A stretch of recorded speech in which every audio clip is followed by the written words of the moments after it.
and its accompanying resolution is to be taken. The regulations are legislative measures tabled in the Parliament designed to strengthen the financial framework, clarify licensing fees, and streamline regulatory monitoring of the island's pension industry under the Financial Services Commission. It should be noted that the agenda can be adjusted, with items being added, removed, or replaced. If you are planning to attend a parliamentary session, here are some rules to keep in mind. No visitor shall create any act of disorder within the precincts of the House. No visitor shall be admitted to the House without first obtaining an admission card. Visitors who remain within the precincts of the House during a suspension of the session are asked to keep silent. It's almost time to go to the main event, but before that, let's get the answer to the trivia question. We asked, the cabinet is the center of the system of government. Is it true or false? It's true. The Jamaica Information Service says the cabinet initiates government policies and programs and is responsible for the general direction and control of the government. The cabinet must consist of the Prime Minister and not less than 11 other ministers. No upper limit is specified. Not more than 4 ministers must be appointed from the Senate, and they may have portfolio responsibilities. The other cabinet ministers are appointed from the House of Representatives. Cabinet ministers may be assisted by ministers of state and parliamentary secretaries. Each minister conducts the ordinary business of his ministry without referring to any other minister. However, important matters, especially those which may become the subject of discussion in Parliament, are brought before the cabinet for discussion and decision. Now over to the proceedings.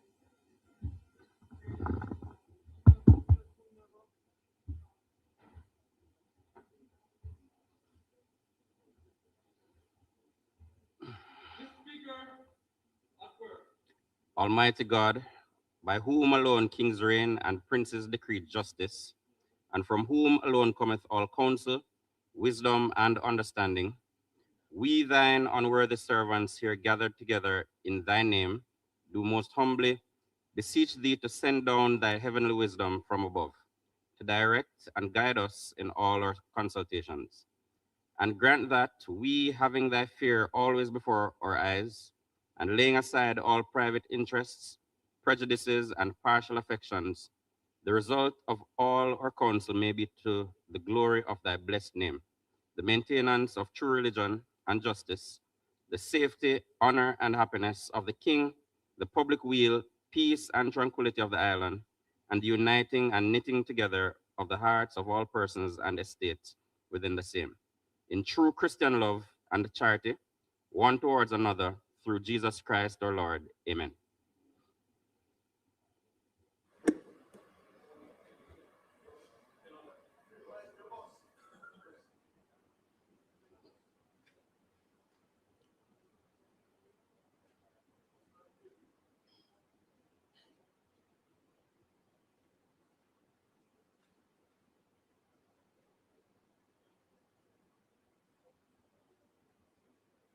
You may be seated.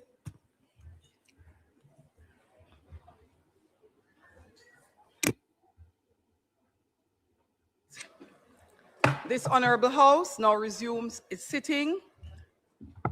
Today, we are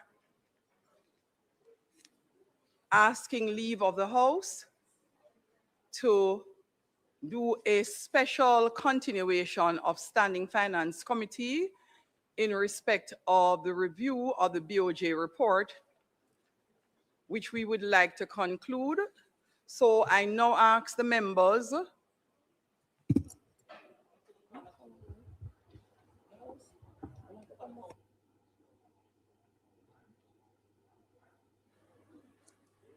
so Mr. Marshall moving fast, but it's okay. All right, so members, we will do call of the roll, and after doing call of the roll, we will ask that we vote to suspend the sitting, and we will do so going straight into committee, after which we will come back to the House sitting. Clerk, call of the roll.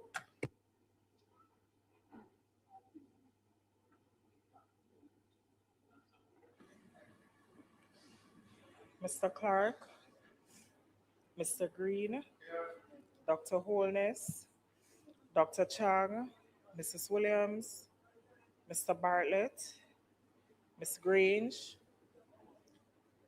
Dr. Tufton, Mr. Mackenzie, Mr. Montague, Mr. Vaz, Mr. Chuck, Mr. Charles Jr., Mr. Morgan,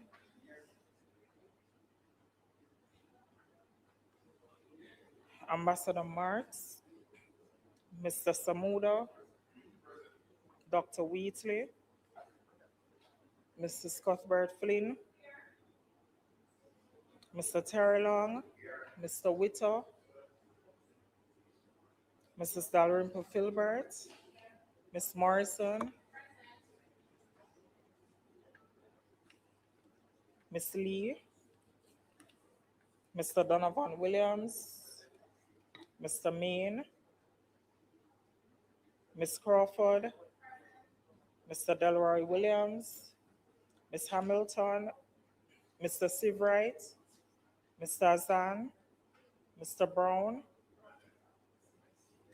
Dr. Brown-Burke, Mr. Buchanan, Mr. Bunting, Ms. Burchell, Dr. Campbell, Mr. Cousins, Mr. Crawford, Ms. Daly, Dr. Dawes, Mr. Golding, Mr. Gordon, Mr. Hales, Mr. Hines, Mr. Hilton, Mr. Jackson, Ms. Jess, Mrs. Malahoo Fort, Mrs. Miller Bennett, Mr. Morris, Mrs. Nita Garvey, Mr. Newell, Mr. Paulwell, Mr. Phillips,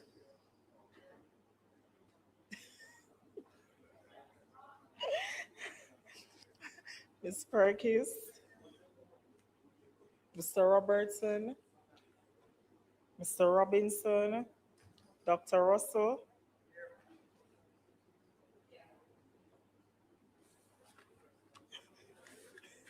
Ms. Shaw, Mr. Smith, Mr. Vaz, Mr. Warmington, Mr. Morris. Thank you, Madam Speaker.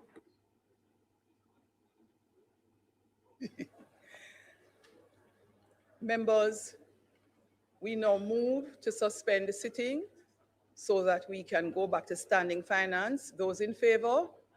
Those against? The ayes have it.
We will now continue. Member Crawford, could you turn your mic on, please? Thank you, Chairman. Just a final question.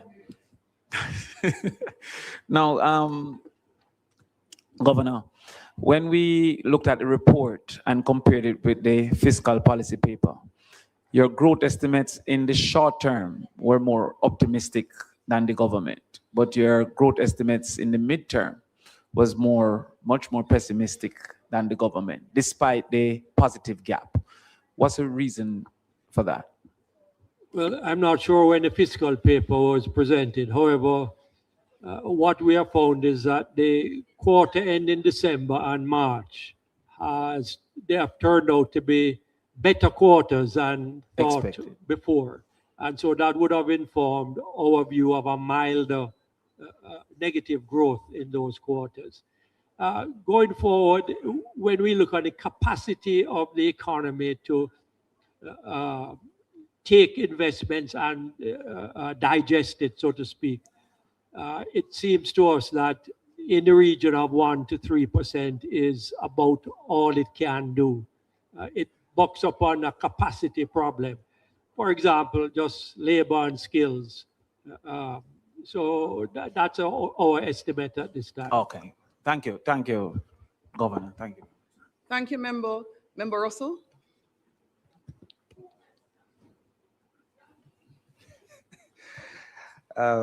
Governor, I too join in wishing you well with the next chapter. And as was expressed earlier, we appreciate the service you've provided. Let me start with the issue of rural inflation, which is not covered in the policy brief. But I wonder if you have any information on what inflation looks like in rural areas as compared to urban, given that a lot of the drivers of inflation are those which rural folks would spend a lot of their resources on, transportation, electricity, etc. Yeah, so statin does produce inflation according to regions. So there's the overall Jamaica, and then there's the Kingston metropolitan area, the other urban towns, and the rural. Typically, we find that rural inflation is typically a little bit higher than what you'd find in other urban or overall KMA, and that just reflects the swings predominantly in agricultural prices, for example. It reflects transportation costs being higher for energy and so forth. So it's typically a little bit higher. So the natural follow-up to that is there policy recommendations which are made to reduce the effect of inflation on rural areas, given the point you just made? Well, the challenge is that the tools that the central bank has at its disposal, it's really a blanket tool. It cannot target specific regions or specific sectors. So to deal with that problem, you're more looking at what we call structural policies. So this now relates to more government policy rather than monetary policy. All right, thank you. The second one, while in your term as governor, you'd have seen quite a few shocks. Beryl, Melissa, probably the most notable.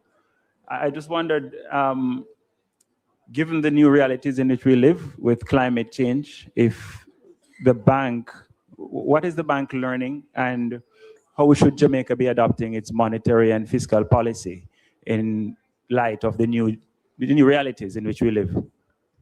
Yes, we are very sensitive to the climate change issue, and we have begun the process of consultation with the deposit-taking institution, the lending institutions, to formulate policies that recognize that the impact of climate change can be quite negative on credit.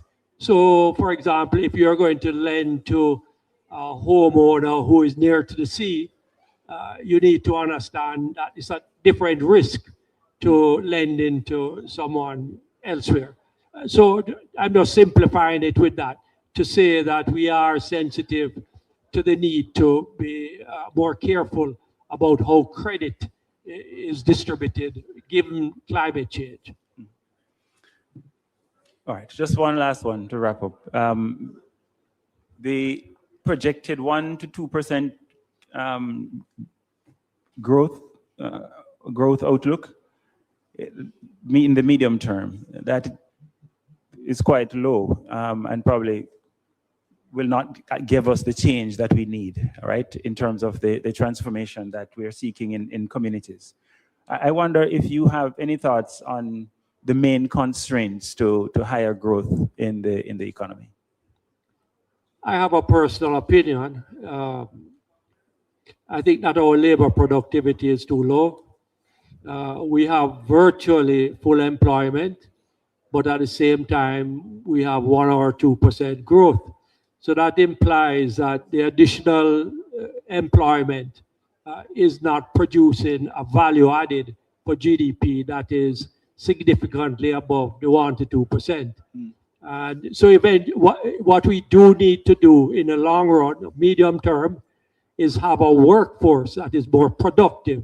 And that means a workforce that is more educated, more skilled, to be able to do more high valued jobs than they are now doing at the margin. No doubt there are other structural issues, but I would say fundamentally that is a problem. And when you look at Jamaican workforce compared to other equivalent workforces of small countries that have a higher GDP growth rate than us, you'll see that their productivity is higher. Part of the argument, though, is that the way we remunerate and incentivize production is a part of the problem, because the very person who might be a low productivity person in this context will do much better placed in another context. Yes, so it's not just the willingness of the person. They need to have the tools to work with, the environment, the infrastructure, the connectivity. Yes, so a Jamaican leaves our shores, goes to the United States, they become more productive, partly because of that environment, because of the discipline involved. So we need all of that to raise our levels of productivity too. All right. Thank you, Governor. Thank you, Speaker.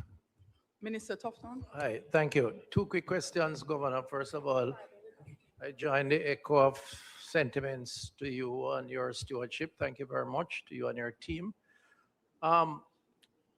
KYC platform to allow clients to shift accounts from one bank to the next, I see as an important part of the competitive requirement to address issues like ATM machines that are not functional, opening of accounts, which I'd like you to comment on, and interest rates.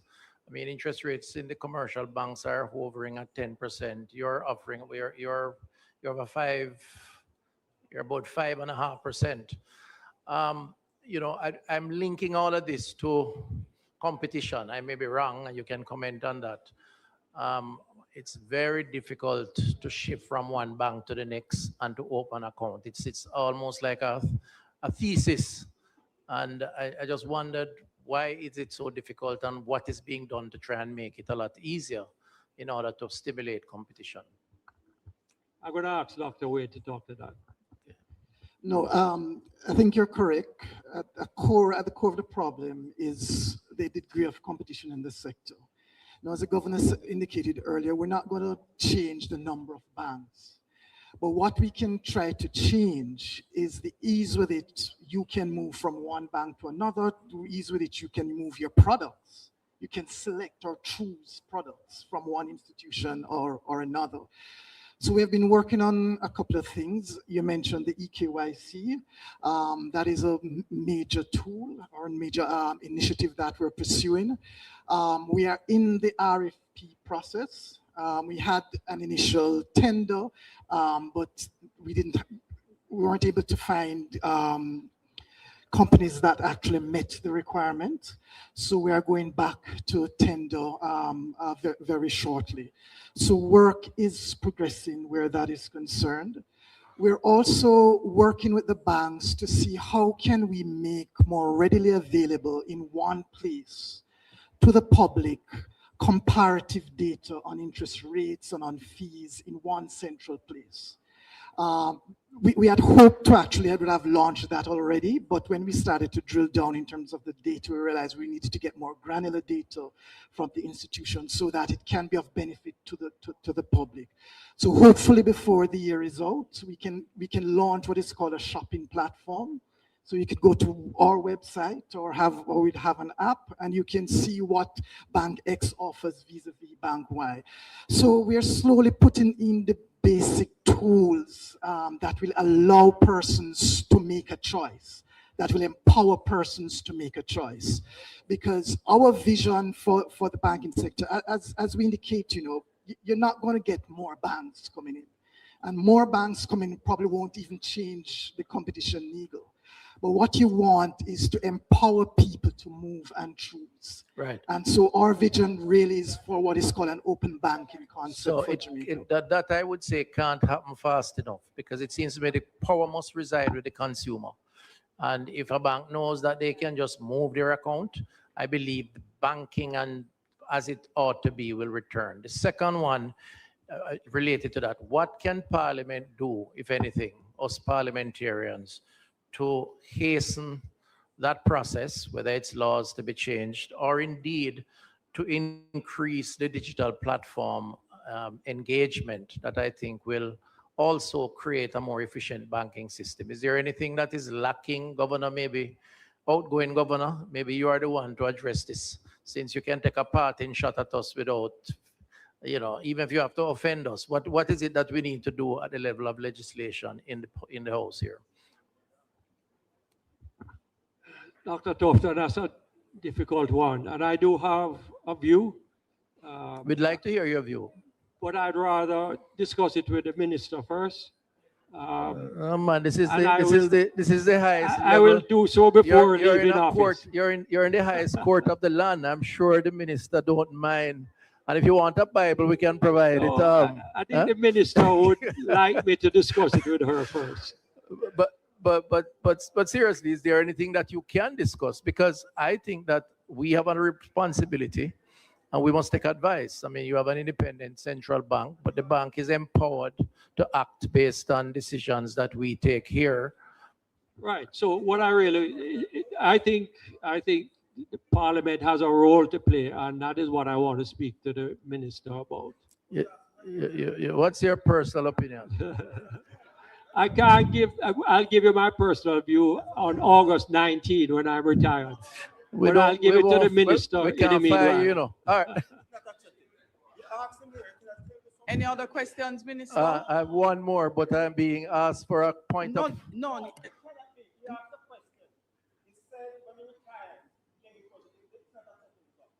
Pardon me? That is totally acceptable.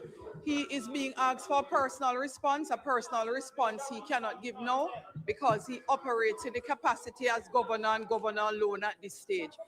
Moving on. Minister Tufton, last question, please. Should I go on? Yes. Minister. Okay, so Governor, I see you. I see the diplomacy there. You're a consummate public servant. One final question: energy cost. So, if electricity cost in Jamaica is probably twice as high as probably the average comparable country around the world, and it has a real impact on consumers.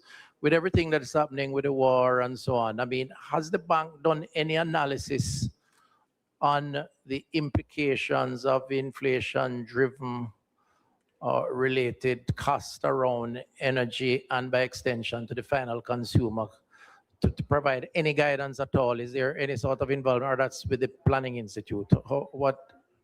Has there been any analysis done? Yes, of course, we know all the components that contribute to inflation, and energy is a major one.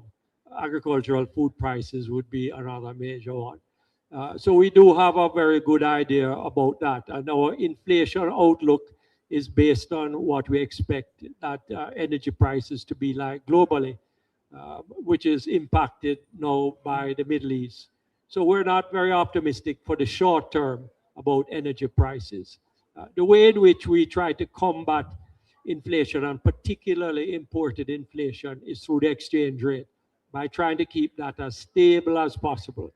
And earlier in our comments, I mentioned that on a year-over-year basis, the exchange rate has appreciated, not depreciated.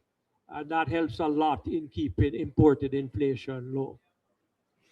All right, thank you. Thank you, Madam Chair. Thanks, Minister.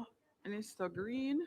Thank you, Madam Chair. Two questions and probably one comment. And thank you, Governor, for your leadership.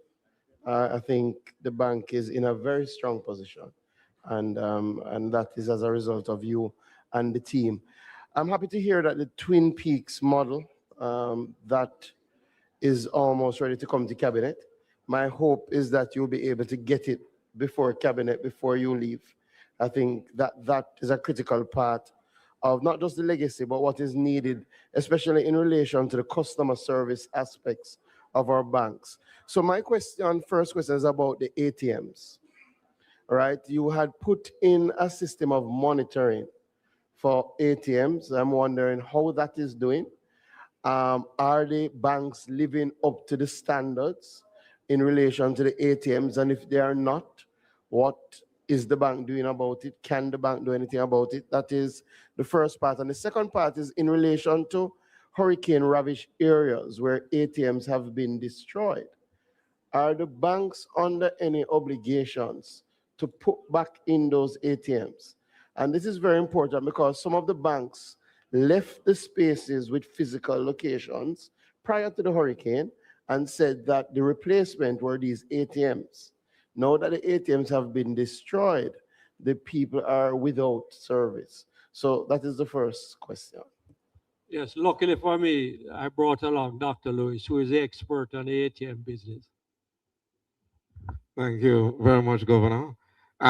So I would say that Hurricane Melissa had a significantly negative impact on the ABM infrastructure, which the banking sector is just about recovering from now. In the immediate aftermath of the hurricane, about 50% of the stock was offline. As at March, we have about 90 to 95% of all ABMs back. However, there are some parishes, as you point out, where they have not been able to replace ABMs that were destroyed as a result of the passage of the hurricane. So the question as to whether or not we can compel them to put back infrastructure in those areas, I would say there's nothing in our powers to compel them. Our discussions with them, though, don't suggest that they do not have intention so to do. We haven't received any notification or advisory that they have no intention. However, there are sometimes delays in procurement. As you know, it takes time to import, install, and the infrastructure in terms of electricity, data have to be in place before even the physical machine has any chance of operating. The second question is whether or not we have a ability to penalize DTIs who do not meet the service level standard. The answer is no. Currently, the framework is one that is focused on safety and soundness. So a DTI will have to have a very large proportion of its ABM facility non-operational before we can really use safety and soundness as a basis for sanctioning. But as the governor would have pointed out, under the Twin Peaks framework, the idea is that there would be a competent authority whose mandate would be solely focused on both that issue, complaints handling, redress, and also in terms of market conduct, which is just how you go about providing your service.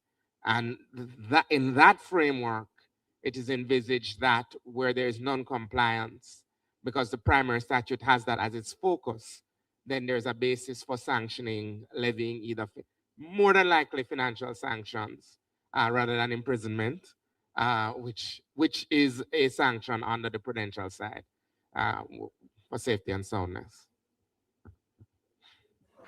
The second question, although Mr. Lewis, you never told me if they were meeting the standards. So let's break down the standard into the three measurable quantitative and then the qualitative. In relation to the quantitative measures, each DTI is required to have 90% or more of its ABM fleet operation at any given time. They are meeting that standard. As at March, it had fallen, and they're now back up to between 90 and 95%. And that is true broadly across their ABM network. It is not necessarily true by parish, because you may have a parish where you have 2 or 3 ABMs, and those ABMs are not operational. The standard is your total fleet of ABMs. The second standard in terms of uptime, they're not meeting. The standard is 95% overall. They're at 92%, 93%. Before Melissa, they were almost at 94, about to reach. And then, of course, they had the setback, so they're building that back. And in relation to the time it takes them to put the machine back into service, there have been significant improvements.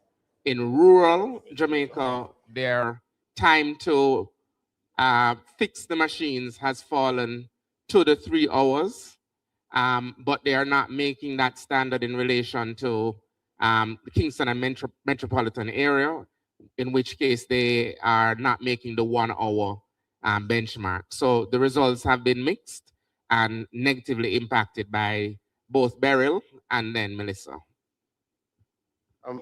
Thank you. So the second question and the final question. So, Governor, clearly your primary focus is on price and financial system stability. But the Act also speaks to ensuring that that is done in keeping with the government's growth and employment targets. The question is, sometimes there's a feeling that there's an over-reliance on raising the interest rates, and that stifles growth and the ability to invest.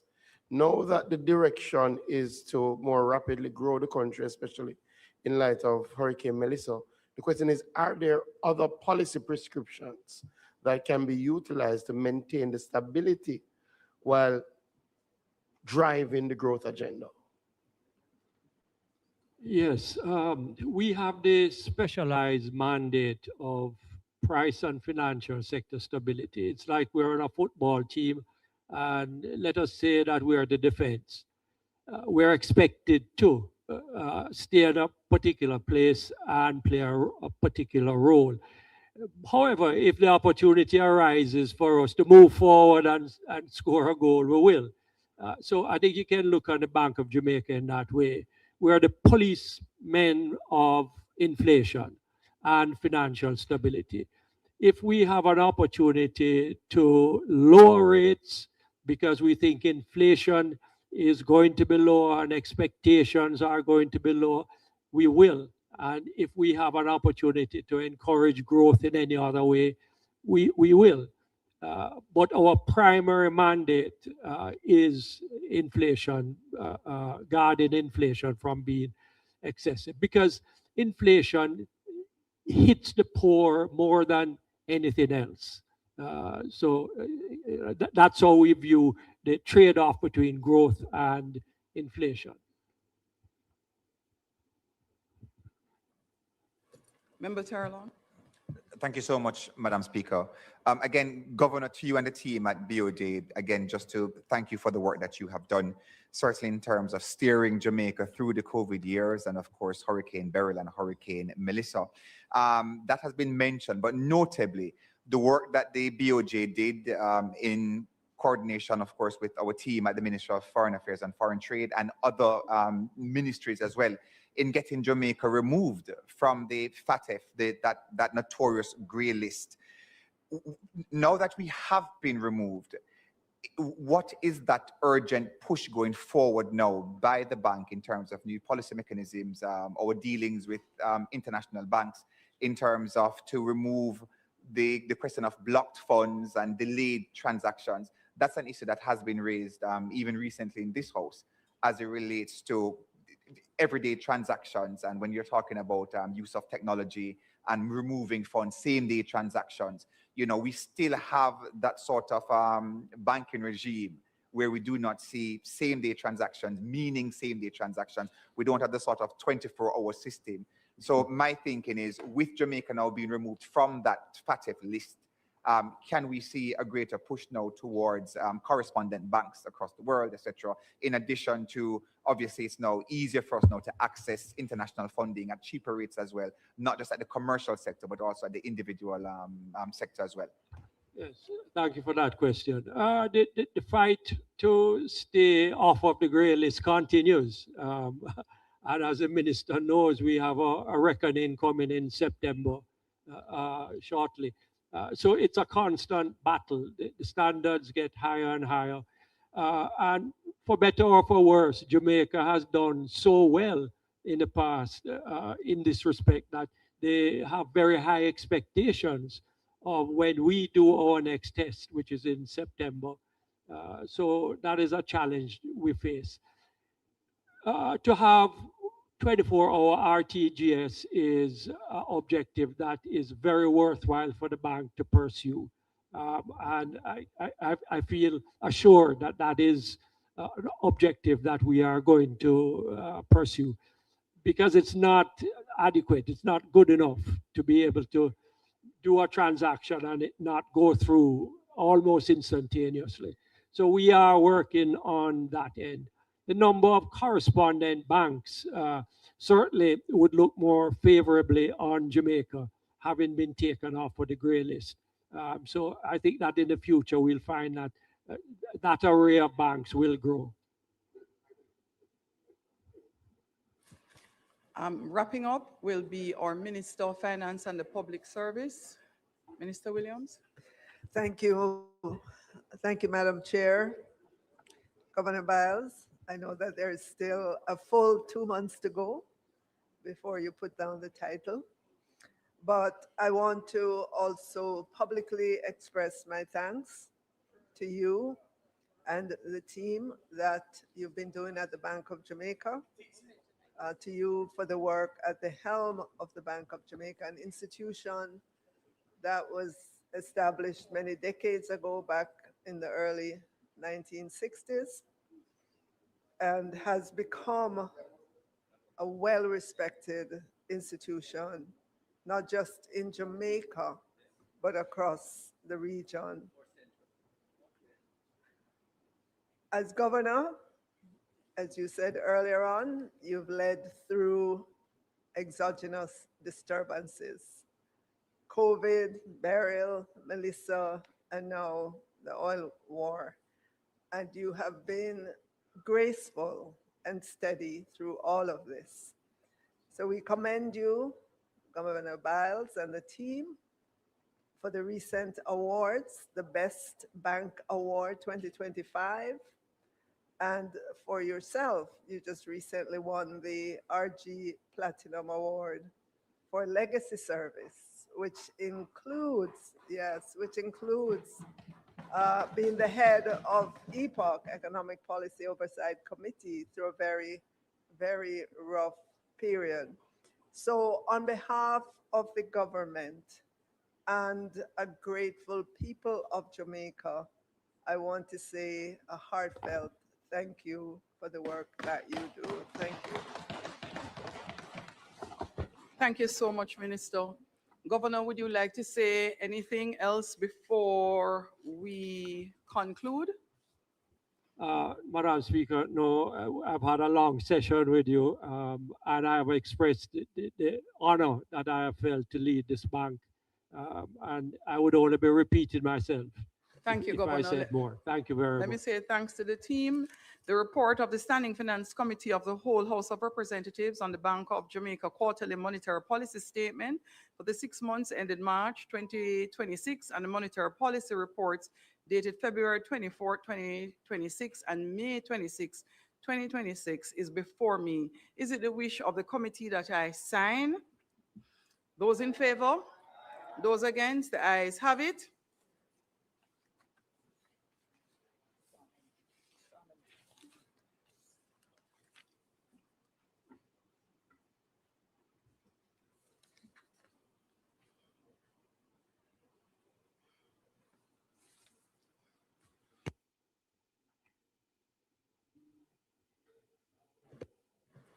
The committee now stands adjourned. Thank you again to the team from BOJ.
As indicated earlier in our most unusual sitting, this Honorable House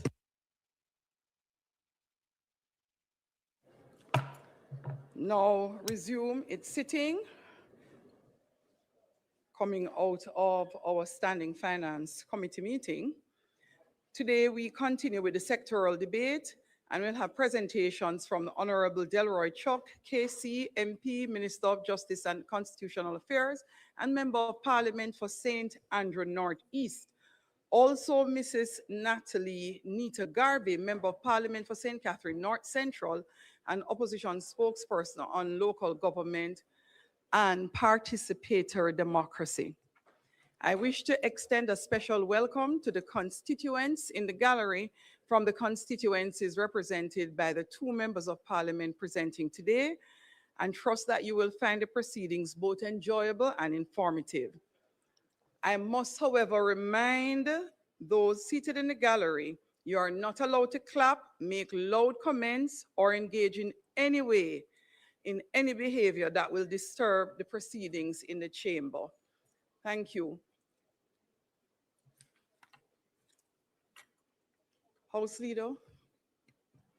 Thank you very much, Madam Speaker.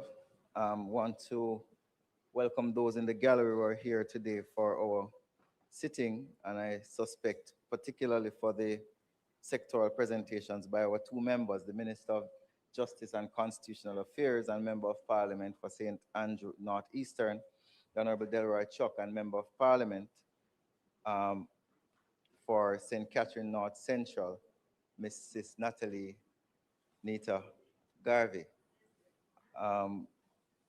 Madam Speaker, at this time, as is customary, I ask for you to suspend the agenda items to allow for the sectoral presentation to be at the front of the Thank you, House Leader. proceedings. House, the question is we suspend the items on the agenda to allow for the sectoral debate on the public business. Those in favor? Those against? The ayes have it. House Leader. Madam Speaker, thank you very much. I will now welcome the Minister, Justice and Constitutional Affairs, Member of Parliament for St. Andrew Northeastern, the Honorable Delroy Chuck.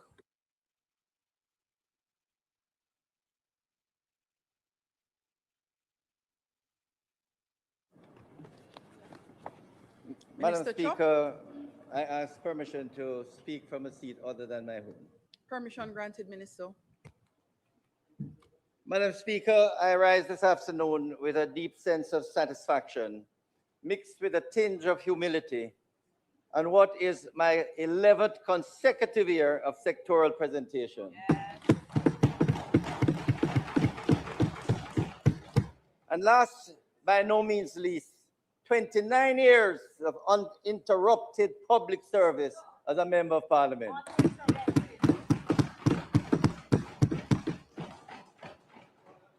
Madam Speaker, this is no easy feat, and I express immense gratitude to my constituents of the great constituency of St. Andrew Northeastern for placing confidence in the continuous efforts towards a safe and peaceful constituency. Madam Speaker, thanks to the Prime Minister, Dr. the Most Honorable Andrew Holness, for his trust and confidence in my stewardship, my fellow cabinet ministers, and to all the members of Parliament for their support in ensuring a collective approach towards building a stronger justice system. During the past year, Madam Speaker, the ongoing efforts to further improve the justice system have been a major challenge and were made extremely more difficult as a result of the onslaught of Hurricane Melissa, which wreaked havoc on the court infrastructure and other justice facilities.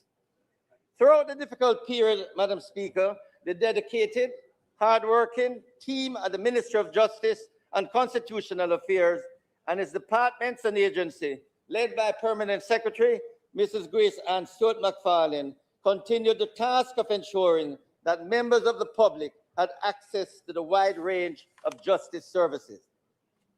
I must emphasize, Madam Speaker, that the heavy burden of maintaining an improved justice system is not the sole task of the ministry, and I must commend my able and supportive State Minister, the Honorable Marissa Dalrymple Filbert, and her team.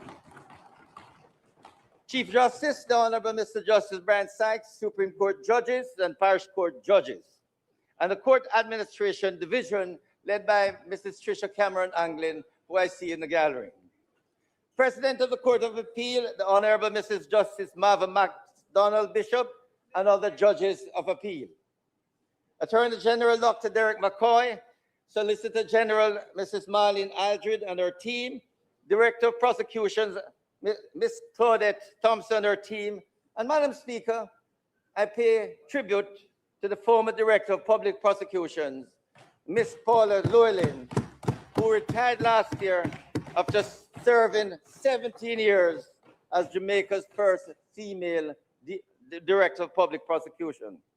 To the Executive Director of the Legal Aid Council, Mrs. Diane Watson and her team, Administrator General and Chief Executive Officer, Mrs. Stacey Ann Carty and her team, Chief Parliamentary Counsel, Ms. Judith Grant and her team, Director, Legal Reform, Ms. Nadine Wilkins and her team, and our esteemed stakeholders, to include civil society and other sectors who remain committed to building a stronger justice system. Madam Speaker, it would be remiss of me not to highlight the ongoing partnerships involving our international partners, especially in the area of funding, technical expertise, and related matters. The support from the following international partners is immeasurable: Global Affairs Canada, the United Nations Development Programme, the United Nations Children Fund, the UK Foreign, Commonwealth and Development Office, the Government of Rwanda and the Rwanda Cooperative Initiative Limited, International Narcotics and Law Enforcement Section in the United States Embassy, the European Union Delegation to Jamaica. Madam Speaker, other important stakeholders, including the Custodes Rotalorum, Justice of the Peace, and the public, play a major role in the overall quest towards a modern justice system, and to all I owe a debt of gratitude for urging me on to ensure the task of building a stronger justice system, that it does not remain a mere pipe dream. Madam Speaker, I stand here today on the stellar efforts of my two long-standing counsels, Joy Cottrell and Winston Ennis. My constituency liaison officer, Wayne Lawrence, all of whom have, and my constituency secretary, Monique Tyndale, all of whom have consistently delivered towards my retaining the job of leading the constituency of Northeast St. Andrew. These officers and the extended political team continue to work overtime to address the needs and uplift the lives of the constituents. Madam Speaker, as I travel the length and breadth of Jamaica to hammer home the message of peace and unity, I must highlight the support of my close protection officer, Inspector Howard Hamilton, and my able and willing driver, O'Neill Ennis. Madam Speaker, last but not least, the support of my wife, Patricia, who is here in the audience.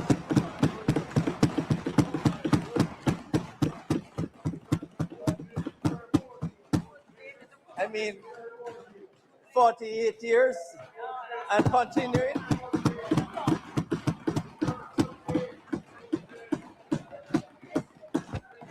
There's no doubt she deserves an OM. And my 4 daughters and 6 grandchildren, their support cannot be underestimated. Thanks for my wife for being here today. Madam Speaker, it is an open secret that Hurricane Melissa left a trail of destruction on our court facilities in the West, namely Trelawney, St. Anne, Westmoreland, and St. Elizabeth. And picking up the pieces has not been easy. Funding the repairs and identifying appropriate locations continue to be a challenge. With the requisite input, however, we are now embarking on a major program of resilience to improve the existing court infrastructure, the details of which I will share with this honorable House in short order. But Madam Speaker, on the road to a stronger justice system is not an easy one.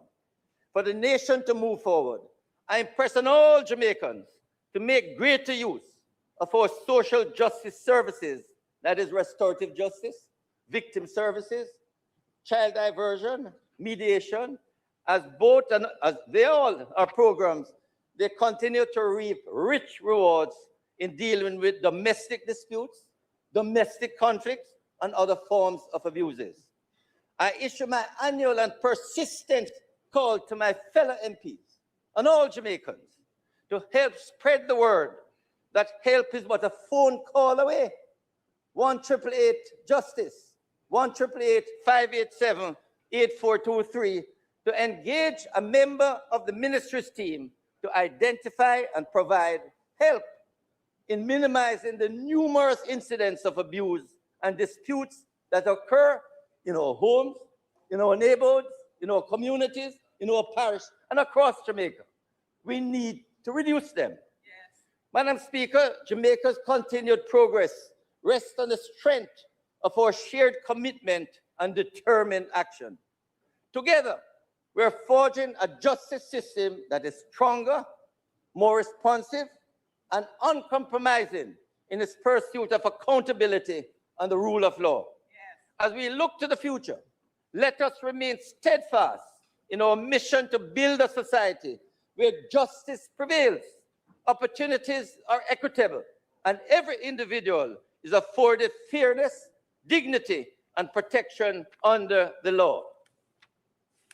Madam Speaker, the last fiscal year, the Ministry of Justice and Constitutional Affairs and the judiciary made significant progress, as we have been doing for the past 5, 8, and 10 years and more. Our modernization and digitization efforts are advancing steadily, and our outreach programs have impacted thousands of Jamaicans. New policies and legislation were developed and implemented. These achievements took place despite the severe challenges brought by Hurricane Melissa and its devastating impact on the justice sector, on our stakeholders, and all Jamaicans.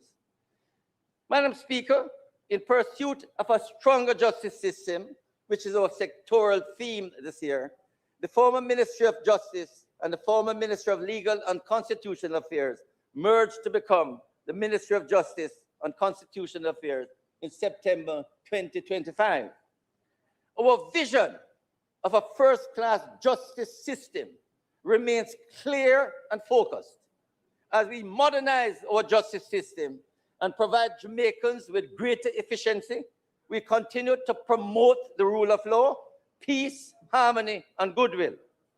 Our justice system continues to grow in the delivery of justice and access to justice offered to Jamaicans.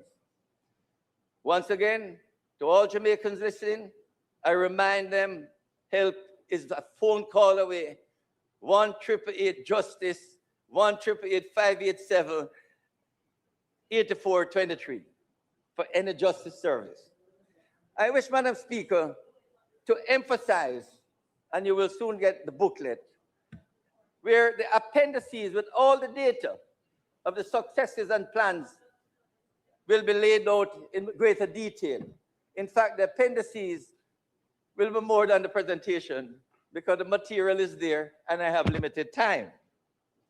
Madam Speaker, I wish to salute the Chief Justice, Mr. Justice Brian Sykes, and his hardworking team of judges and staff at the Court Administration Division for their efforts in assisting in building a stronger justice system. Over the last fiscal year, the ministry increased its island-wide focus on those locations in the justice system where the infrastructure needed repairs. The extensive loss, as indicated, caused by Hurricane Melissa, brought to many justice sector facilities, including the island's courthouses and justice centers, fortified the need for us, more than ever, to double our efforts to strengthen the justice system. Madam Speaker, many of these courthouses were built approximately 100 years ago, with some dating back more than 100 years. The truth, Madam Speaker, is that they have served their time. Virtually all the courthouses, 50 out of them, some of them sharing facilities with the parish council, some of them on top of police stations or beside police stations. They have served their time. It is time for us to look forward. Indeed, Madam Speaker, despite millions of dollars spent on improving works to the structures, courthouses in the West simply collapsed during the passage of Hurricane Melissa. For instance, the Falmouth Parish Court can no longer be used. And my post-Hurricane Melissa visit to Westmoreland Parish Court easily convinced our team that sadly, we'll have to abandon that building to spend 300 or 500 million on an unsafe building. We have to move on. And I can tell the members from Westmoreland, help is on the way. I know that we need facilities to be able for the courts, the Westmoreland cases to be dealt with. We're looking for accommodation, and we hope within the month of June we will find it. And in July, we should be in facilities for the parish courts to conduct their cases, and not only at Whithorn. And in due course, the facilities, we were looking for places, but it doesn't come overnight. But we are fortunate that we may find somewhere that can be used. And Madam Speaker, we had to abandon that building in Westmoreland. Similarly, Madam Speaker, the utter devastation of the Black River Parish Court speaks for itself after we spent almost 100 million on it. So these courts need to be looked at. So, Madam Speaker, given the current state of the justice infrastructure, I am pleased to inform you that during the last fiscal year, we kick-started the planning process for building 4 new courts in St. Elizabeth, Westmoreland, St. Anne, and Trelawney, respectively. It is the intention of the government that these 4 new courts will be part of the priority project to be facilitated by NARA, the National Reconstruction and Resilience Authority. This, Madam Speaker, is a major policy decision of the government. And I want to thank the Prime Minister and the cabinet members for agreeing that these courts should form a part of NARA.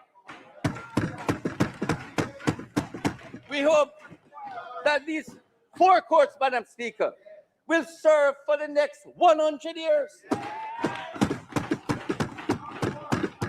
They must be modern, iconic, state-of-the-art facilities, providing the full range of services expected from a contemporary court.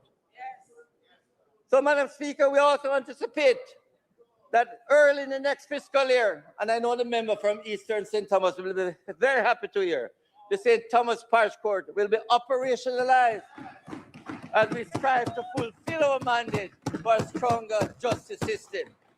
Simultaneously, Madam Speaker, we are galvanizing public-private sector partnership to build new court infrastructure in Manchester, St. Catherine, and the Supreme Court. At the moment, Madam Speaker, the Clarendon and Lindsay courts have been successfully upgraded and locations are being explored in parishes such as St. James, while Hanover and Portland courts are to be upgraded to first-class standards. The many outstations in need of rehabilitation are a cause for concern and are being addressed, particularly those sharing space with the police stations. Madam Speaker, I want to express a great hope and expectation that over the next 2 to 3 years, I expect the country will have at least to start to build at least 8 new courts. 4 in Nonara, 1 in St. Thomas, and maybe the PPP for Manchester, the Supreme Court, and St. Catherine. As we speak, Madam Speaker, work is underway to complete renovation and rehabilitation works at the Hanover Family Court, the Supreme Court, the Kingston and St. Andrew Traffic Court at Sabina Park, and the St. Elizabeth Parish Court in Santa Cruz. So member from Northeast St. Elizabeth, we're looking at the Santa Cruz Court. It's being fixed. At the same time, Madam Speaker, when you get the pamphlet, you will see the amount of that's planned to really improve the facilities. Madam Speaker, we are now undergoing a major transformation that will see the Jamaican courts one of the best in the Western Hemisphere. The governments of Jamaica and Rwanda signed a bilateral agreement to implement the very impactful integrated electronic case management system, more commonly referred to as IECMS, Integrated Electronic Case Management System. In November 2022, we visited, the Chief Justice and myself and our teams visited Rwanda and see we're in the courts, no paper. What you had were laptops or smartphone and everything was transmitted. So, Madam Speaker, we signed a contract in December 2025 and the Rwandans came and they will be here again shortly.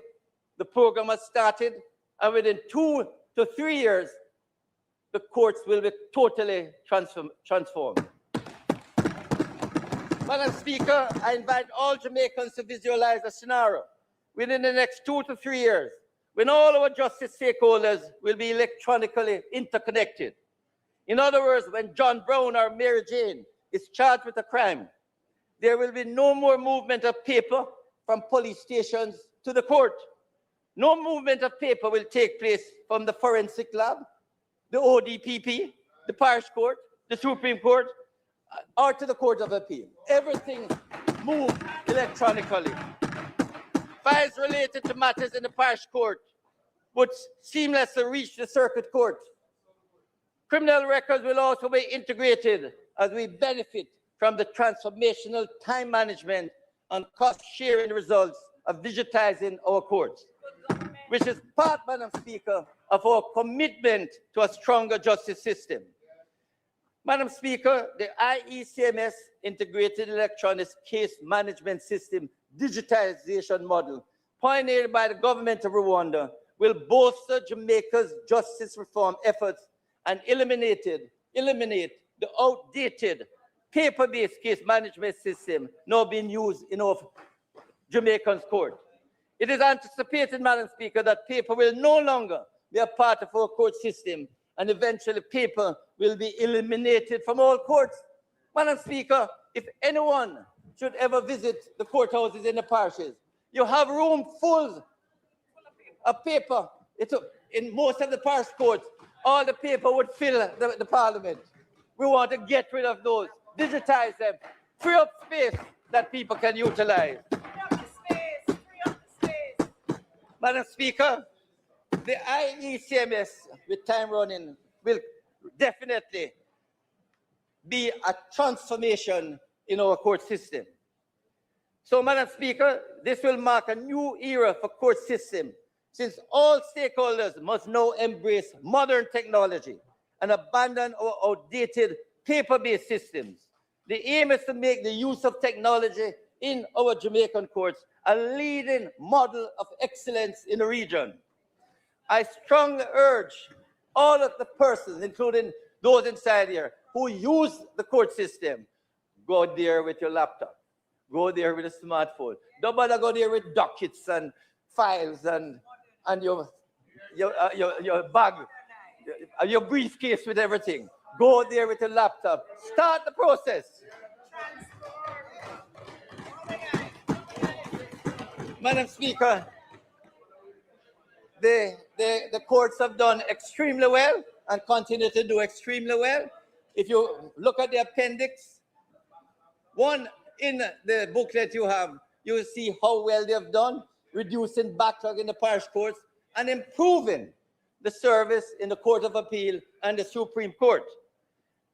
The Court Administration Division, we're working very closely with.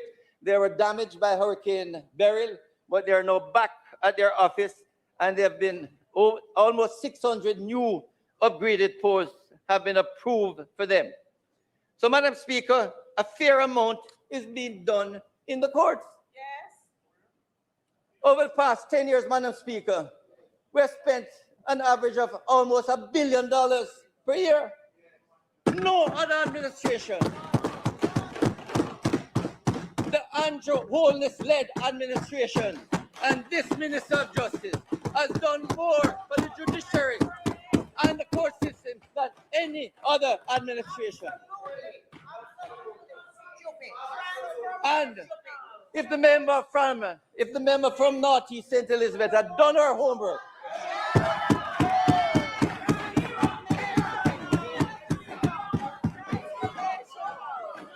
she will see we have improved the Court of Appeal from 7 judges to 13, 28 judges, Supreme Court judges to 42, about 40 parish court judges to about 70, 2 or 3 masters in chambers to about 8. But more important, Madam Speaker, when we came here in 2016, the court was collapsing. The judges, their newspaper reports of the judges planning to take the then government to court before them. Because, Madam Speaker, let me emphasize, when we came here in 2016, the judges were the poorest paid in the Caribbean.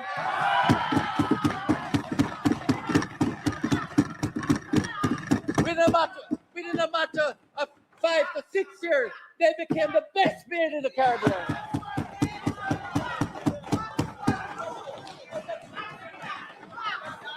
Madam Speaker, and their salary continued to improve. And I can say that in the last 10 years, the judges' salary have more than doubled.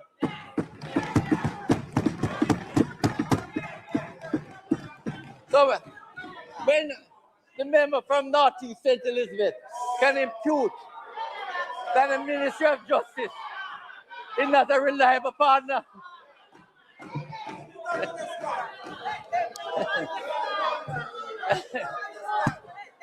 Madam Speaker, the truth of the matter is, I don't know in what context or if it was said that the Chief Justice said so or in what context.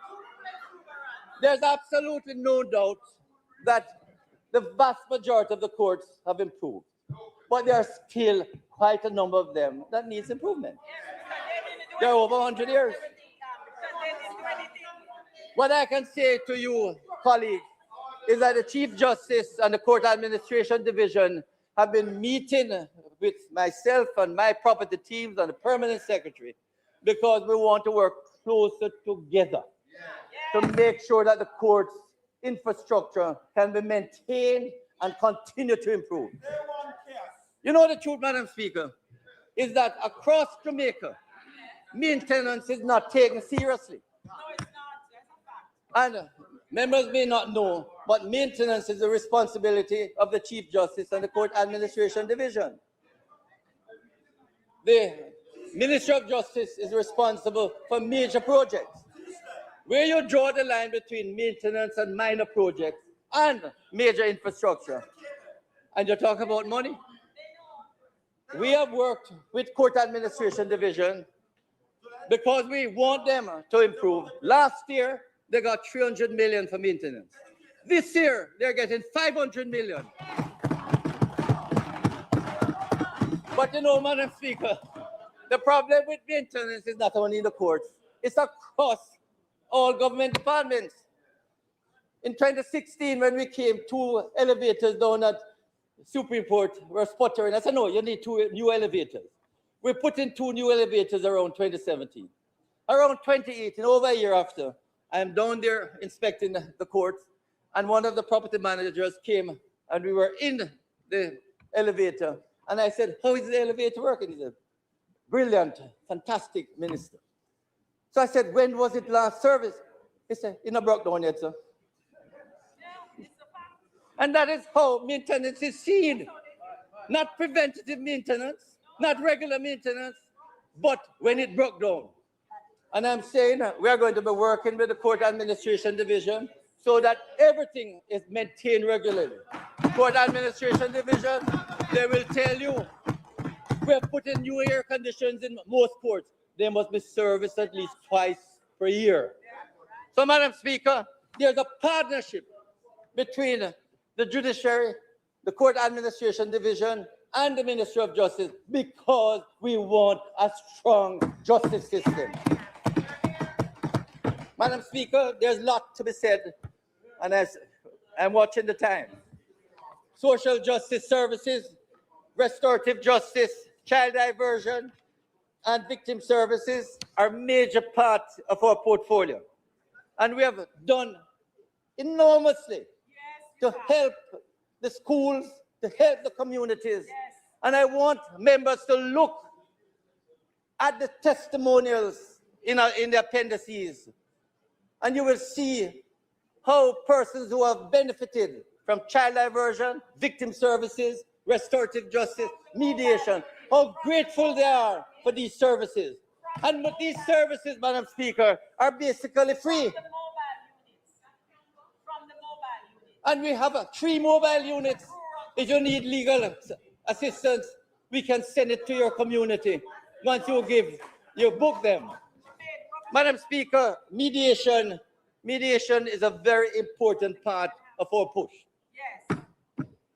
I applaud the work of the Dispute Resolution Foundation in this regard, since mediation not only resolves conflicts, but helps to improve operational efficiencies in the justice system by reducing some of the backlog in our courts.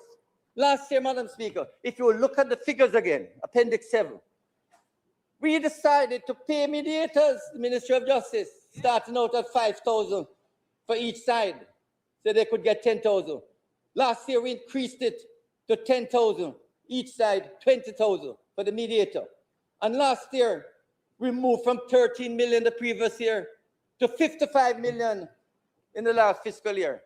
In truth, Madam Speaker, I have no problem encouraging more use of mediation, because when parties get together to mediate, it's a win-win situation. And I would like to say to the member from Northeast, St. Elizabeth, I would prefer to spend more money on mediation than to pay lawyers to get into an adversarial contention. I want more lawyers to become mediators and to participate in mediation. In Singapore, the vast majority of attorneys earn more money on mediation than on doing cases in court. And we need to get to that situation where mediation become and resolve 75% or more of our cases. And I to the I must thank the parish court judges and the judges for referring more of these matters. When they come to court, they refer to mediation, and the success rate of our social justice services, including mediation, is over 80%.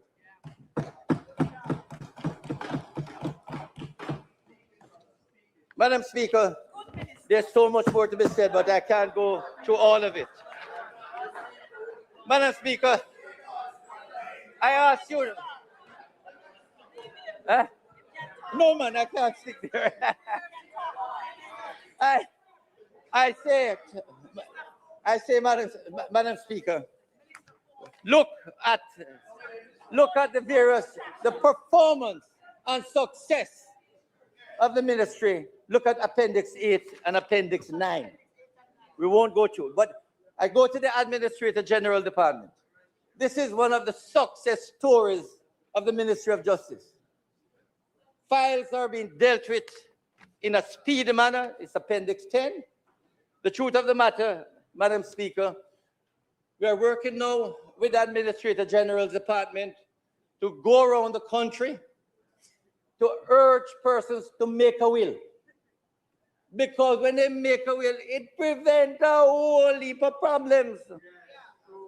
The dead left thing is a problem. And not only are we doing that, Madam Speaker, we are encouraging Jamaicans, and I will do so in this parliament, start practicing estate planning. Put aside a little of the money for a rainy day and then shift it to your retirement benefit later on. Very important. And as we go across the island, we will team it up with alternative dispute resolution. And many of you will recall, I provided a concept paper on alternative dispute resolution. But this, Madam Speaker, colleagues, is to ensure that persons start taking responsibility for their financial situation. Get into estate planning, make a will, plan for your retirement. Because, Madam Speaker, when you do that, we have less work on the Administrator General. At the moment, Madam Speaker, they have close to $50 billion worth of properties to manage. And most of these properties are deteriorating. It's more important that we try to get it to the beneficiaries. And they have over close to $5 billion, which we really would like to dispose of to the beneficiaries. And we're going around the country on a regular basis, urging beneficiaries to get together, work with the Administrator General. We are going to train some mediators down at the Administrator General Department so they can get persons together to work out and collect the benefits of the deceased estate. So, Madam Speaker, it's very important that we emphasize how important it is for every Jamaican to think about estate planning and making a will and stop the foolishness about it gives a bad omen. We need to get out of that culture. Madam Speaker, the Legal Aid Council has done extremely well. What I can tell you, apart from judgment debt, you remember judgment debt? When we came to office, everybody was owed money. Nobody has heard for the last 5 years about anybody being owed, because for the last 5 years, we paid all the settled judgment debt. And it is the same, Madam Speaker, with legal aid. When I came to office in 2016, all the lawyers said, beg you, Mr. Chow, see if you can put some more money so our certificates can be paid. For the last 4 years, we have to be writing lawyers and sending the certificate so we can pay you before the end of the fiscal year. And so everything you're turning, if you're owed, if anyone is owed, let me know. Because once you send in your certificates, within days, we pay. What is more, Madam Speaker, where we pay a flat sum, but if the matters continue longer than 2 weeks, we pay them an increased amount. And we pay them on a proportionate basis continuously. But, Madam Speaker, the member from Northeast St. Elizabeth once again said, dear leader, do no, she knew. No, she knew that we have money to pay all the lawyers in the criminal court. She won't know for civil court. But again, member from Northeast St. Elizabeth, if you had done your research, you know that we start doing it. We did. This government is a very prudent government. You don't spend money, and you don't know how much will be spent and where it is coming from. So we did 2 pilot projects in St. Anne and Clarendon, and we are working on that basis to see how we roll out civil case matters. Right. Now, what I can say, all right. What I can say is that from over 4 or 5 years ago, we have been in discussion about additional sums to pay in civil cases. But more importantly, Madam Speaker, we're supposed to have 3 legal aid clinics. One of them at Tower Street was being managed by the Kingston Legal Aid Clinic. Unfortunately, it has been taken over by a private practitioner, and so legal aid services not being provided there.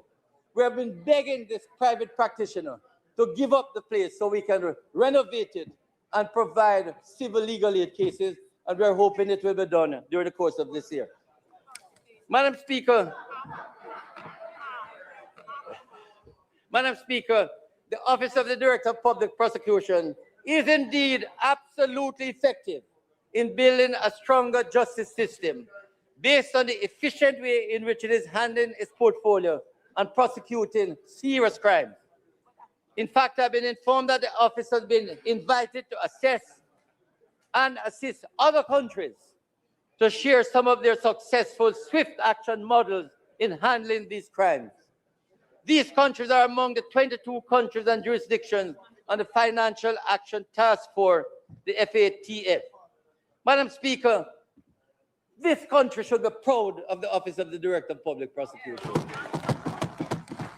It is working steadfastly to ensure that serious criminals are put to the prisons or that they get their justice. And so, Madam Speaker, if you look at Appendix 12, you will see the performance of the Office of the Director of Public Prosecution. The Office of the Parliamentary Counsel, Madam Speaker, they're the ones who draft the laws. Here again, CPC, Judith Grant and her team, they're doing a fantastic amount of work. And I once again ask you to look at Appendix 13 to see the performance of the OPC. Then, Madam Speaker, I ask members to look at Appendix 14 at the Justice Training Institute, where we're sensitizing hundreds of JPs and others. It is doing a fantastic job, and it is continues to ensure that court reporters, we have a court reporting work going on now, and court reporters are coming from the rest of the Caribbean to go to study there to become court reporters. So in short order, there will be no shortage of court reporters. Madam Speaker, the Ministry of Justice has to deal with marriage licenses. If you want to get married, you have to get a marriage license. You can go to the Ministry of Justice, and within 24 hours, you get your marriage license. You have to find a lady first. and I say, Madam, and I say that these certificates, everything can be done, and it is done within 24 hours. We will be digitizing that service in short order. Madam Speaker, you can look at Appendix 15 and see. Those expungement of criminal records. You will see, Madam Speaker, that in the expungement of criminal records, we widened the act a couple months ago, which allow us now that if you committed a non-custodial offense before 2005, which is an expungible offense, you can get your records expunged. I have to report that tens of thousands of these have been expunged. So members don't, applicants, these ex-offenders, no longer have to apply. If the records show that this non-custodial offense was there, then it should not be on the official criminal records. Oh, 20 minutes. I don't get the 15 minutes in. You're right. No. Madam Speaker, I would only urge persons, we have now increased the number of commissioners on the expungement committee to 9. And they're meeting at least once per week, sometimes twice per week, to get rid of the backlog. We had about 2,000, it's now under 1,000, and we hope in another couple months. Minister Chuck, I am going to break you and I'm going to add your additional time because I realize you're rushing as if you do not know that there is additional time. 15 minutes, I am aware. Right, so we're gonna put it on now, Minister Chuck. I actually need it, Madam Speaker. No. But I would like to urge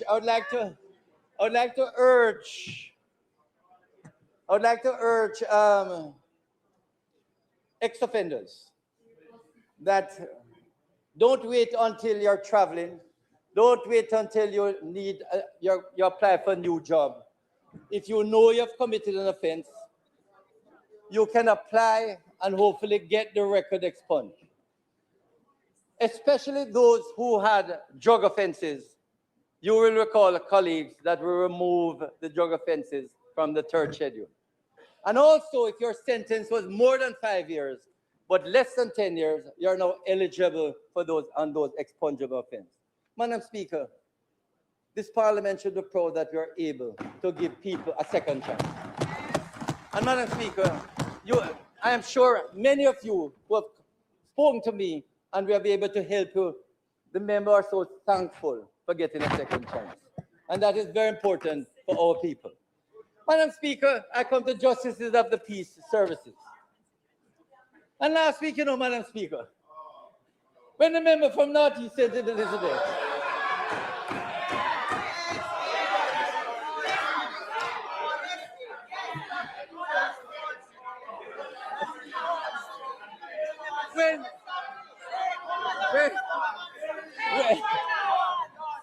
when I was trying, Madam Speaker, I got up to prevent her from misinforming the parliament. When she got up and said, JP should be paid a stipend. I said, but you do your research, we have been doing it for the last 3 years.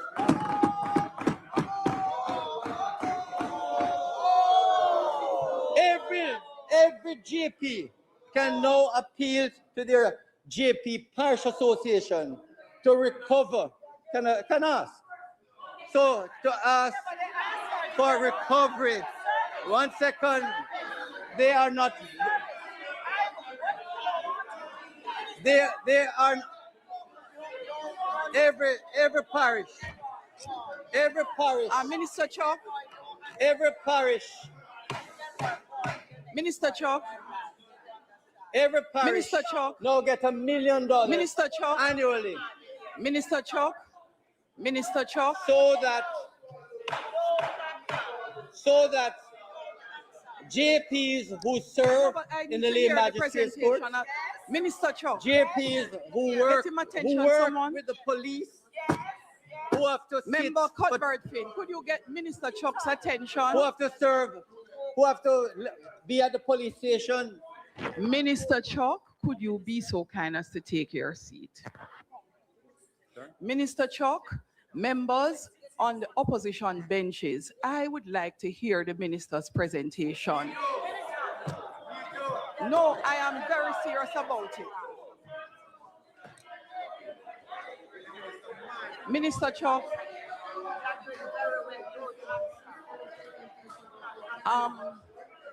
Ms. Brandon, give the minister back his time. Give him back his time. No?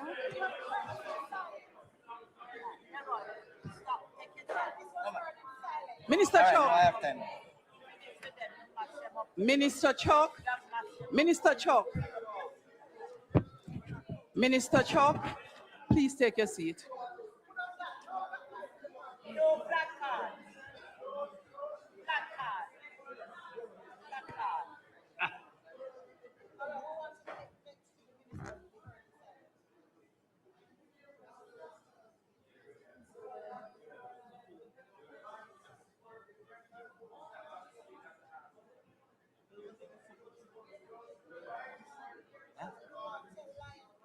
Members, please take out your standing orders and refer.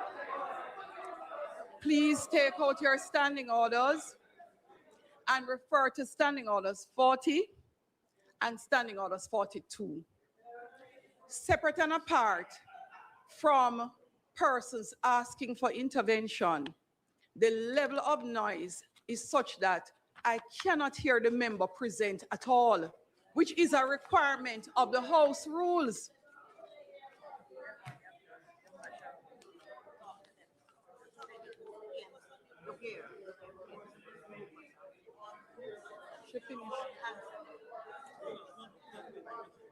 Minister Chuck, I have restored your time.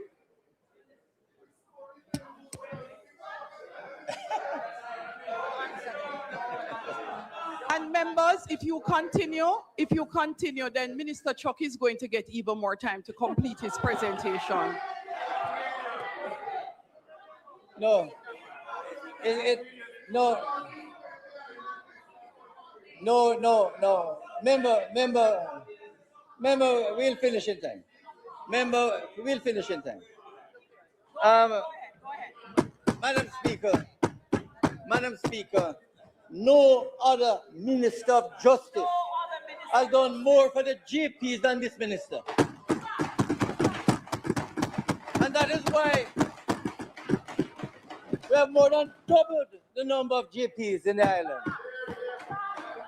We have monthly sensitization to empower our GPs even more to provide more justice services to the people across the country. Madam Speaker, talk about stipend. Any GP who is serving in the courts with the police taking witness statement and they have to spend time, they can collect a stipend. Can collect it. But Madam Speaker, the idea of paying GPs regularly is out. It won't happen. Madam Speaker, the GPs, apart from those services in the courts, spirit license, lay magistrate, children's court, where they can get a stipend, what do? They witness identities, they give recommendations, and they witness signatures. Madam Speaker, all of these services that the GPs now provide, the Minister of Religion, a police officer, a principal of a school can provide that service. If these other persons, if we decide to pay GPs, would those other people be entitled to be paid too? You must see, all the GPs that I know that I have interacted with, they have said that GP service is voluntary. We want to help our people. And those GPs who are charging, they're corrupting the system. They're a part of the corruption of taxi drivers getting more than one license. They used to corrupt the passport, and we want to decommission any of them charging. Yes. Because the truth of the matter is, GPs realize, and we must all realize, the biblical maxim: it is more blessed to give than to receive. Amen. And that is what I urge on all the GPs. When you go and you give volunteer service, in the long run, you get a huge amount of blessings. And they're not unhappy to do it. And, Madam Speaker, if the member from Northeast St. Elizabeth had done her homework, she would see that across the Commonwealth, Canada, Australia, across the Commonwealth that has GPs, it's a voluntary service. Only in one province in Canada, Saskatchewan, where some JPs are employed and they are paid differently. And not only that, Madam Speaker, JPs can also be trained as mediators, restorative justice facilitators, and they can get a stipend when they participate in restorative justice and also mediation. And I encourage JPs to do that. So please, member from Northeast St. Elizabeth. Well, you know, I must tell you the truth. I really felt sorry for you. Because when you are talking, it's clear you did not. It is clear you did not have much in the justice sector to criticize. So you went all over the place, including the Firearms Act, which is in the Ministry of National Security, including talking about, arresting the powers of police. So I was really sorry for you that you had to go all over the place instead of sticking to justice matters. Madam Speaker, during the course of last year, we commissioned 28 new notary publics, and they have now 130. Madam Speaker, that is in Appendix 18. Yes. If you look at Appendix 19, you will see the amount of money we have been spending on infrastructure. Yes. And Madam Speaker, it is the same with information and communication technology. Look at Appendix 20 and you see what we have done. Yes. But I want to touch on another item, constitutional reform, human rights. Madam Speaker, Jamaica's constitution is the supreme law, guaranteeing freedom, rights, and privileges to all Jamaicans. It is the cornerstone of an efficient, accessible, and stronger justice system. Yes. Let me pause here to recognize and thank the former Minister of Legal and Constitutional Affairs, MP Marlene Malahoo Fort, who along with then Permanent Secretary Wayne Robertson and team and Lieutenant Rocky Mead held several town hall meetings and provided Parliament with a well-documented report by the Constitutional Reform Committee. Madam Speaker, the Constitution Amendment Republic Bill 2024 was already tabled to remove the monarch. Once again, Madam Speaker, for Jamaica's sake, let us look at the bill and see how it can be amended if necessary and modified so that this Parliament, at the earliest possible time, can debate and remove the monarch. We need to become a republic. There is no need to delay this process. The final appellate court will come to Jamaica, but it is a matter that we want to take to the people in further constitutional town hall meetings. Yes. You see, Madam Speaker, the final appellate court has many possibilities. We can go the route of Hong Kong, where the final appellate court consists of international judges and Hong Kong judges, and they sit as the final appellate court. I don't mind if the final appellate court in Jamaica, the 5 Caribbean court judges sit, but it must be a Jamaican final court. This CCJ, and what is behind it was well put by Sherrod Ramphal, where he said that the CCJ is the beginning to reintegrate the Caribbean. Is that what we want? We need to discuss it at town hall meetings. Is that what we want? A Caribbean Union? That CARICOM, no problem. But we don't have a Caribbean legal system. And I would like to be able to elaborate on this at town hall meetings. So, Madam Speaker, I urge, and this Parliament must urge and invite the opposition leader to let us restart the constitutional process. So, Madam Speaker, we can do a fair amount of piecemeal, putting in the Electoral Commissioner of Jamaica as a part of it, the public defender, and other pieces. But without the consensus of this Parliament, it doesn't make sense. But if we're not going to go and do a process, we may well have to do it, because we have bills there to put in the Electoral Commission and the public defender as a part of the Constitution. But we want it to be a consensus of this Parliament.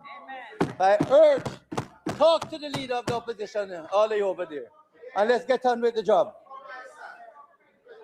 In the meantime, Madam Speaker, we have continued the strategic and targeted public education program on the Constitution. As part of our sustained legal education efforts, we distributed more than 400 Jamaican-branded consolidated copies of the Constitution, and I know my minister's seat was at UTEC, UWI, distributing Constitution and engaging in public education.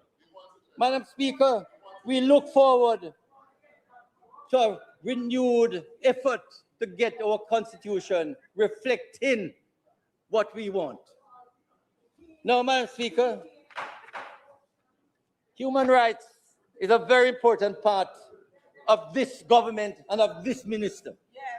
And as I go across the country, I promote the respect for one another's human rights. Yes. Yes. And I will continue to do it. Yes. I can tell you that when we reported to the International Covenant on Civil and Political Rights and the Universal Periodic Review, we got very good commendation. Yes. Jamaica does not, and I hope will never have, a human rights problem. We have the Office of the Public Defender. If you have a difficulty, you can go to the Office of the Public Defender and prosecute any human rights breach. They are empowered to prosecute any human rights breach.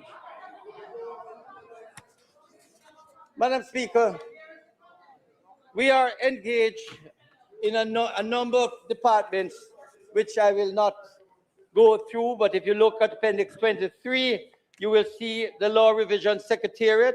You will see what we have done on human rights, Appendix 22. Legal education, we have had several sensitization programs with judges, clerks of courts, GPs, and so on. Madam Speaker, I must conclude.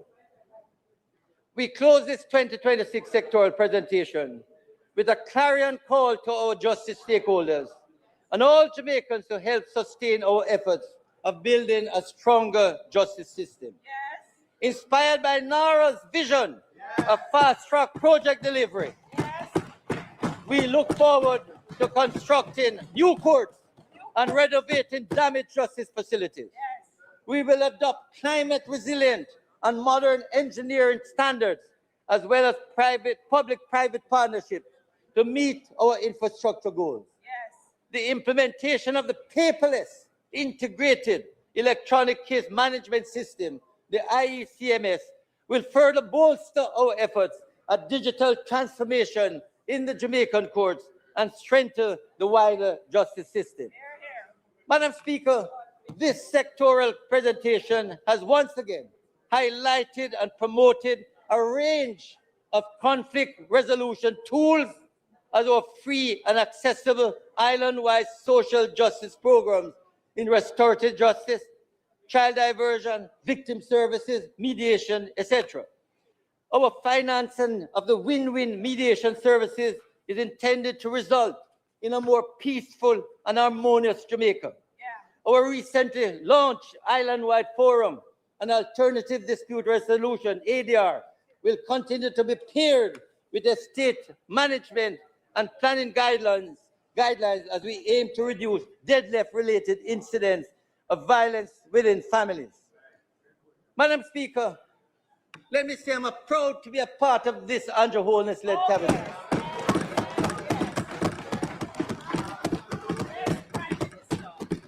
Everything that I've asked for to uplift and build a strong justice system, the ministers of finance from Audley Shaw, Nigel Clark, and now Favour Williams, we get. The only thing stopping us in terms of money is the procurement thing. And we have to overcome this procurement thing. Because we have the funds are available. The funds are available, but procurement frequently we can't get the courts built. Madam Speaker, this administration has ensured that anyone who ever wants justice need their head examined.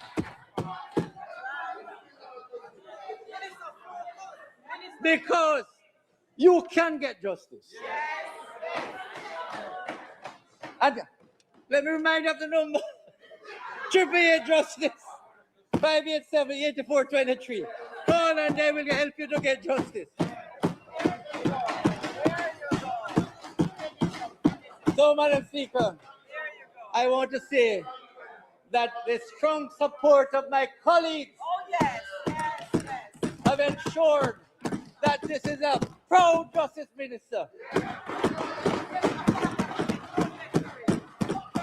And I call on all parliamentarians, let us help our fellow Jamaicans to live peacefully and harmoniously.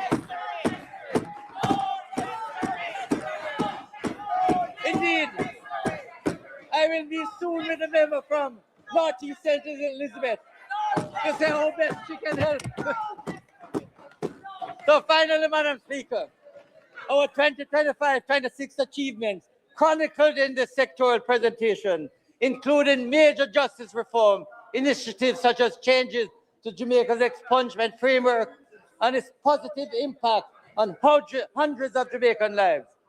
We anticipate similar success stories and our constitutional reform initiatives, which will undoubtedly contribute to building a stronger justice system for Jamaica. Madam Speaker, colleagues, I say blessings to all Jamaicans. And may God bless all of us. Thank you.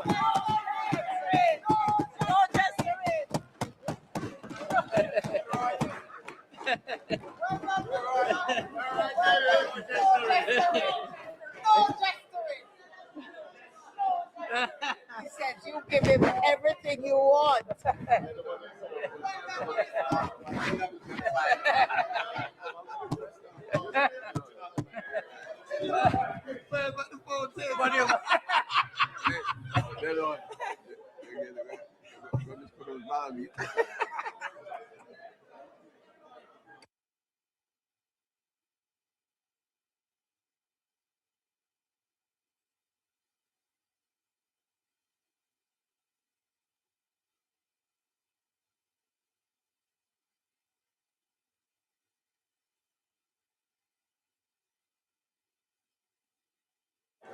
House Leader. House Leader.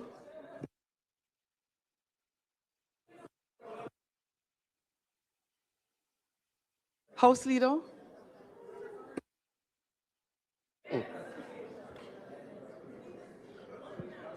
Madam Speaker, after such an exceptional presentation by the best Justice Minister that this country has seen, we will gesture no longer. And we will move to the presentation. We will move to the presentation from a wonderful member of parliament.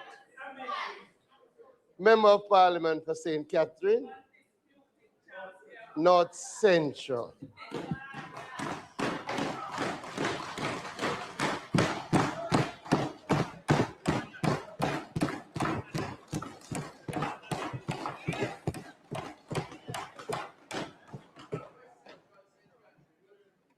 Madam Speaker, I rise to make my 19th presentation in these annual sectoral debates.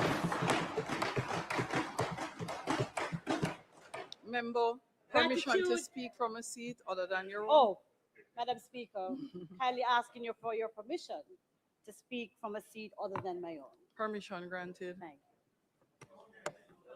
Gratitude to God prevails. Appreciative of the support of family, headed by my husband, Marlon Garvey.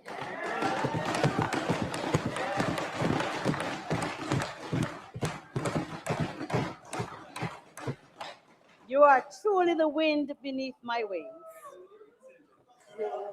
Blessed by the unconditional love of my daughter, Morgan.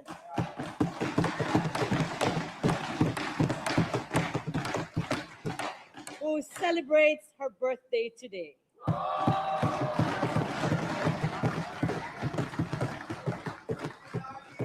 And the remarkable love of a mother who has given 3 decades of service to the United Nations and who has forged in us an appreciation for peoples and cultures across nations and a deep awareness of the value of democracy. Your 84 years on this world is value to us all.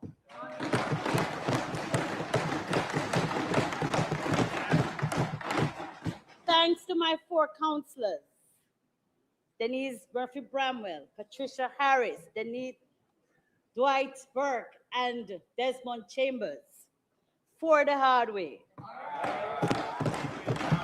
To my constituents, for their unwavering support over 5 consecutive terms. To the student leaders of Dintil Technical High School, one of the finest institutions in our country. And for the full solidarity of my colleague parliamentarians, headed by the leader of opposition, Mr. Mark Jefferson Gordon.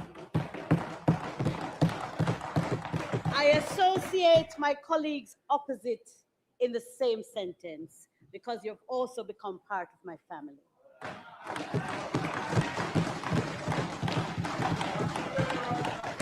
I want to take this opportunity to extend my condolences to member Malahoo Fort, who lost her husband recently. I understand grief, and today I pray for God's comfort on her and her family. The work of the members of parliament is never done, whether through the falling rain or the extensive drought. Consequently, I must say thanks to my personal staff, my security, my team at the office, my constituency team, my colleagues in local government, because I also served almost a decade as a councillor myself.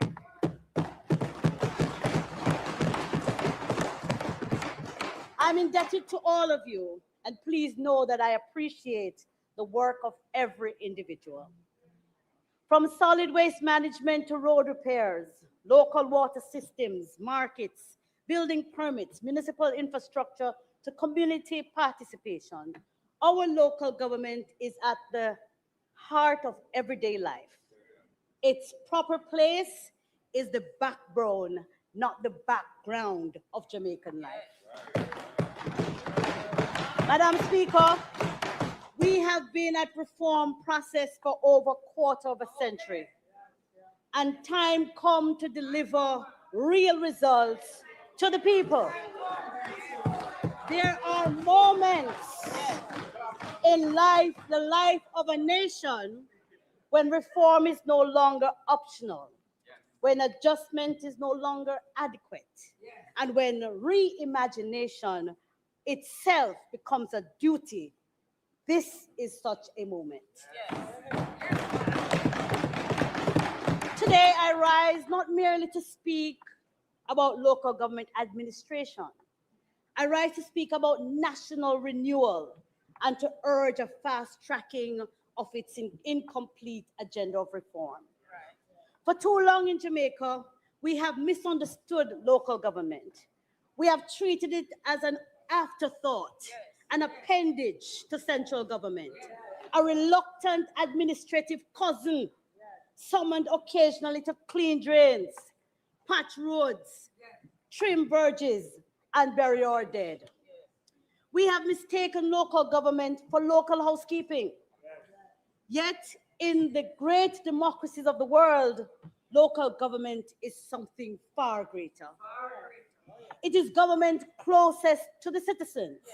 It is democracy made visible. It is service delivery made immediate. It is development made personal. And perhaps most importantly, it is where ordinary citizens that encounter the competence, compassion, or failure of a state.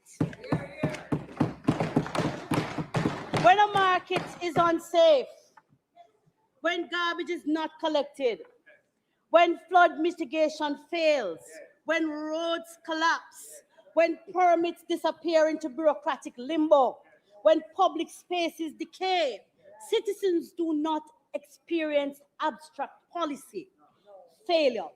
They experience government failure. Madam Speaker, Jamaica stands at an uncomfortable crossroads. Over 30 years, the reforms of the early 90s inspired hope. We were promised a transformed local government system, a modern architecture of democratic participation, greater autonomy, better services, stronger accountability, institutions responsive to communities rather than distant ministries. It was, in many respects, a noble ambition, but patriotism requires honesty. The dream of 1992 has not lived up to expectations. The truth must be spoken plainly in this honorable house. Our municipalities remain financially weak. Our local authorities remain administratively constrained.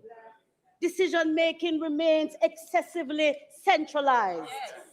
Citizen confidence remains fragile. Innovation remains sporadic. And in too many communities, local governments survives not as a strategic engine of development, but as an exhausted mechanism of maintenance, which is not up to scratch. We cannot reform what we refuse to diagnose. And diagnosis begins with candor. Too often governments have spoken proudly of decentralization when we know we are practicing the very opposite. We are hoarding authority. Too often local government has been praised ceremonially while neglected institutionally. Madam Speaker, one could be forgiven for concluding that in Jamaica we support local government in the same way some people like me support exercise. Passionate in theory, inconsistent in practice. A few murmurs of agreement and a burst of enthusiasm in a January New Year resolution. Then a rapid return to the old habits as the year progresses. That is the reality. A nation aspiring to first world standards cannot sustain third world systems of local administration. We speak proudly about becoming the place of choice to live, work, raise families, and do business. But greatness is not built exclusively in ministries in Kingston. No, greatness is built in communities, in parishes, built where the people live. And therefore, local government is not peripheral to development. It is development. Madam Speaker, if Jamaica is to compete in the 21st century, we must stop governing communities as if efficiency, responsiveness, transparency, and innovation are luxuries. They are necessities. When one studies the most successful jurisdiction in the world, we encounter a consistent lesson. Whether in Singapore, in Denmark, in Canada, or highly effective municipal systems in parts of the United Kingdom, local government is treated as not as democratic bureaucracy. It is empowered. It is resourced properly. It is professionalized. It is digitized. It is measured and it is trusted. Citizens in those jurisdictions do not want to wait months to know whether a permit is approved. They do not want to go from office to office seeking signatures like pilgrims in search of revelation. They do not want to endure endless procedural uncertainty while systems apologize for inefficiency and call it patience. Madam Speaker, the Jamaican people deserve better. And the truth is, they are ready for better. The local government system cannot be a timid improvement upon yesterday. It must be transformational. So what then is the vision? It is a Jamaica where local government is competent, accountable, technologically advanced, financially empowered, and genuinely democratic. A Jamaica where municipal offices become centers of problem solving rather than monuments to bureaucracy. It must create a Jamaica where communities shape priorities instead of merely reacting to neglect. A Jamaica where local authorities are judged not by excuses, but by outcomes. A Jamaica where every citizen, whether in the urban centers of Spanish Town or the rural districts of Sligoville, experience governance that is visible, efficient, and dignified. We seek a second generation of local government reform. The unfinished promise of 1992 must now become the realized ambition of the 2030s. The vision is not partisan, because, Madam Speaker, garbage does not ask who you vote for. Street lights, if you can't get any, don't ask which side of the fence you're upon. Floodwaters do not pause for political affiliation. And broken roads inconvenience every ideology. Competent local governance benefits everyone. Madam Speaker, there have been improvements. Minister, there have been some improvements, but not enough. Governance cannot be measured solely by announcements, ceremonies, and ribbon cuttings. No, sir. Competence is measurable. Yes. Performance is measurable. Yes. And delivery of services is measurable. Let us look at solid waste management and the creation of the National Solid Waste Management Authority. The dream was for better standards and more efficient management. That is fading fast. The objective of the act is not even being observed. No, sir. Because the NSWA is yet to be structured according to the act and is not functioning as a regulatory body. The government maintains it as an operating entity and has invested in more trucks, yet the system gets worse. Irregular garbage collection is now the #1 complaint of every citizen in every parish, whether in urban centers or rural communities. There are some communities which have never seen a garbage truck, ever. So what do we expect? The inadequate field is improperly maintained, and every audit raises fundamental management questions. It seems a personality cult, no rules, and people's jobs are terminated on spurious grounds, such as one single person losing confidence in professional staff without explanation to the public. This is done at great expense to the taxpayer, totaling tens of millions of dollars. Solid waste services must improve because it's not cheap. The cost of solid waste management services in 26-27 estimates of expenditure is $8.5 billion, down from $9.7 billion over last year. In 2 years, it will cost taxpayers over $18 billion for garbage collection and disposal.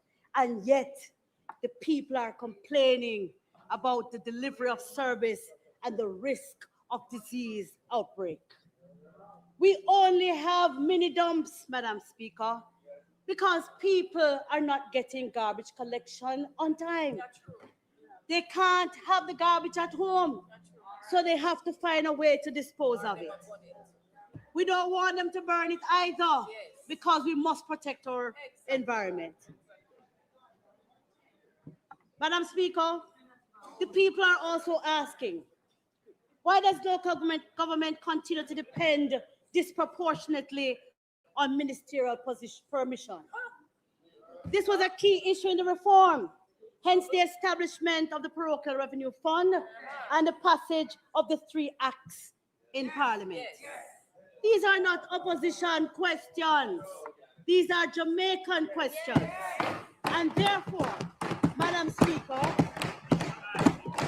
we must revisit the 1992 dream, now threatening to become a nightmare. The 3 critical laws passed in 2016 as a framework of the new governance arrangements cannot even benefit the system because no regulations have been brought to this honorable house.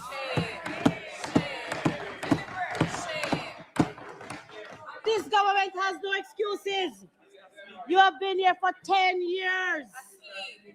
The government came last week and you promised a new building act while we still await the regulations of 10 years ago.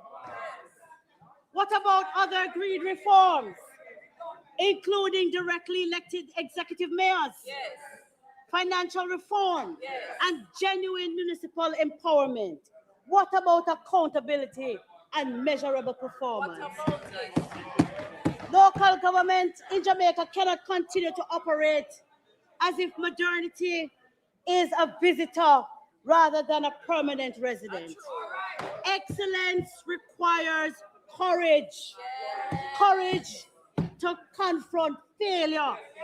Courage to abandon complacency. And the courage to modernize and to reimagine. Central government must cease treating municipal corporations as institutions permanently awaiting permission to function. We must instead build a modern fiscal program for MCs to get on with the business of running their municipalities and implementing basic tasks such as drain cleaning without waiting for a handout of municipal permission. Minister, the $300,000 you announced to give councillors is an insult to them, Minister. And you were a mayor, good mayor. And we know you know, say, we need more money in local government. We need to stop giving councillors basket to carry water. Madam Speaker, municipalities have been experiencing ad hoc delivery of parochial revenue funds or permission to use their SGRs even after documentation is completed. This has resulted in many parishes not being able to carry out their program of work. And we saw it as they hurriedly tried to clean drains when Melissa was already here. Madam Speaker, our local financing architecture remains too narrow. Municipal corporations depend excessively on constrained revenue channels while operating within expanding expectations. This is unsustainable. We must modernize revenue administration through technology, compliance reform, and diversified local income mechanisms. Property tax administration must become smarter, more transparent, and more efficient. Citizens deserve fairness, but fairness includes compliance. We cannot sustain public expectations while tolerating chronic leakage. Technology can help dramatically. Digital property databases, GIS mapping systems, integrated billing platforms, real-time compliance tracking, automated payment systems, and predictive revenue planning. Madam Speaker, municipalities should benefit more meaningfully from economic growth occurring within their jurisdictions.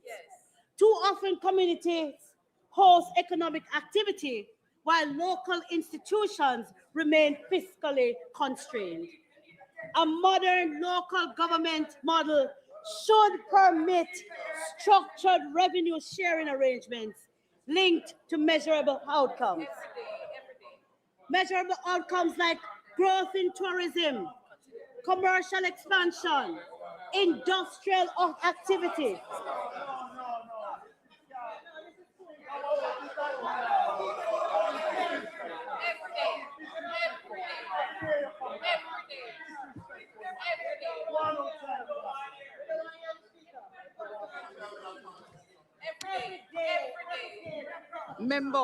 Member, take a seat.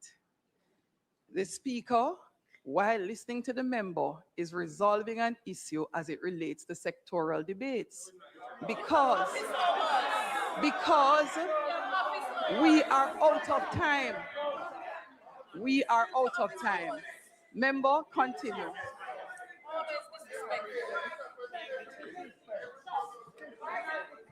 She does it every day. Or she leaves. So I'm back to the second point. Municipalities should benefit more. Madam Speaker.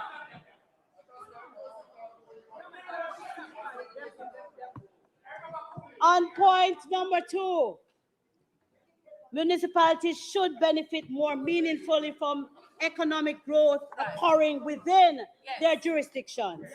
Too often, communities host economic activity while local institutions remain fiscally constrained.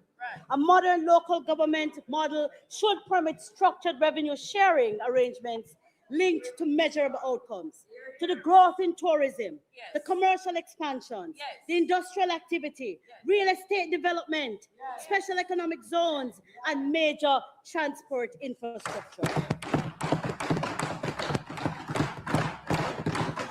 Local government should have stronger developmental incentives. When communities thrive economically, municipalities should gain institutional capacity to reinvest. Number 3, performance must matter, resources matter, and the outcomes matter as well. Municipal corporations that demonstrate measurable improvements in governance indicators should receive performance-linked incentives. These measurements could include faster permit turnaround, improved sanitation metrics, infrastructure maintenance targets, budget transparency, procurement efficiency, and citizen participation. Reward effectiveness and efficiency. For far too long in Jamaica, public systems sometimes appear to reward endurance rather than their excellence. We must change that culture, Madam Speaker. A high-performing municipality should not be treated identically to a chronic underperforming one because incentives shape behavior. Number 4, municipal empowerment does not mean financial recklessness.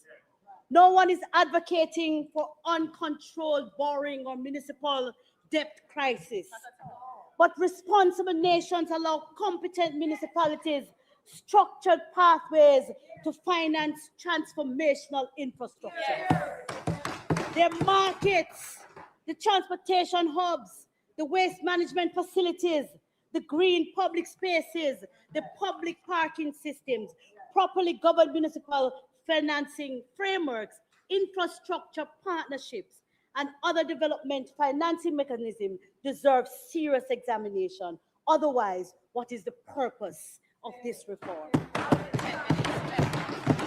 Madam Speaker, one of the most number 5, corrosive features of under-empowered local government is institutional dependency. The psychology of dependency has become embedded, and dependency weakens innovation. Local government cannot exist merely to request assistance. It must solve problems, lead, innovate, and deliver. Mayors and municipalities should be constantly asking, how do we improve outcomes, not how do we secure the minister's permission? Madam Speaker, this issue is larger than any particular administration. It concerns integrity, dignity, institutional dignity, and community dignity. When local government fails, community sees it as neglect.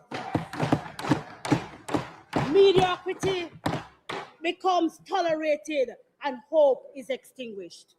Number 6, Madam Speaker, local government cannot merely maintain roads and collect garbage. Cannot just maintain markets and cemeteries. The future of municipal leadership is rooted in economic development of our parishes to support rural and urban life.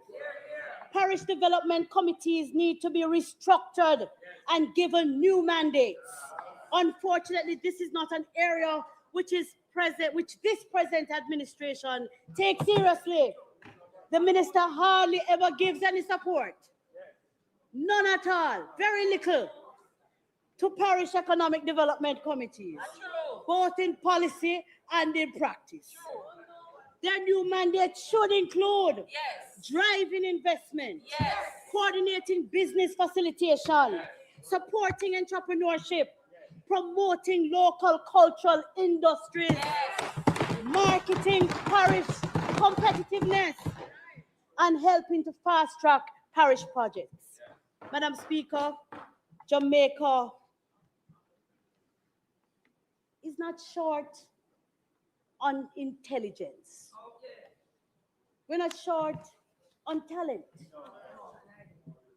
But one of the great things about Jamaica is that each parish has its own unique economic potential.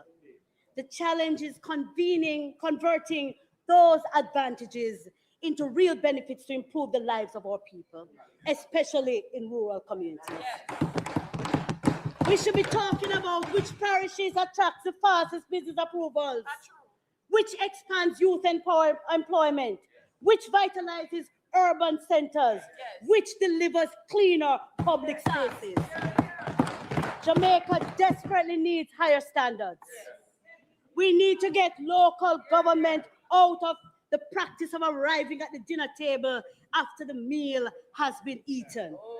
In Jamaica, if Jamaica is serious about a Millennium Development Goal achievement, especially becoming the place of choice to live, then the municipal capacity must be transformed and funded accordingly. Money alone can't modernize that. which is why our next reform pillar concerns something transformational: the digitization of local government and the creation of smart, citizen-centered municipal services. If local government in Jamaica is to become world-class, it cannot merely think differently, it must operate differently. The 21st century citizen increasingly encounters a 20th century bureaucracy. That contradiction frustrates progress. We live in an age when Jamaicans can transfer funds instantly, speak face-to-face across continents, access information in seconds, and conduct sophisticated commercial transactions from mobile devices. Yet too often, a citizen seeking municipal approval encounters uncertainty, paper dependency, fragmented communication, or administrative silence. Madam Speaker, bureaucracy should not feel like archaeology. No. Citizens should not have to excavate information. They should not have to wander from office to office searching for updates as though governance is a scavenger hunt.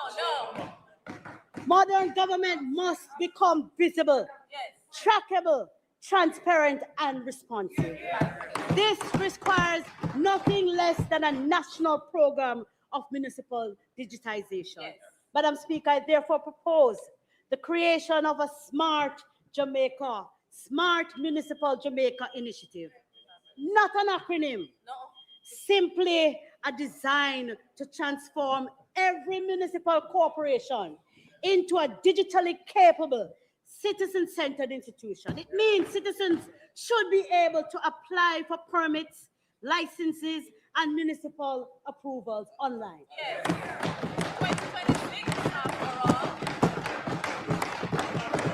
They should be able to track applications in real time, receive predictable timelines, escalate unresolved delays, pay fees digitally, access service requests through unified platforms, receive updates automatically, rate service, let me say that one again, rate service experiences, monitor infrastructure projects, participate in consultation, and to access municipal information transparently. Madam Speaker, it's not a dream. Systems exist, and we can no longer delay this modernization through the application of digital technology. Madam Speaker, Jamaica must create a unified digital ecosystem connecting municipal corporations across Jamaica. A common platform, integrated standards, shared technology, interoperable systems, one citizen portal, one municipal identity framework, one national standard of responsiveness. Digitization must move beyond paperwork. It must be support resilience. It must know when gullies are blocked, which shelters are not working or resourced, which communities face elevated flood risk, where illegal dumping is occurred. Madam Speaker, technology should help save money, but most importantly, it should help save communities.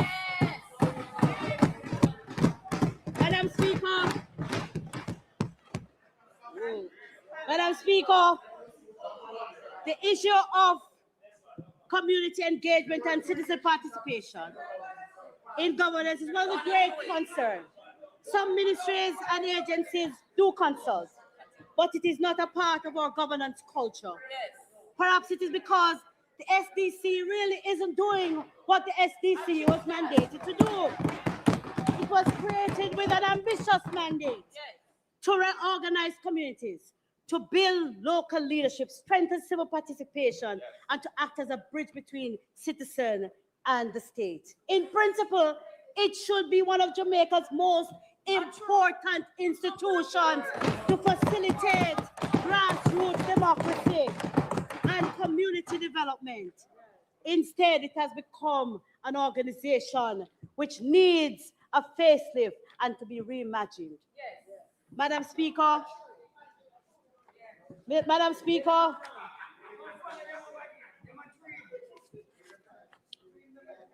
I see the time and I heard your threats. And so I am going to conclude. I am going to conclude because I'm a disciplined member of parliament.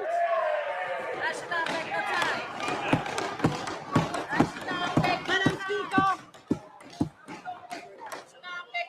Madam Speaker, the task before us is not merely how we repair and reform local government.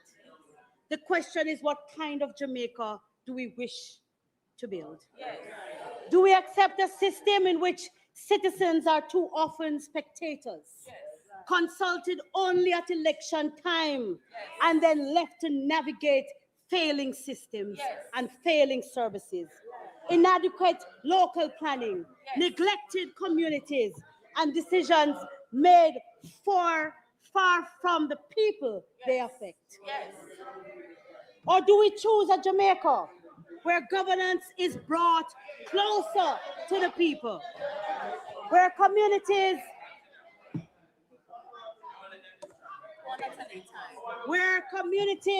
have a voice, local institutions have strength, and democracy is lived every day, not every 5 years?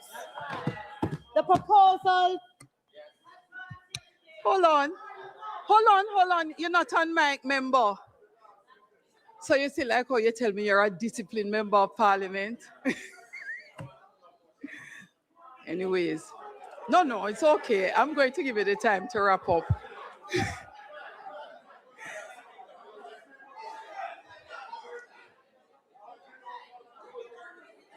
Give you the time. Anyways, I'm giving you the time to wrap up, member. But you see, because you announced how you're a disciplined member of parliament, it looks like you don't want any time extra at all. All right, go ahead, member.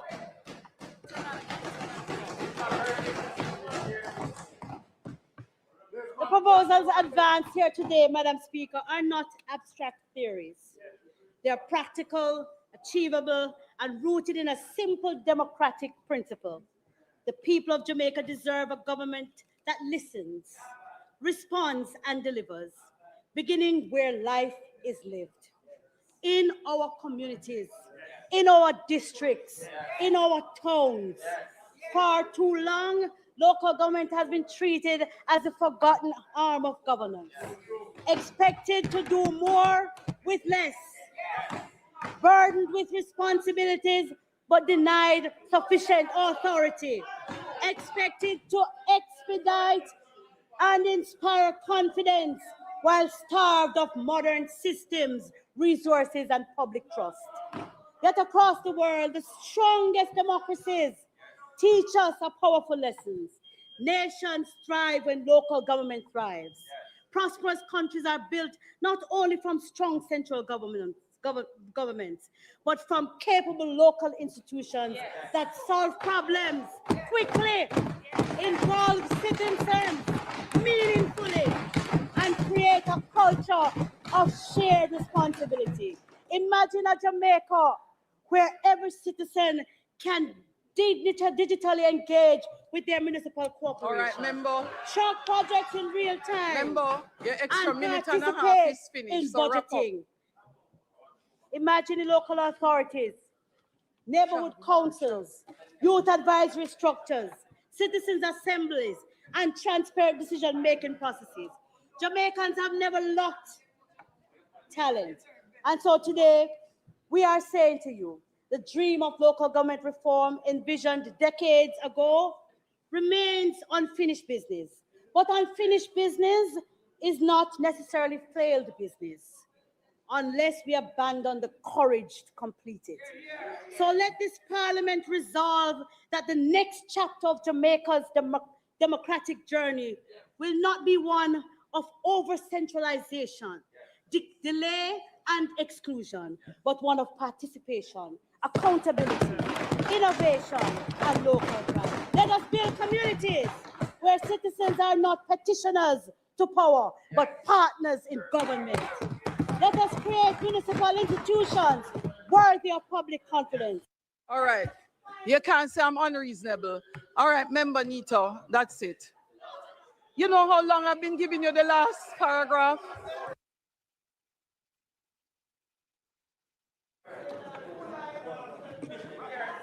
Let us finally bring governance closer to the governed.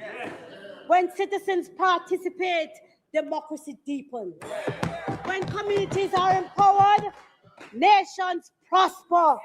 And when local government works, Jamaica works. God bless Jamaica. God bless the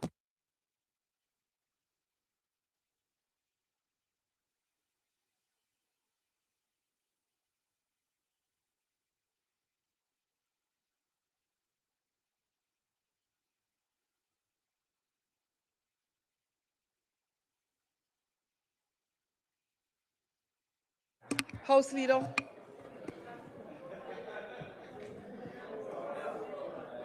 Madam Speaker, let me thank the member from St. Catherine, North Central. I really hope the municipal corporations, especially those in Westmoreland, Manchester, St. Catherine, were paying. Can you allow me? We're paying keen attention to what you have put forward. And we commend you on a solid presentation.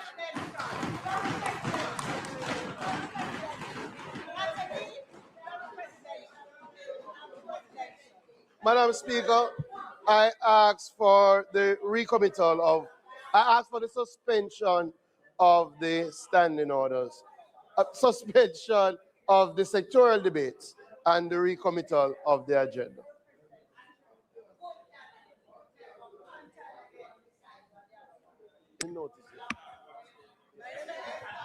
I've got notices.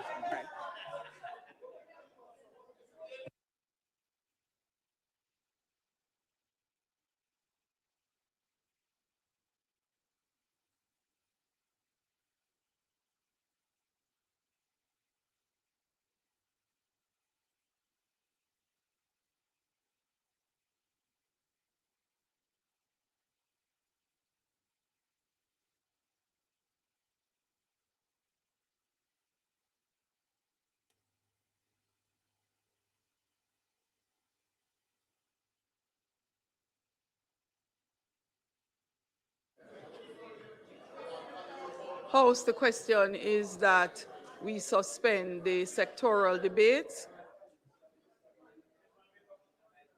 to continue at the next sitting. Those in favor? Those against? The ayes have it. We are also putting the question to the House to recommit from statement by Minister to go through the agenda items that we need to for today's sitting. Those in favor? Those against? The ayes have it. Statement by Minister. Madam Speaker, today we will have a statement by the Minister of Transport, Telecommunications and Energy, the Honorable Darrell Vaz.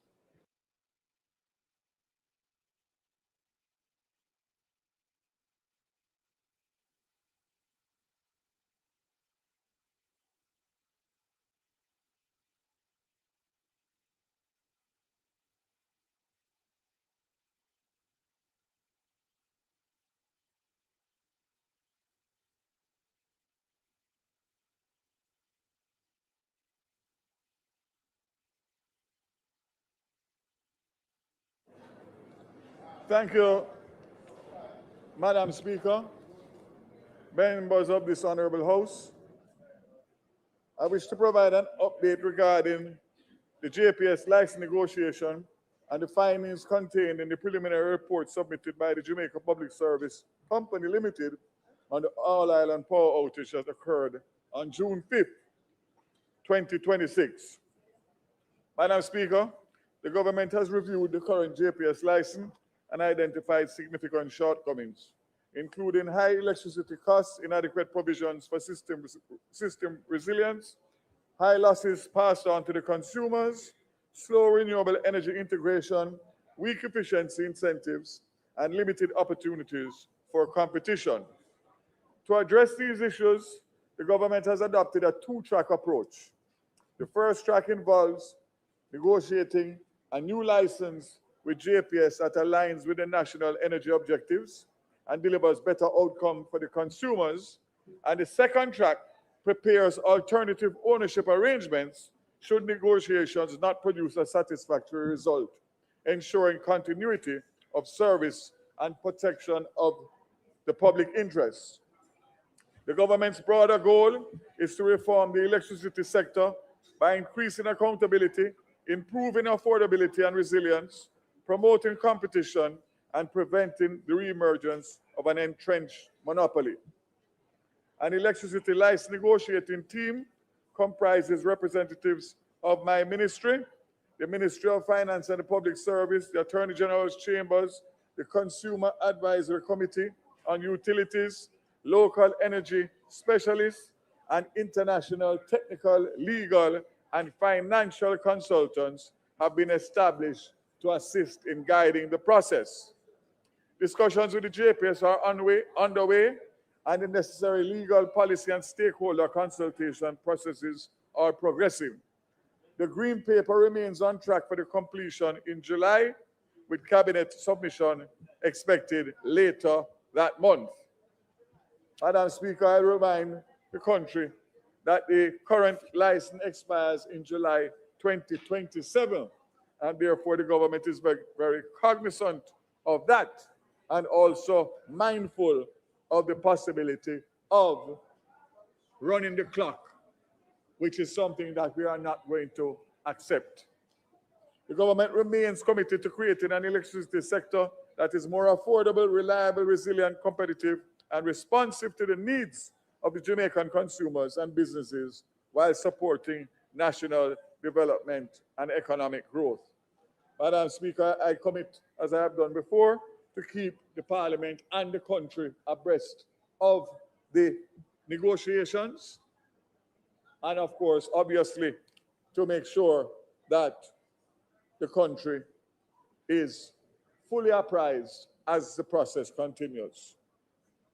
Madam Speaker, first and foremost, I acknowledge the significant inconvenience, disruption, and uncertainty experienced by households, businesses, public institutions, and essential services across Jamaica.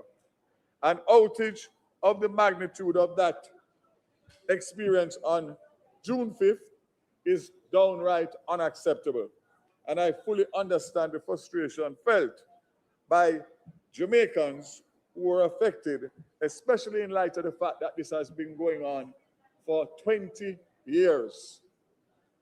Not to mention the fact that significant losses were obtained, and there is nothing in the current act for any compensation for those persons, small and large, who were affected by the activities, or their activities were affected by the All Island power cut. I want to acknowledge the JPS CEO and the technical team who worked tirelessly to restore electricity to communities across the island. Their efforts helped the recovery process and minimize what could have been a far longer period of disruption. And as we know, the history of blackouts could be longer and the misery index soaring. According to the summarized version of the 38-page report, as the JPS report that I have received, at approximately 9:02 p.m. on June 5th, JPS experienced a total all-island power system outage. The event was initiated within the corporate area during a period of inclement weather accompanied by lightning activity. While the report outlines the sequence of events that led to the system shutdown, I must emphasize that the root cause of the outage has not yet been conclusively determined. Investigations and technical analysis remain ongoing to establish with certainty the factors that triggered the collapse of the national grid. The report also provides details regarding the incident, the operational response undertaken by JPS, the restoration process, and a series of recommendations and follow-up actions aimed at strengthening the resilience and reliability of Jamaica's electricity network. I have reviewed the report and have requested that the investigation continue until all outstanding questions are answered. The Jamaican people deserve a complete understanding of what occurred and the assurance that every reasonable measure is being taken to prevent a reoccurrence. While restoration has been completed, the government and the JPS work is not finished. The government's responsibility extends beyond restoring power.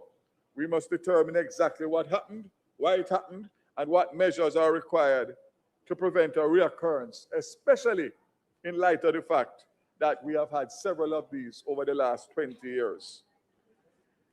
That is a standard I expect from all entities operating within the energy sector and any sectors of my portfolio.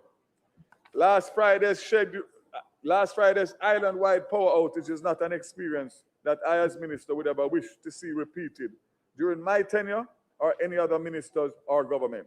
Quite frankly, as I said before, it is unacceptable in 2026.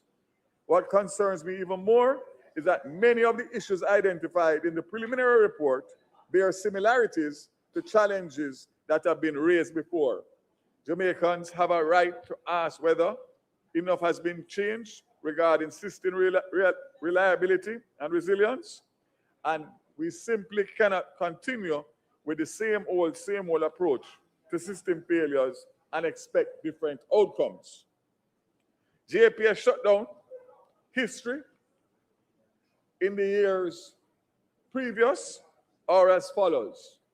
July 15, 2006, failure of distant relays to operate the Duncan substation following a lightning strike to the Duncan's Bogue 130 kV transmission line. July 3rd, 2007, due to non-clearance of a fault on lightning arresters for generator number 2 step-up transformer at Old Harbour, where one pole of the 138 kV circuit breaker in the switchyard failed to open properly. January 9, 2008, again due to non-clearance of a fault on the Doheny Tredegar 138 kV transmission line at the Tredegar, and after a wooden transmission support pole fell to the ground. August 5th, 2012, again due to non-clearance of a fault on the Doheny Nagas Head 69 kV transmission line at the Doheny end at pole number 1. And August 27th, 2016, due to non-clearance of a fault at the Port Authority of Jamaica substation 69 kV transmission line. Madam Speaker, the first 3 incidents have been the subject of OUR inquiries, which set out various recommendations to be implemented by JPS. I have made it clear to the JPS that this incident cannot simply become another report on a shelf. The recommendations and the corrective actions arising from this event must be treated with urgency. Jamaica's electricity system must be strengthened to better withstand operational challenges, severe weather events, and any other risks that could threaten grid stability. The Jamaican people deserve a modern, reliable, and resilient electricity network. They deserve confidence that when lessons are identified, they are acted upon. That is a standard that I intend to uphold. Madam Speaker, as stated before, this entire scenario in the year 2026 is completely unacceptable. It seems like to be the same old. Nothing has changed regarding the system failure all island power outages due to non-clearance. That cannot be an issue that we are grappling with 20 years later, despite a newer grid and advancing in technology over the past 2 decades. As indicated by the JPS, the sequence of trips and system behavior strongly suggests a failure or delayed operation of the primary protection scheme at Hunts Bay on the Rockport line, pending further analysis. This appears to have resulted in a longer fault duration, escalation of disturbance, and a wider system instability. Additionally, the JPS has noted that the environmental conditions, heavy rainfall and lightning, contributed to increased transient faults on the transmission and distribution system in the hours leading up to the event. Following the shutdown, the JPS activated its incident command structure and commenced restoration using a controlled black start and system build-up approach, initially isolating the affected corporate area assets. Restoration proceeded through the establishment of separate electrical islands, notably the Bogue Electrical Island, which provided early supply to Western Jamaica customers, and that was established at 10:01 p.m. And a Central Electrical Island was established at 10:18 p.m., supplying customers in that region. And independent restoration efforts in the corporate and central areas, a secondary system setback occurred at approximately 11:54 p.m. during the delicate generation load balancing, resulting in the loss of the central and corporate area electrical islands, while the Bogue Island remained operational. This event is reflected in the observed dip in load restoration. The restoration process regained momentum following stabilization of generation resources, synchronization of the Western and Eastern electrical island at approximately 3:14 a.m., which enabled improved House Leader.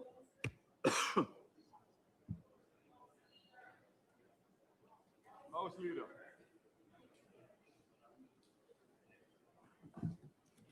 Madam Speaker, I'm asking that you allow the member sufficient time to complete his presentation.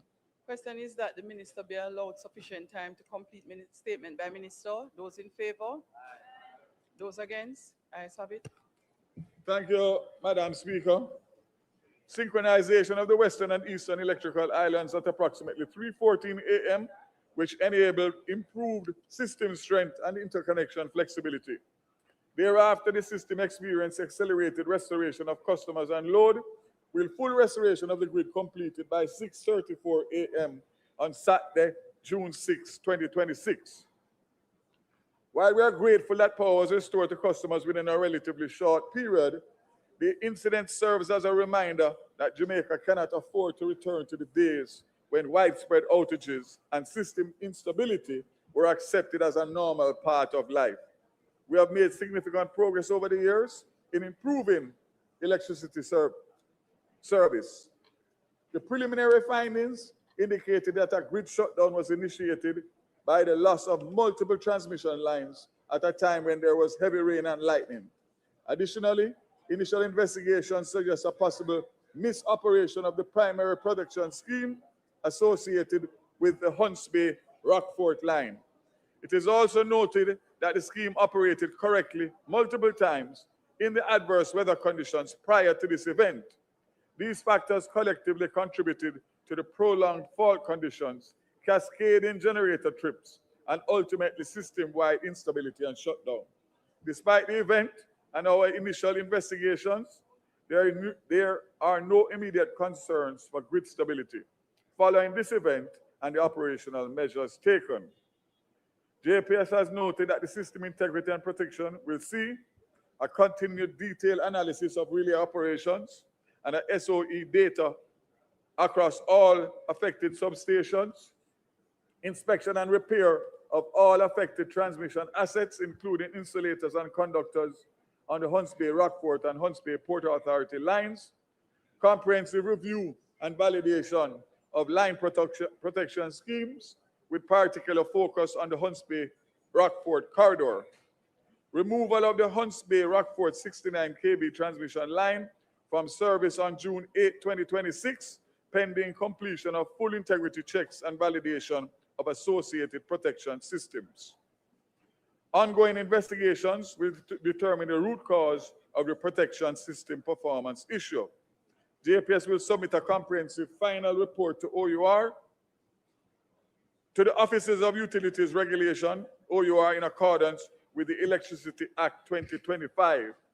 The June 5th island-wide blackout has also reignited important discussions regarding accountability, consumer protection, and a regulatory framework governing Jamaica's electricity sector. I have consistently maintained that where business and Jamaicans have suffered demonstrable losses because of an outage of this magnitude, the issue of compensation must be seriously addressed and considered by the Jamaica Public Service Company. The incident has further strengthened my resolve to pursue a review of both the Electricity Act and the Office of the Utility Regulations Act to ensure that legislative and regulatory framework is fit for purpose, provides stronger protection for consumers, and equips regulators with the tools necessary to promote greater reliability and accountability within the sector with the necessary sanctions. As discussions continue regarding the renewal of the JPS license, this event underscores the importance of ensuring that the future licensing arrangements contain clear performance standards, resilience requirements, customer service obligations, and appropriate mechanisms for accountability when major system failures occur. The events of June 5th must now more than ever inform the way forward as we seek to build a modern, resilient, and consumer-focused electricity sector for Jamaicans and Jamaica.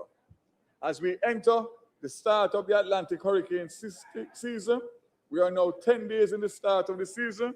Preparedness must remain a national priority. Last Friday served as a timely reminder of how vulnerable critical infrastructure can be disrupted.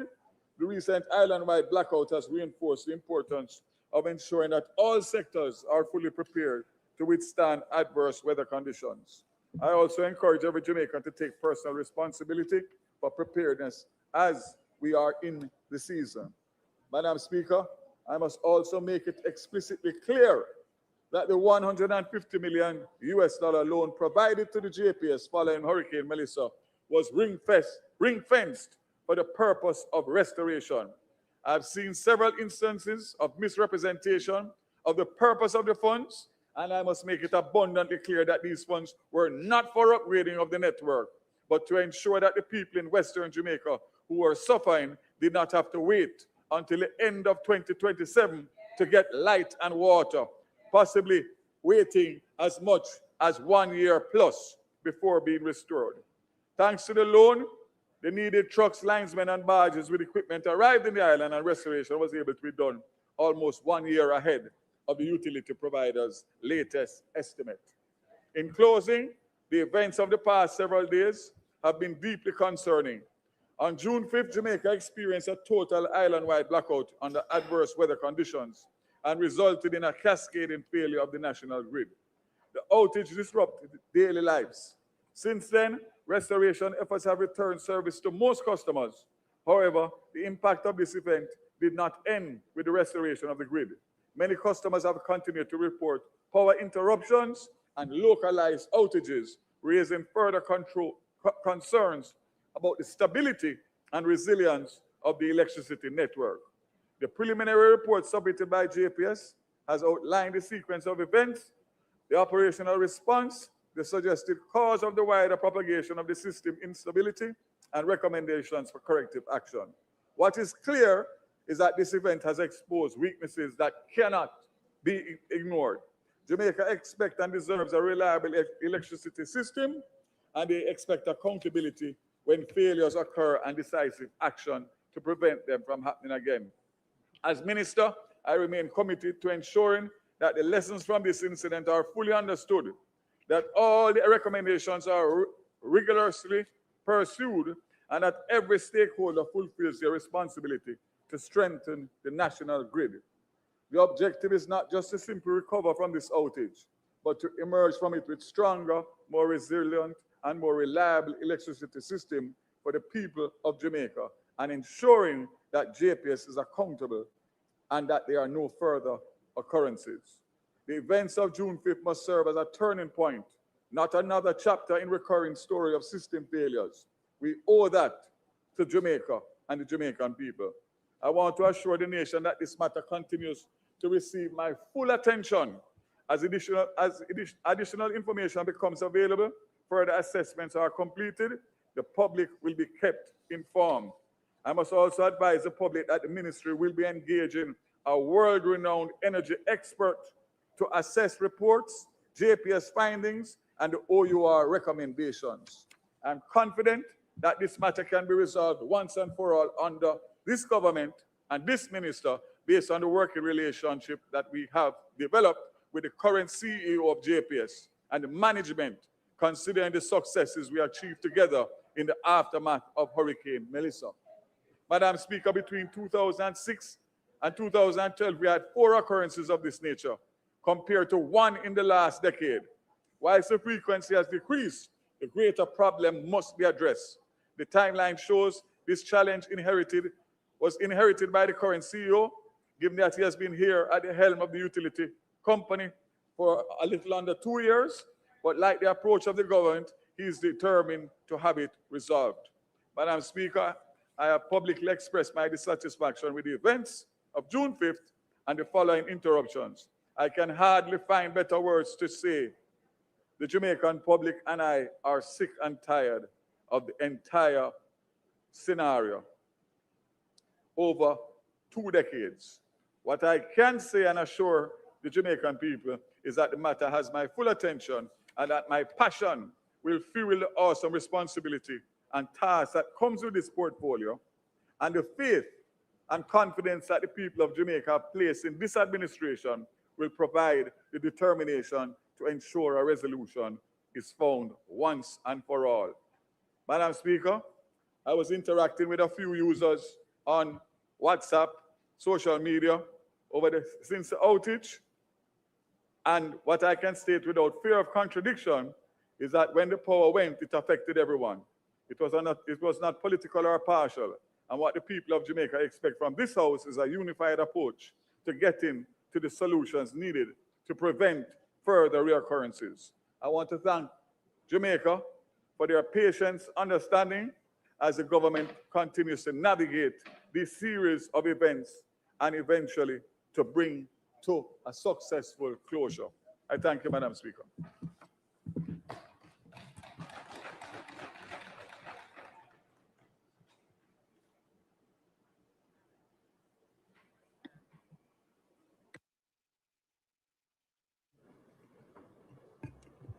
Is your mic on?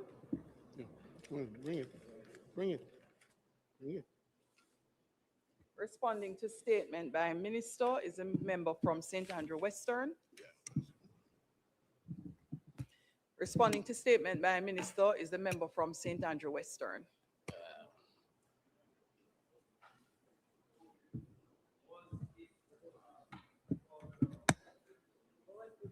Yeah, Madam Speaker, we all listened very intently to the minister, not only in the parliament, but also on social media in response to this very, very challenging incident. And we couldn't disagree, and we're not disagreeing with the minister, that this is an unacceptable situation.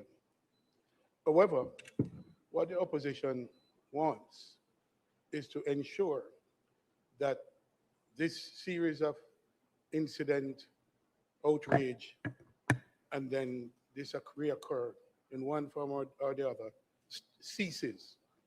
Because in 2026, with technology as it is, with the media looking on, with Jamaica's status in the global economy, this incident is a big incident to lots of people around the world, and that will only grow the reputational damage.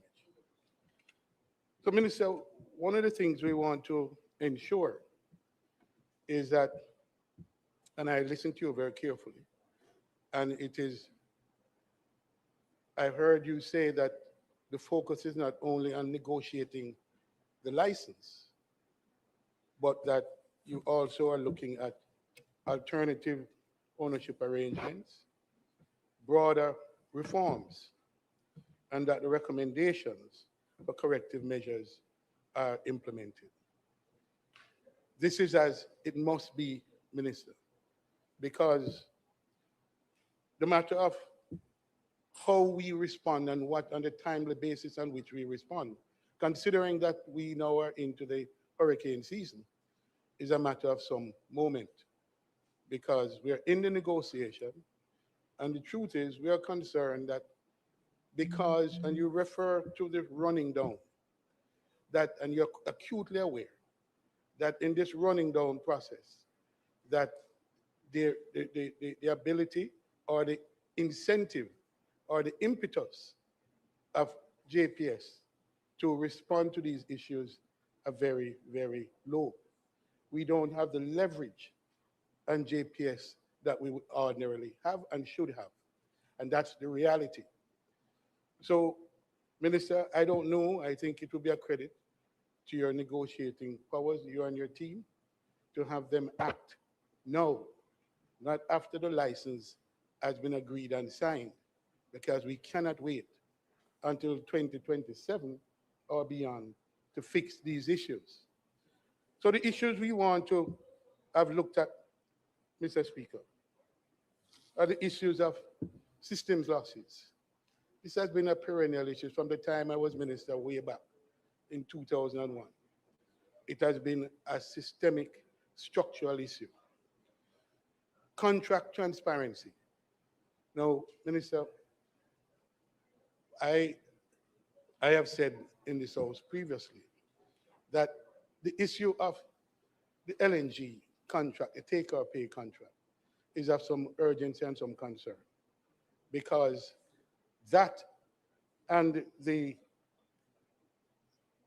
matter of the pass-through of electricity goes straight to the consumers. And therefore, JPS does not have the kind of incentive that it should have to address the issues of electricity cost, because those are straight pass-through to the consumers. We bear the risk and the burden of that. And yet, we have been unable as a parliament, as a committee in parliament, and I'm not even sure that the cabinet itself have seen this contract. I'm not even sure. And you have confirmed my suspicion that the cabinet has not seen it. Now, how can that be, Minister, when, as I said, this is a straight pass-through to the consumers? So that it is in the consumer's interest and benefit that we know the terms of these contracts on whatever basis. We don't have to publicize it across the world, but we have systems and mechanisms in the courts and in the parliament and in the cabinet that can review these contracts on a confidential basis so that we are aware of what is happening. So this contract transparency issue is a big issue. It's a very big issue. And Minister, if you were to conclude the negotiation and this thing remains as is, we'd consider it not an improvement. The other issue is sector governance. Really have to look at that issue. I fail to understand that the OUR, you mentioned the point that Mr. Grant and yourself and others come in at different stage after the 2006 first incident. But remember, how much additional time do you need? How much additional time do you need? Minister, another 5 minutes? Yeah, another 5 minutes. That's double the time, but let me give you the leeway. This is a very important issue. Could you reset the clock? House, the question is that the member be allowed 5 minutes to complete. Those in favor? The ayes have it. Those against, the ayes have it.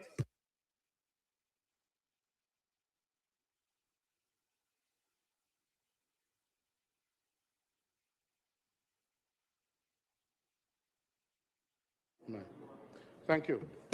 The issue of the governance structure needs to change We need to see an improved governance structure. And that you're not focused primarily on the negotiation for the license is important. But the question then arises, I've said, when will these other reform measures be undertaken? Yeah? So we'll be looking to see closely whether the negotiation can result in some immediate responses, because we recall that in the aftermath of Melissa, you, again, because of the situation with the licenses and the uncertainty, you had to upfront 150 million US dollars. I don't know that you have any similar amount to incentivize JPS to undertake these urgent reforms, because the issue of the KV lines being affected by rain. We are an island, we have rain every day, almost. And it means that if we don't make the fixes, we're going to have recurring incidents. And we are agreed, Minister, that this thing cannot be recurring. The reputational damage to the country is significant. So, Minister, you have a bit of work to do in convincing the JPS that without a license, it has an incentive to enter under reference and to begin the reform efforts now and not to wait till 2027. Minister, I just want to say that you mentioned that the losses, and I've heard you in the outrage that you intend to ask JPS to compensate. Now, in the same breath, you made the observation that the agreement does not have any provision. Now, how do you propose to do that? To convince them again on the basis of no incentive, no license, and the uncertainty about the agreement, that they will now be paying out potentially substantial losses, not only to businesses, but to consumers. So that much, I think you may want to give us some indication about that. Minister, I just want to ensure that the Joint Select Committee, which met on this issue for over a year, and a report was actually concluded. That was never tabled in this House. But the recommendations in that report were, to my mind, and I believe you share the view, sufficiently significant that we will be looking to see what of those measures and those recommendations will be incorporated into the license. Because I think those recommendations will make a substantial improvement over the existing licensing arrangement, which is what we all need and we all are urging. So, Minister, we have some work to do, and we look forward to not only the preliminary report, the final report, and to see what recommendations are there, and to insist that we begin that process of negotiation or reform to ensure that this not occur in this hurricane season. All right? Thank you, Minister.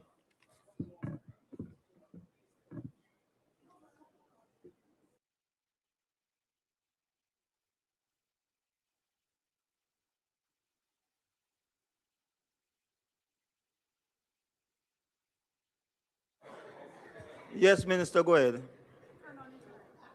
Thank you very much. Mr. Speaker, thank you very much.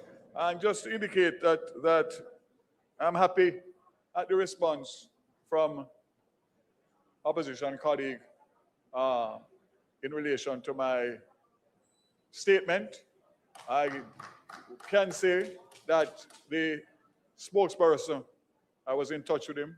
He's not in Parliament today, but we are in touch, and we constantly stay in touch, which is a position that I take. I also work closely with the member who responded, because this has to be something that there's consensus on. This is too important, and this is not about us here today. It's about generations to come. So it's important that there is consensus in terms of how we proceed with the electricity issues, which include the license, the reforms, and of course this current situation that we have. And I give up the House undertaking that I will keep the opposition in the loop, and of course consultations and discussions will continue as I've always done. As it relates to your first comment, there's no two ways about it. The reputational damage of all-island power cut for any country is a significant reputational issue. The issue of the LNG contract, member, I share your sentiment, but at the same time, I caution you to realize that it is a private sector, quasi-private sector arrangement, although it was negotiated by a negotiating team at the time. But I will agree with you that we have not got the benefits. The consumers and country has not got the benefits that were intended by the introduction of LNG. And as it relates to the joint select, which I chaired, and you were a participating member, because of the negotiations and the time with the license, etc., it's not that we are not using information from that was agreed on, but based on all the different timelines that came about, we realized that it wouldn't make sense to deal with the license itself. And I want to assure you that in the negotiating of the license, that the reforms have to be done in parallel.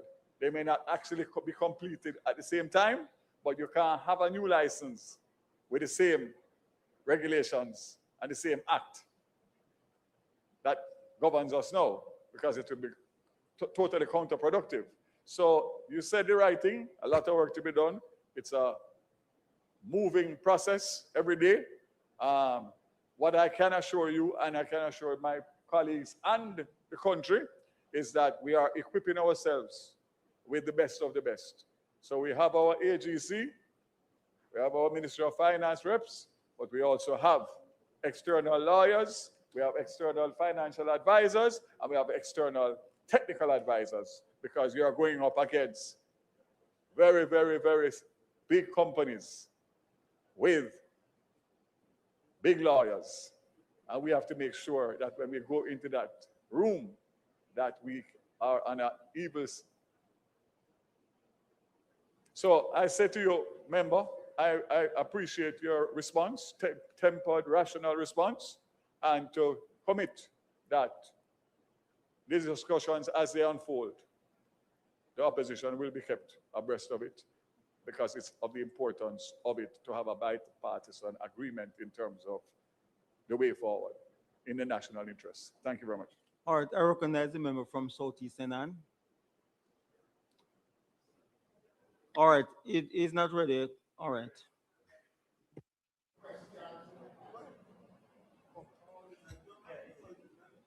Thank you, Mr. Speaker. Minister, you This spoke... is a member from South Manchester. I said a member of Southeast Senan, so yield to you. Was that it? Yielded. All right, I didn't hear that.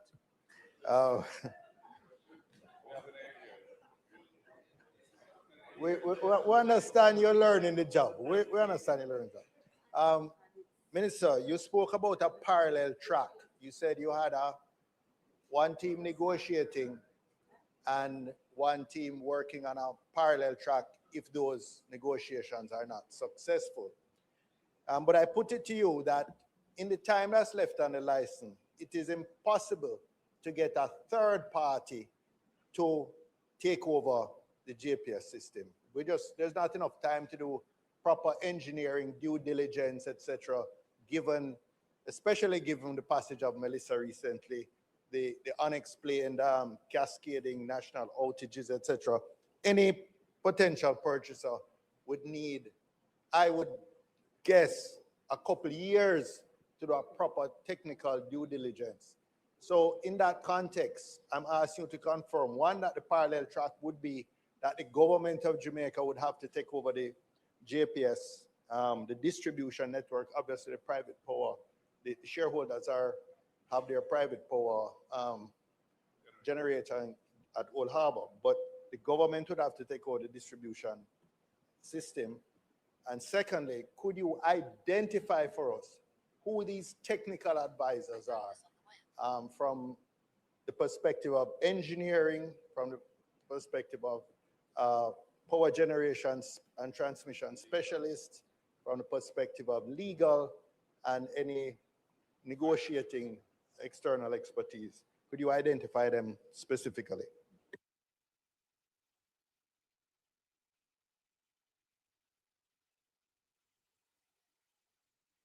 Thank you very much, member. in relation to your first question, I think based on your background, professional background, you would realize that the question that you're asking me, for me to answer that, would not be appropriate at this particular time for several different reasons. And secondly, in relation to the information that you are requesting in relation to the advisors for the various different areas that we are, I will get that in detailed information and provide you with it. But you can understand that we are 1 year next month, as you say, is a short time, but the fact of the matter is that we have to walk and chew gum, because the fact is that at the same time, we're not going to end up in a situation where the clock runs down and we have to take a license that is less perfect than we need it to be for the benefit of Jamaica. The member from Southeast Anand. Thank you, Speaker. Thank you, Minister. 2 questions. On the night of the blackout, at least one house in my constituency burned down because the gentleman decided to use a candle. House caught fire and completely lost. The question is, well, it raises the question of providing safe, alternate, temporary, can I call them, lighting devices, so that we move away from the candles and the lamps and so on. And I just would like to hear your thoughts on where we are, especially with solar lamps. I know there was a pilot program at one point, because that is going to help us not just to take some pressure off the grid, but also make sure people can safely live in safety whenever there's a blackout. The second part of this has to do with the periodic outages which have been taking place. And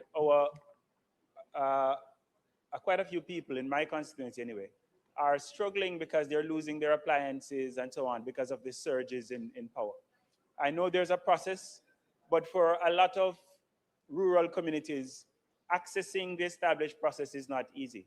I'm asking for your commitment. Would you commit to ensuring that there is some simplified process put in place as an immediate response for those who are affected by the blackout and the fluctuations in power which have been taking place since? And finally, I don't know if you had said it because it was difficult to hear sometimes on this side. The previous report from 2016, it's 10 years, and you've said that the recommendations were not fully implemented. What contributed to that, and what's going to be different this time around to ensure that whatever recommendations are made are actually implemented? Thank you. Thank you, Speaker. Thank you very much, Member. In relation to your first point in relation to the unfortunate loss of a home as a result of the all-island power cut and the use of candle, that is something that is quite frequent, not even to do with all-island blackouts, but ordinary power cuts and some persons who don't have any light whatsoever. And we have lost many lives for it. There is definitely a sentiment that there should be some form of compensation, some methodology. And as I said before, unfortunately, it is not in the current act to make it happen. But there is also something called a moral compass. And when you have 690,000 customers and light goes out all island by no fault of theirs, they have paid their bills, then it is absolutely something that JPS, in terms of good customer relations, should have some kind of scenario that can evaluate and assist.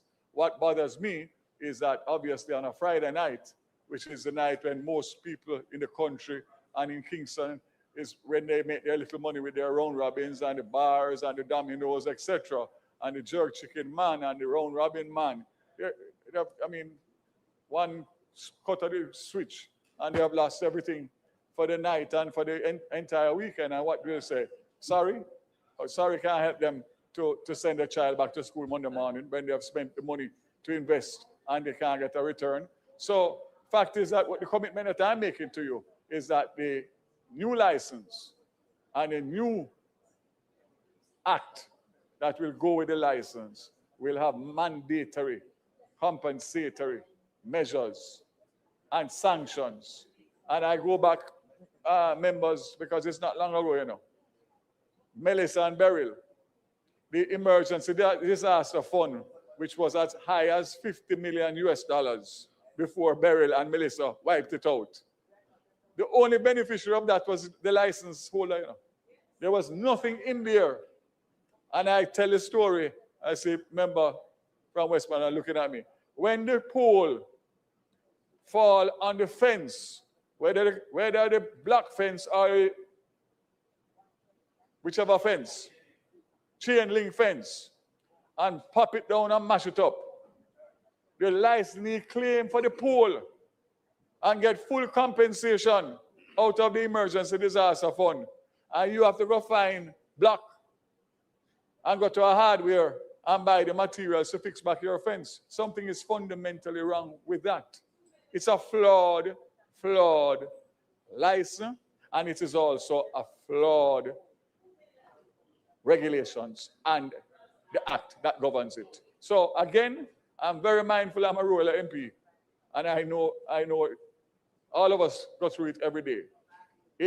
That cannot continue, because even in this situation, and even in normal situations with a power surge and your fridge motor burn up, and you're putting your claim and you get the electrician to come, you wait for years to get a response from the JPS. And when you get the response says, sorry, but investigation showed that it was no fault of the JPS. That's what has happened all along. So again, I said to you, we are where we are, and the bottom line is it's time to fix it.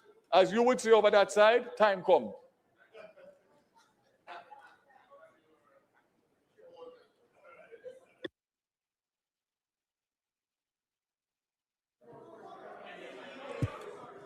And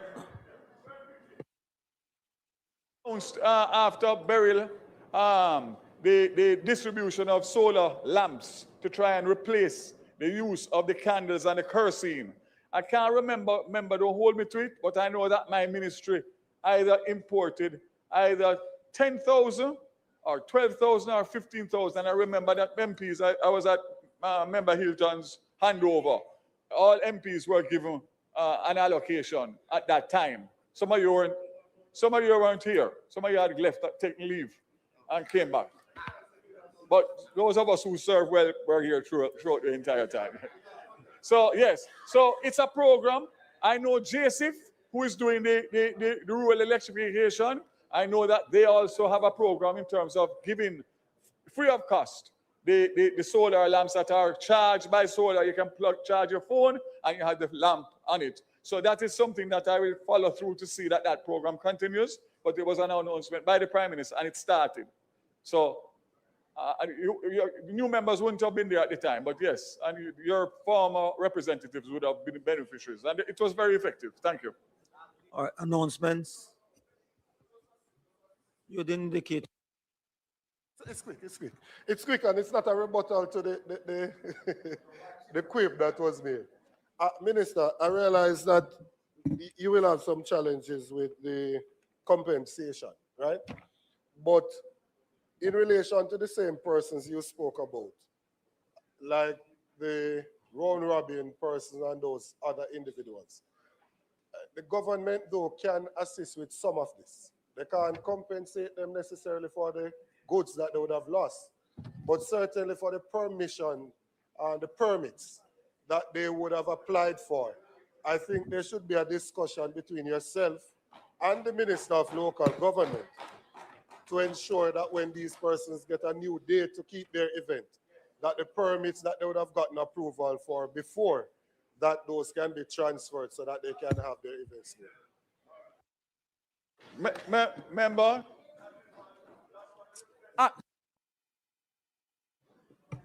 Remember, I've heard you say a lot of things in the parliament. That has got to be one of the best suggestions. You're getting better with age.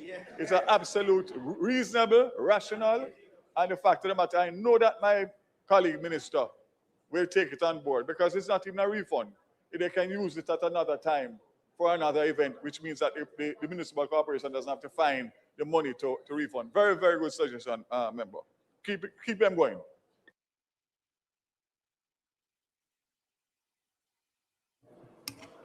Announcements. Laid on the table of the House are the following. Under the law reform, Zones of Special Operations, Special Security and Community Development Measures Act 2017, the law reform Zones of Special Operation, Special Security and Community Development Measures, extension of period of operation orders 2026 and their resolutions in respect of the August Town Zone, the Norwood community in the parish of St. James Zone, the Greenwich Town Zone, the Mount Salem community and environs in the parish of St. James Zone, the Denham Town Community Zone, the Savannah Lamar Zone, the Parade Garden Zone. Ministry papers numbered 37 to 43, 2026, titled The Law Reform Zones of Special Operations, Special Security and Community Development Measures, Social Interventions Update, December 1 to 2025, May 31, 2026, in respect of the August Town Zone dated June 3, 2026, the Norwood Community Zone dated June 3, 2026, the Greenwich Town Zone dated June 3, 2026, the Mount Salem Zone Community Zone dated June 5, 2026, the Denham Town Community Zone dated June 3, 2026, the Savannah Lamar Zone dated June 5, 2026, and the Parade Gardens Zone dated June 3, 2026. Thank you, Madam Speaker.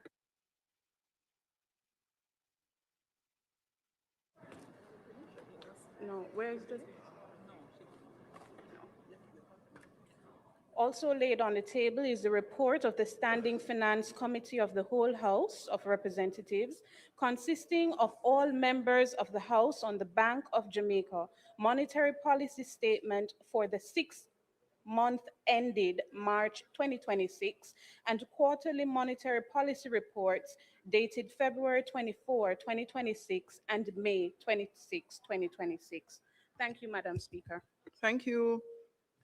Bills brought from the Senate, petitions, papers, reports from committees. Minister Williams. Thank you, Madam Speaker. Madam Speaker, I beg to lay on the table of the House a copy of the report of the Standing Finance Committee of the House of Representatives on the Bank of Jamaica quarterly monetary policy statement for the 6 months ended March 2026 and monetary policy reports dated February 24, 2026 and May 26, 2026 respectively.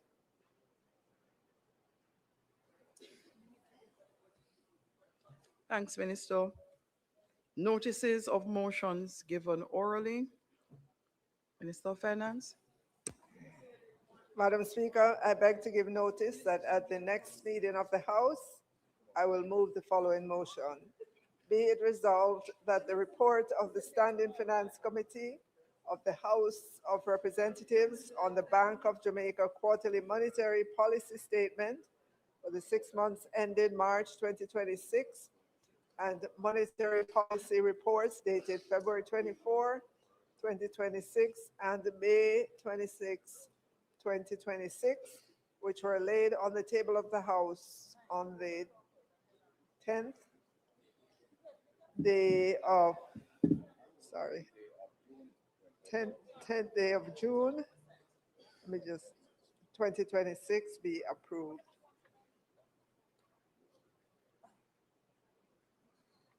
Do I read the next? Madam Speaker, I further beg to give notice that at a later stage today, I will move for the suspension of the standing orders to enable me to take the motion. Thanks, Minister. Next is the Minister of National Security. Madam Speaker, I beg to give notice that the next meeting of the House will move the following. The law reforms zones of special operations, special security and community development measures, the Mount Salem community, the law reforms zones of special operations, special security and community development measures, the Denham Town community, law reform zones of special operations, special security and community development measures, the August Town zone, the law reform zones of special operations, special security and community development measures, the Greenwich Town zone, the law reform zones of special operations, special security and community development measures, the Nord community in the parish of St. James, the law reform zones of special operations, special security and community development measures, the Savamar zone in the parish of Westmoreland, the law reform zones of special operations, special security and community development measures, the Parade Garden zone of extension, the corporate area. Minister, now, Madam Speaker, I further beg to give notice that in later stage today, I will move for the suspension of the standing orders to enable me to take the resolutions. Thanks, Minister. House Leader. Madam Speaker, I beg to give notice that at the next meeting of the House, I will move. Whereas Standing Order 32A1 stipulates that the sectoral debate shall last no longer than 6 weeks in each year, and whereas the 2026-2027 sectoral debate commences on April 21st, 2026, and the 6-week period expired on May 26, 2026, be it resolved that notwithstanding Standing Order 32A1, that the sectoral debates be extended until June 30th, 2026. And Madam Speaker, I further beg to give notice that at a later stage today, I will move for the suspension of the standing orders to enable me to take this motion.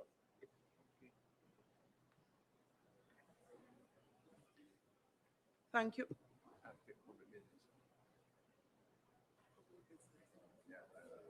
Members, Minister, turn off your mic, please. I put the question, those in favor. Questions and answers to questions. Minister, it is now past 3. House Leader. Madam Speaker, with the time being 5:35 p.m., I now move that the House be allowed to receive and answer questions at this time. Those in favor? Those against, the ayes have it. Member from Westmoreland Central. Same one.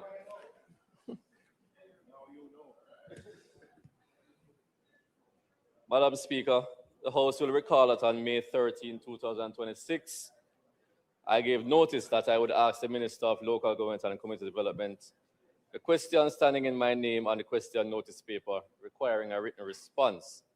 Madam Speaker, I wish to withdraw those questions.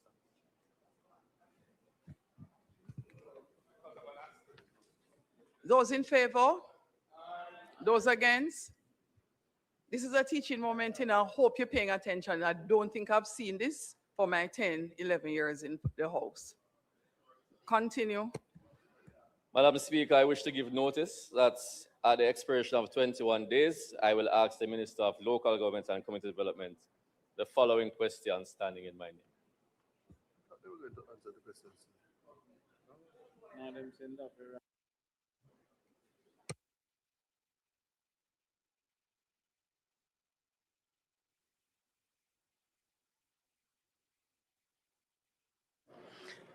Motions that may be made at the commencement of public business requiring notice, motions relating to the sitting of the House, motion for leave to introduce bills, presentation of bills without leave of the House first obtained, public business. House Leader. Madam Speaker, we have 3 matters to treat with in public business. We're going to start with the zones of special operations, which I expect we will be able to get through quickly. Then we will have, okay, we will start with the Minister of Finance who has a very short matter. And then we will do our zones, and then we will do the Civil Aviation Act.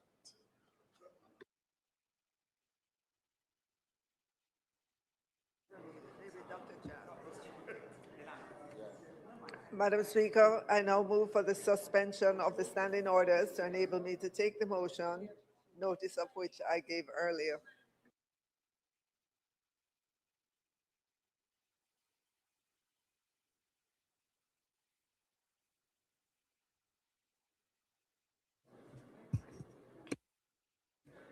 Members, those in favor?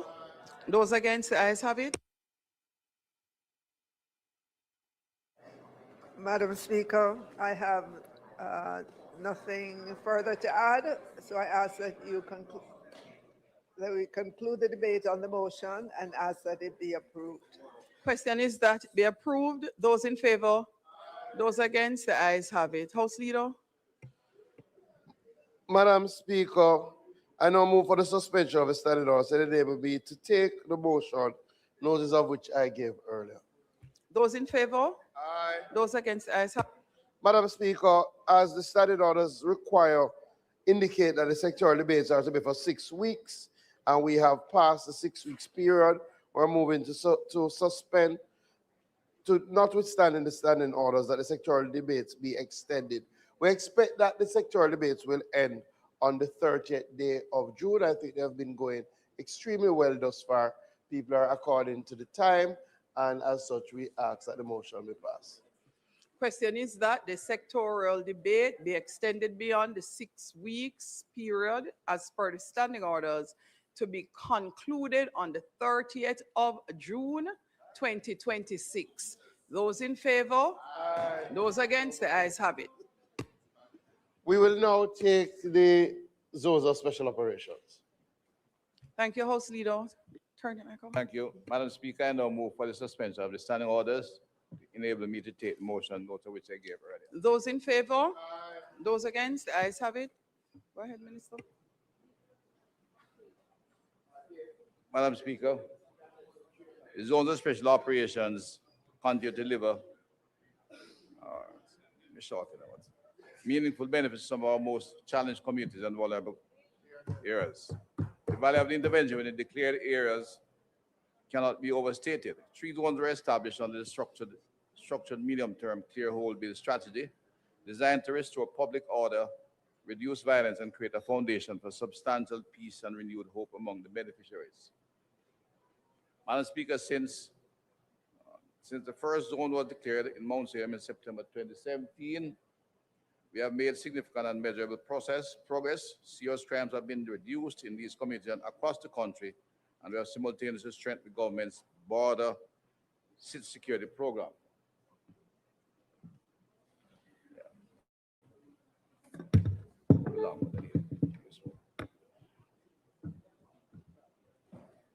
Madam Speaker, the time has come for us to advance our work to the next level to capitalize on our gains and to fully realize our vision for these spaces.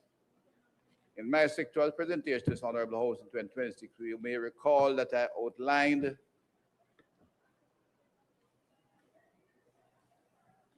how we are evolving a national peace strategy and redefine the future role of the zones. We recognize that we cannot remain indefinitely in a state of heightened security presence. Therefore, we are moving deliberately towards a new model, one that includes the transition of the zones into zones of peace and opportunity, where peace is not merely enforced, but embedded, sustained, and driven by opportunity created in those communities. Accordingly, Madam Speaker, I wish to bring to the attention of this House that the government is currently taking decisive steps towards this transition. During the debate on the extension of the zone in December 2025, a question was raised by an honorable member of the opposition regarding whether sufficient empirical evidence exists to directly attribute reduction in crime to zones. At that time, the House was advised that steps were being contemplated to undertake a formal evidence-based assessment. We are comfortable with what we have seen and understand, but we think we will have to establish the data in order to ensure we can scale up operations and extend them over time. I'm pleased to report that today this work is well underway. The government of Jamaica, in collaboration with the key partners, is advancing a comprehensive evaluation of the zones of special operation.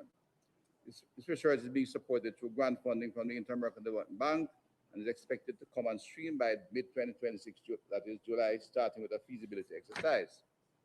Madam Speaker, this research will provide the government with a robust empirical understanding of the effectiveness of the zone. It will allow us to determine what has worked, what has not, and how best to scale the most effective elements across the country. Critically, it will inform and guide our transition to the zones of peace and opportunity. The objective of this research include, among other things, to assess not only the financial costs and benefits of the zones, but also to quantify their social and environmental impact. To identify, evaluate, and prioritize initiatives that deliver the highest social value, ensuring that resources are directed toward intervention with the greatest potential for economic and community transformation. Given that, of course, there are different stages in the bill hold and clear bill hold process, we know that we'll have varying results, but in fact, it will be enough studied properly to give us the kind of data required to move forward. To identify potential risks, unintended consequences, and implementation challenges, and to develop practical mitigation sustainability strategies. To analyze the long-term social and environmental outcomes in order to support the sustained operationalization of the peace in vulnerable communities across Jamaica. To design and operationalize the zones of peace as a long-term evolution and transition for framework beyond zones. To equip policymakers and decision makers with the data and insight needed to maximize societal benefits and support sustainable development around city security and peace. Madam Speaker, this government places high value on the evidence-based decision-making as we continue efforts to build safer, stronger, and more resilient communities. Peace is not dependent on permanent police military presence, but sustained through opportunity, inclusion, and development. So, Madam Speaker, consistent with the requirements on the law reform, the Zones of Special Operations, Special Security, and Community Development Measures Act, we are seeking support for the continuation of all 7 areas currently declared as zones of special operation in the communities of Mount Salem, which are most long-lasting and has shown major progress and is just about ready for transitioning. Denham Town, there's some work has started and is proceeding reasonably well. August Town, Greenwich Town, Norwood, Parade, Gardens, and Savamar. Acting on the advice of the National Security Council, and in accordance with the Law Reform Zones of Special Operations, Special Security, and Community Development Measures Act, and more specifically in keeping with the Section 5 of the Act, which guides that the Prime Minister, in Council after consultation with Joint Command, may by order subject to affirmative resolution of the House of Representatives extend the period referred to in Section 4.3, the extension of zones of special operation, is being requested for a further period of 180 days as they expire on June 22, 2026. The minister papers are settled, are tabled in the House, and the activities outlined. But we have seen an overall reduction of some 37% in murders, major reduction in violence in every area and across the country. Of course, this comes against a similar reduction across the country, which is why the reduction, the study is critical to show what worked in the zone of special operation.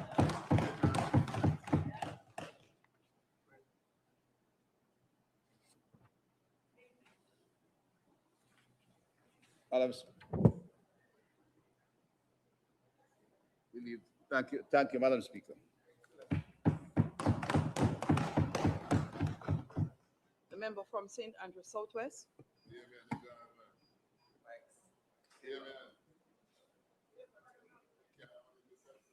The member from St. Andrews South, and then the member from St. Andrews Southwest. Thank you, Madam Speaker. We have consistently given a no objection to the renewals of these zones of special operations. They used to come on 90-day into 60-day intervals, I think. The law was amended, now they're coming at 6 monthly intervals. And what I would say is this: it's not obvious to many people that they really serve any continuing useful purpose. I mean, when I go through Augustown, when I go through Denham Town, I don't pass through, man. When me I check you?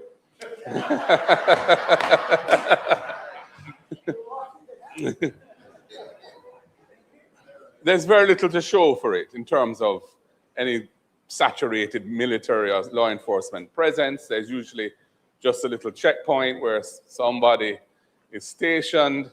You're looking forlorn, usually. And our point really is we're extending this for another 6 months. These areas will be under the special legal regime that the Zozo legislation creates, which is a legal regime which has elements to it which are reduced rights or increased law enforcement powers, which is really the corollary of each other, in a way that most of Jamaica doesn't experience currently. So I'm hesitant, Minister, to just continue sort of in a fairly mechanistic way to just say, yes, continue. As you've said, I mean, some of these zones are approaching a decade now. And, you know, we're all happy that the focused deterrence strategy of policing has achieved reductions, significant reductions in major crimes and murders. I don't think you can attribute that to the Zozos, because there are many, many parts of Jamaica where the murder rates were extremely high and have benefited from the overall reduction. And there continue to be, from time to time, flare-ups of violence in the Zozo areas. You know, so it's a bit of a mixed bag. But in the interest of consensus as much as being achieved as much as possible around issues to do with the fight against serious crime, we want to be supportive, and we have been. We've only differed fundamentally on the use of states of emergency, which are no longer being used, and we're pleased for that. And the results of the new strategies speak for themselves. We're pleased with that.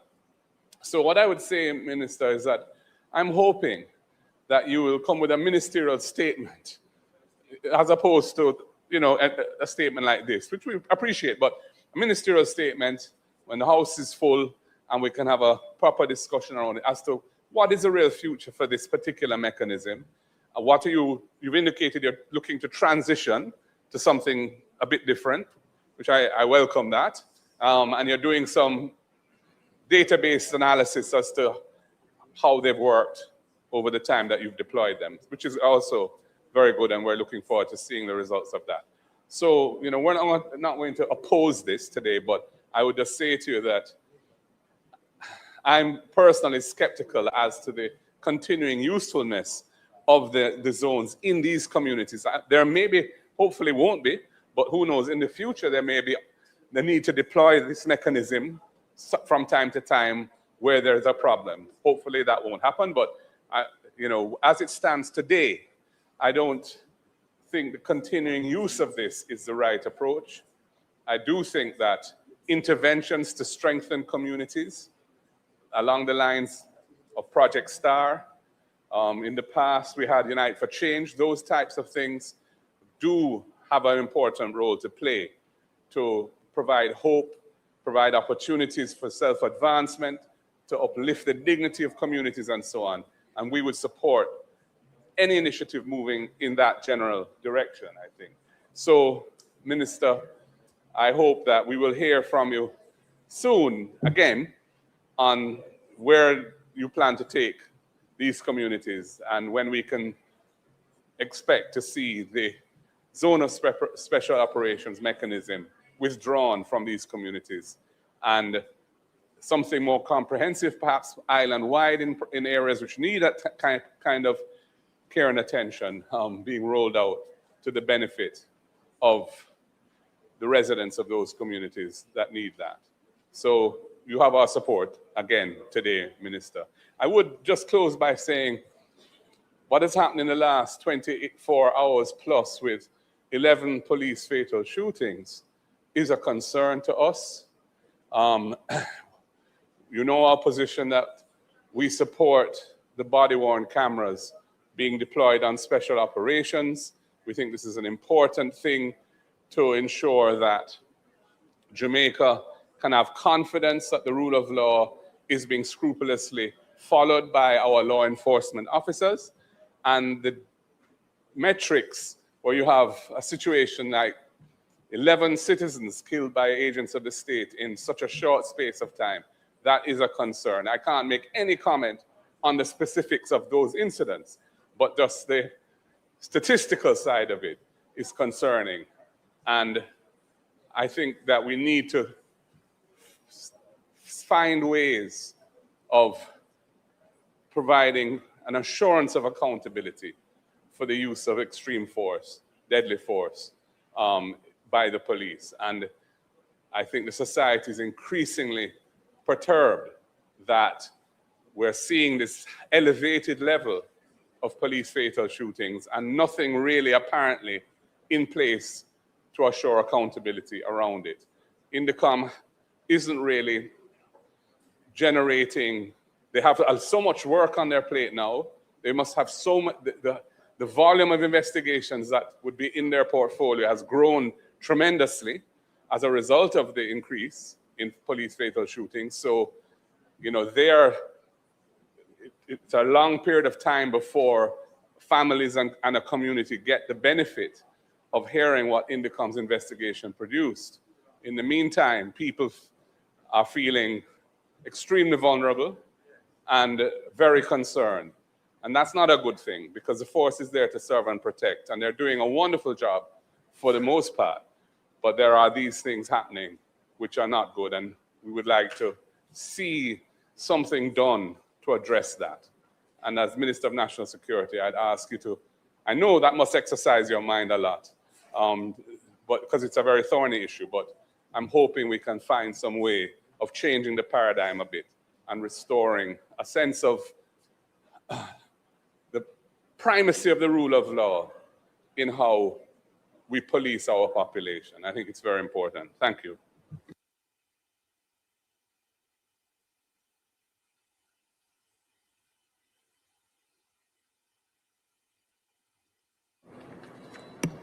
Thank you, Madam Speaker. Minister, I rise to share some of the concerns that the leader of the opposition has articulated.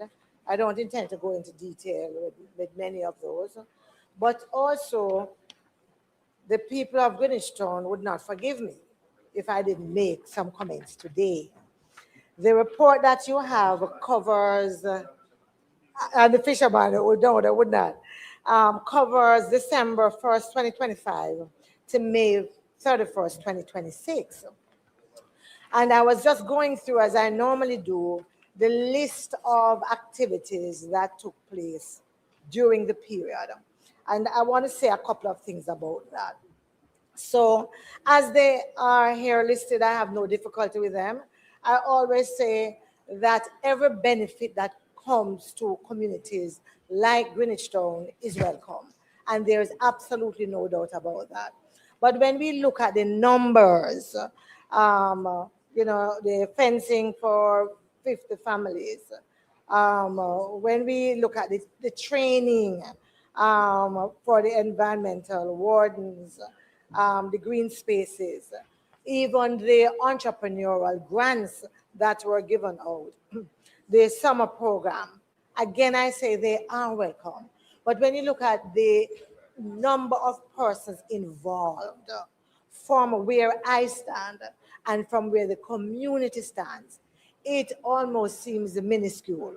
Again, I say it, every such intervention is welcome, but given the number of individuals that are there and who would need the kind of intervention, I'm thinking that one of the things that we need to look at is to see how some of these very good programs can have a greater impact. Because too often, the programs that we carry out are almost pilot type. And therefore, we don't get the benefit of really seeing what they could, the impact they could make on the community if in fact they went beyond their handful. Now this is for this period, but Minister, I saw a summary of the works done from the beginning. And I don't know if members of your team have told you. Certainly the CDC and the elected officials are contending that the fulsome list that you have is misleading because several of the activities that took place, yes, were carried out by JSIF, but preceded, yes, the installation of the zone, the ZOZO. And so, especially because you are going to be doing an assessment, I think it is extremely important to make sure that what is covered are those activities that fall fully under the period of the ZOZO, and that it doesn't extend to also include other beneficial activities for which the ZOZO is not responsible. Oh, no, man, that's fine. I'm just simply saying that those activities preceded the ZOZO. And so when you include them as part of the works under the ZOZO, people become a little anxious. You are assessing, Minister, and therefore whatever the successor program is, and I have no doubt that the community, certainly for the Greenstone community, it would still need a little bit more work to be done. And so I am hoping that one of the things we will fix is the real collaboration between all stakeholders. Because as far as I'm concerned, and the CDC as well, it has been inconsistent. And I know the councillors agree with me that often we are not clear on when the meetings are, the discussions to arrive at some of the solutions and review of the program. So let me see if I missed anything. Minister, I'm always intrigued when I see the requests and the intervention under the ZOZO and the matter of electricity is not dealt with. I'm always intrigued. I'm always intrigued because sometimes even the police call me and ask me to help with light. I've called the minister several times to try and intervene. I believe that the matter of street lights is just such an obvious issue that needs to be resolved under a ZOZO. Because if those communities remain without street lights, you know, the potential for escalation and so on is just, yes. So I'm saying that this should be an automatic activity, that there's some kind of collaboration between JPS and the ministries to ensure that this is taken care of. And there's a big gap that I want to point out that needs to be dealt with.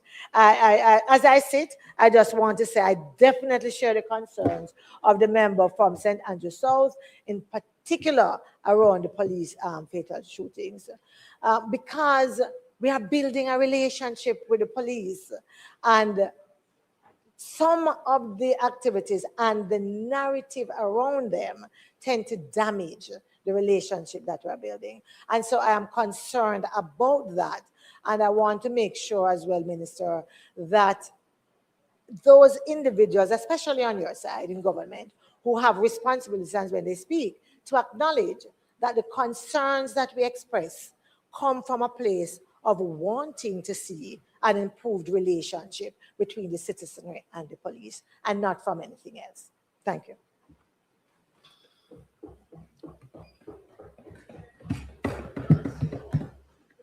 Thank you, Madam Speaker. Madam Speaker, I want to, first of all, I've heard the comments from the leader of the opposition and also from the member from Southwest.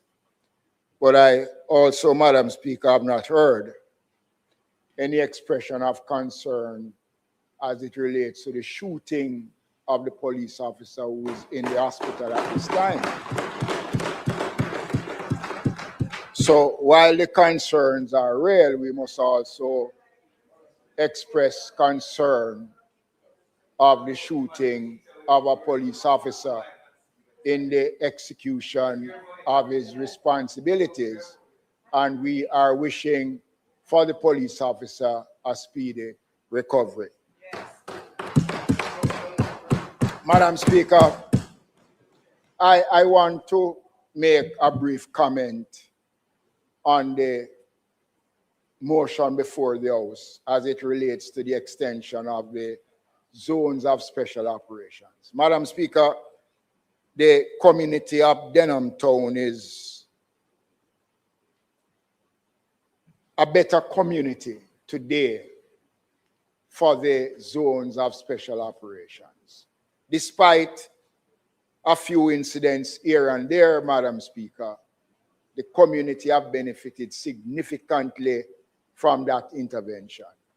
And I want to point out, Madam Speaker, that what has happened especially in Denham Town, in the zones of special operations, the relationship between the residents and the security forces, especially the police, is at a level that I've never seen it before, Madam Speaker. The question of community policing has gone a far way in helping to minimize significantly the number of incidents, both domestic and gang violence in the community. And it is because of the approach that has been taken by the security forces. And I want to commend Inspector Cox, who is in charge of the zone of special operations. There is a program that they have started on the corner. So they go to the various corners where these gentlemen hang out and they engage them. They put on certain programs. Yes. They put on certain programs, Madam Speaker. We had an health fair about 3 weeks ago at Denham Town, and the zones of special operation played a significant role in the staging of that health fair. While I appreciate and understand that there needs to be a revision of it, but let me say, Madam Speaker, we ought not to take it for granted. I believe that the zones of special operation is working. It is playing its part. The member from Southwest spoke about the question of lighting.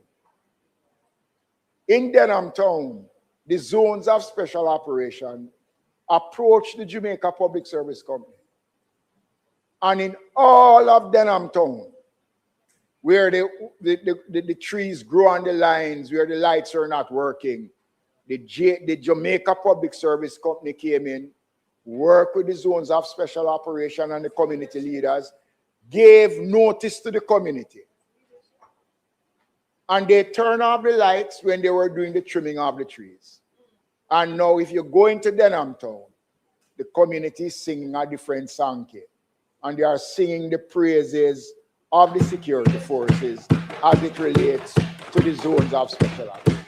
So Madam Speaker, I am in support of it. There are times that the member would call me and I would call JPS. And I am giving you the commitment, Minister, that I will engage the Jamaica Public Service Company and ask them to put the similar program that they have done in Denham Town in your area. So and I will speak to you outside of the House on this matter. But Madam Speaker, I want to support the motion and I want to again congratulate the security forces. Last thing I want to say, in the month of April, Kingston Western Police Division was acknowledged for that month, crime-free, Madam Speaker, not even a battle stopper. And it's because of the work of the security forces with the community in achieving that. I support it, and I want to thank the security forces and to thank the community for working hand in hand to make Denham Town a better community. Member from Portland Eastern. Thank you. Thank you, Madam Speaker. And my hope, Madam Speaker, is that I won't have to seek your protection just to make a point. So I will start humbly by saying, in response to the member from, I don't want to say Denham Town, but West Kingston. And I will say humbly that to be clear, I don't think at this point there's any objection to the extension. So anything I say is not in objection, but observations that need to be taken into consideration. I will start by saying that I think we can appreciate that with the greatest efforts from the government, Jamaica is still straddling the fence of being a high crime society, and there's great work. The aspect of human rights is why I rise. I will say that I looked at the Augustown report, and what was missing was something profound. Because while it is that we congratulate the security forces, we appreciate the hard work that they do, when it comes to the right to life, there are just some mishaps that take place that brings distrust within the entire society. For instance, it was only, if I say correctly, I don't want to misquote, but the date would have been August 27th, thereabout, where a mentally ill young man was unalived, not by the JCF, but from running into the tent, and then there was some altercation with members of the JDF. Now, this was at a Zozo tent. None of that forms a part of the report, and it took place during the timeline. This is significant because what I will say is that what is taking place, certainly from the program, is that there is progress and development within the communities. What it cannot be is to remain as training wheels. If you think of a tricycle, those two, if I'm right, or a bicycle with the two training wheels, is that there has to be a definitive period. There has to be some form of signpost to say that we're ending programs here, because what it seems, or what appears to be, is a reward in some spaces for good behavior in places that are bad, when bad behavior is taking place across the entire Jamaica in areas that there's no answer for. So it cannot appear to be a stopgap or an unending fix to a problem, which is a crime problem that must be solved by increasing investigation capacity. The Jamaica Eye, I hear all this stuff about JPS and better lighting and all of that. Nobody is objecting to that. But when we speak about body cameras, when we speak about investigation, and when we think of the right to life, it leaves a very bitter taste in our mouth, Madam Speaker, to not be able to genuinely answer to problems of an attack on the right to life. There is also the aspect of freedom of movement. It seems as if when communities are policed, it restricts freedom of movement in such a way, and there are other domestic issues that become unresolved. That's missing from all the reports which I have read. I'm not trying to start any controversy, but I did hear the member from West Kingston say about the relationships between the police force and the community. Well, when you have files on your desk for child support, when you have files on your desk for domestic violence resulting from baby mama drama, which would have come from members of the police force taking away the baby mother of another man and all of that, it becomes drama. Here, listen, respectfully, it becomes problematic because it also forms a part of domestic violence, which is not something that's properly reported. Violence against women is something that is serious, and it's something that it has to form a part of the report, because while we make solutions in one space, we are creating problems, and that's where distrust comes from if we want the police force to be a part of that. So while it is that persons may think that we are simply saying that this is working and we should continue and we're having these programs, we have to also make that assessment, and it forms a part of the reporting, so that when we come here, the concept which everybody hears all the time is about mature consideration. If the program is working, who is being disenfranchised as a result of the program, and whether generally the communities are benefiting by a utilitarian concept, which is the greater good for all, and not just some persons. And for those reasons, I'll just ask Minister the next 6 months, if when we're thinking about how we are going forward, if at some point a definitive period in some of the areas could be an indicator. Because I can say from where I sit, I don't see how someone could say I don't support what is happening, because the evidence is anecdotal. But there are some underlying concerns that has to be addressed. Thank you.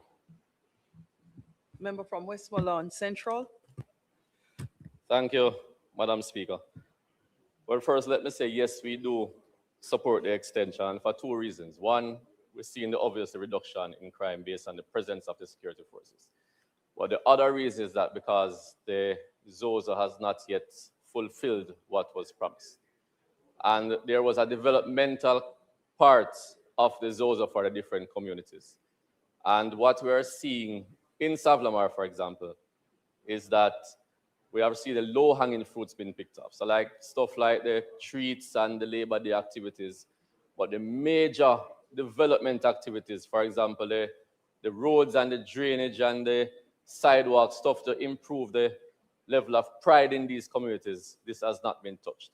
And the ZOZO was not designed to last forever. And it was designed or proposed in a way where after a while, you should be able to leave and the community should be able to stand by itself and stay sustained with crime reduction. But without this developmental aspect being put in place, I think that is why we have to continue with this, because we don't have that aspect of it that will allow for the sustainability that we're desiring. So what we're wondering is, based on the figures I'm seeing where so far, for the period of 4.5 years, 50 million has so far been spent in this era. But yet the most important project when it comes down to value would be an 800 million project for the infrastructure. So I'm not sure, Minister, if you can let us know when this level of infrastructure will actually begin. Because people have been asking, most of these communities that the ZOZOs are in a very deplorable condition and really need the assistance of government investment for them to reach that level that we want them to reach. So this is the major concern that we have. So we want to ensure that the ZOZOs are just there for the reduction of crime, but also for the promise that was made to develop all of these areas that the ZOZO has been instituted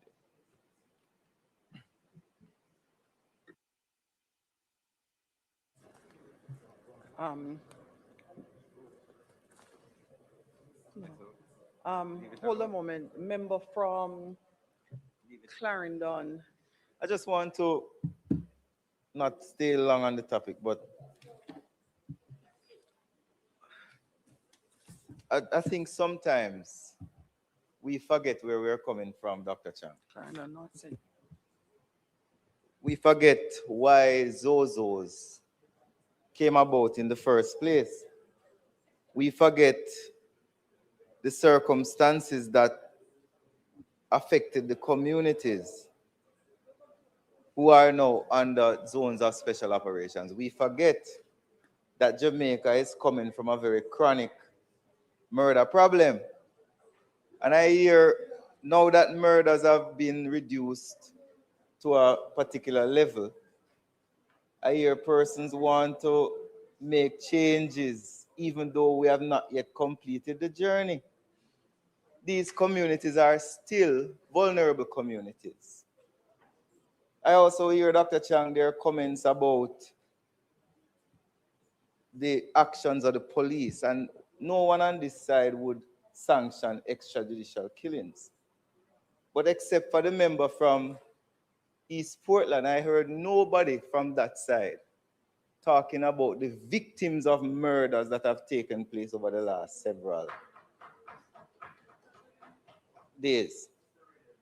And I rise because it bothered me, because there's a teacher from Prospect Primary who was murdered yesterday, or I think the day before yesterday. A specialist math teacher. We don't have a lot of those. I don't hear anybody talking about him. And while we are here in Parliament speaking about changes, and I hear persons criticizing the Firearms Act, saying, why are we so anti-guns? Not realizing that guns are the fundamental problem that has affected this country for decades. So now we have achieved so much with Zozo, we don't need it anymore. So next time we shouldn't come here with an extension for 6 months. I do not support that conversation, because the problem is still there. And while murders are down by over 50% in the last 2 years, we want it to go much lower, Dr. Chang. So Dr. Chang, when you were coming with your strategy, Dr. Chang, and you were under pressure, they say you were the sleeping security minister. They never supported the state of emergency when you brought them in to reduce murders as a shock effect. They never supported it. Initially, they watered down the Zozo bill. Remember the debate I was watching? So now that we have had our hard-earned successes, and places like Augustown and Denhamtown are getting a respite from the murders, now is not the time to turn back, Dr. Chang. This government takes credit. This government takes credit for the significant reduction in murder in this country. This government had a strategy led by the Prime Minister Andrew Michael Holness. And when we were promulgating this strategy, we had to fight hard in this house to get it. They say we never have no crime plan. Where is the crime plan? Was the echo every day, editorials, front page news. And I'm not going to sit here, Dr. Chang, as a young member of this house and allow them to rewrite history. So I stand there in support of the Zozo, and I want you to extend it, and do not allow them to distract you from your strategy, Dr. Chang.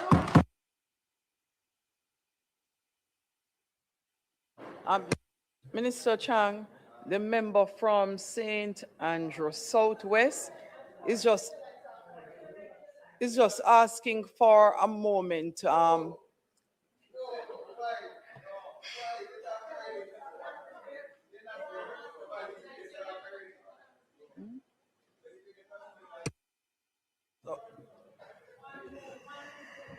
Madam Speaker, I'm seeking your permission to join the conversation for a quick clarification that I wanted to make in terms of what I had said as it related to the collaboration with the JPS.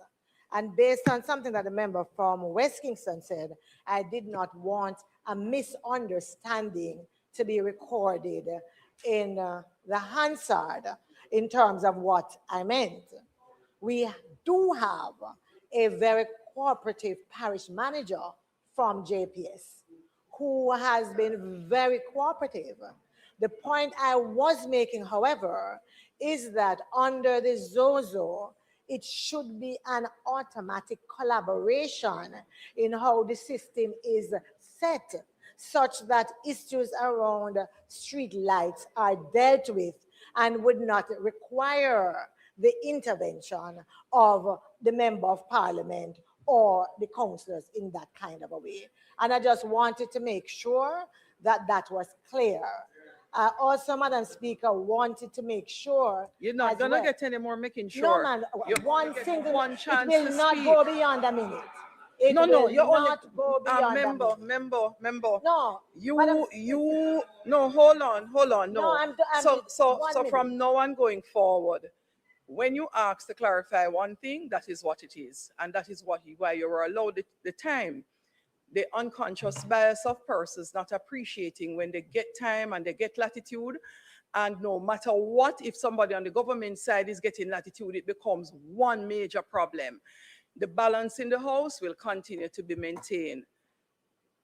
There is no further clarification that the member asks for, and therefore I'll ask the Minister of National Security to wrap up. No problem, Madam Speaker. I just want to tell Thanks, you now member. that I am proud to have done what I did with Zozo about what you needed not to do. That we said, no, you can't do it.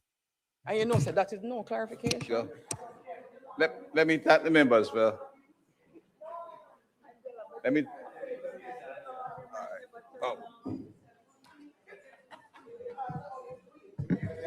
All right. All right. We heard the member, and we take the point. Madam Speaker, let me thank the members for their support for the current extension, and though qualified in some cases, but we have not had any contention on the issue of zones of special operation. Let me just point out, I'll be very brief, but to refresh the members. We started this on the basis of a number of issues where we agreed. And first of all, the zones were built on the principle of clear, hold, and build. Not all of them have gone to all the stages yet. So we accept that. But they also are aware that the base on which we established these is described in the resolution that we advise for period exceeding 6 if there are reasonable grounds to believe that due to rampant criminality, gang warfare, escalating violence, and murder, a threat to rule of law and public order is necessary to do the zone. That was the basis on which we started. So the government is fully appreciative of the fact that we have seen significant reduction in gang violence across the country. And as one man, we can take credit for the work, the policies, the programs that emerged from those policies, and the work of the Jamaica Consular Force in reducing violence to levels that are much better today than they were before. So we have to do some changes. Timing will always depend on each one assessment in how we move forward with the zone, what is considered zones of special operation, hence my introduction of the concept of zones of peace and opportunity.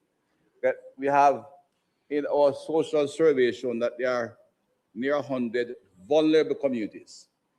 We are in 7 of them, and we had in the base service program another 4 or 5, and we intend to ensure that the kind of intervention we have looked at will be scaled upwards. And in scaling, we want to do a study to see what exactly works best, and they can be replicated in other communities. The strong policing presence may not be necessary in the current manner they are. It is a static manner in which we have checkpoints and activities of that sort. But I must say, Madam Speaker, we are aware from the assessment of our intelligence and our social workers out there that there's still need for strong policing. It may be more kinetic than static, but we cannot ignore the fact that there's still major challenges out there. We are satisfied with on a sustainable path, but we cannot reverse the process, or it can revert very easily. There are issues to be dealt with, in which we have identified: domestic violence, other social vulnerabilities that will be dealt with as we proceed in the execution of the peace agenda. Let me just give some further numbers, Madam Speaker. At one stage, Jamaica's homicide rate reached 64 per 100,000. That is twice what is considered civil strife by the United Nations. And for those of us who have the experience, and I'm sure the members concerned from South St. Andrew, but my constituency is one of the toughest. There's 1 year within that space of less than 200,000 population, we had 172 homicides. That's just a fact which gives you over 100,000. Remember that. The trauma to the community and the emotional pain is palpable when you get to that level. And when you have that, of course, there is the tendency for retaliation later on, and therefore you have to take your time to reorganize and to restore a lens of emotional stability. But in the raw numbers, that was 64. We are now at 23, which is a remarkable number and a major achievement. And we did it without the kind of, not just fanfare, but what is not popular in Latin America, the Bukele system, where a country locked up 10% of the male population. So we did it and retained our democratic process, and in fact, the legal criminal justice system was allowed to work. We'll have differences, but there was a process to respond to where they thought there might have been excessive activity. We looked toward the target below 23. In fact, Latin America now is 16. Latin America and the Caribbean, the highest region in the world, and we look toward going below that. We have to therefore continue operation, and that we're not reversing anything, but we'll be introducing new features to scale upwards the things that work so we can reach a wider cross-section of the communities. But we are going to maintain the strength of our policing.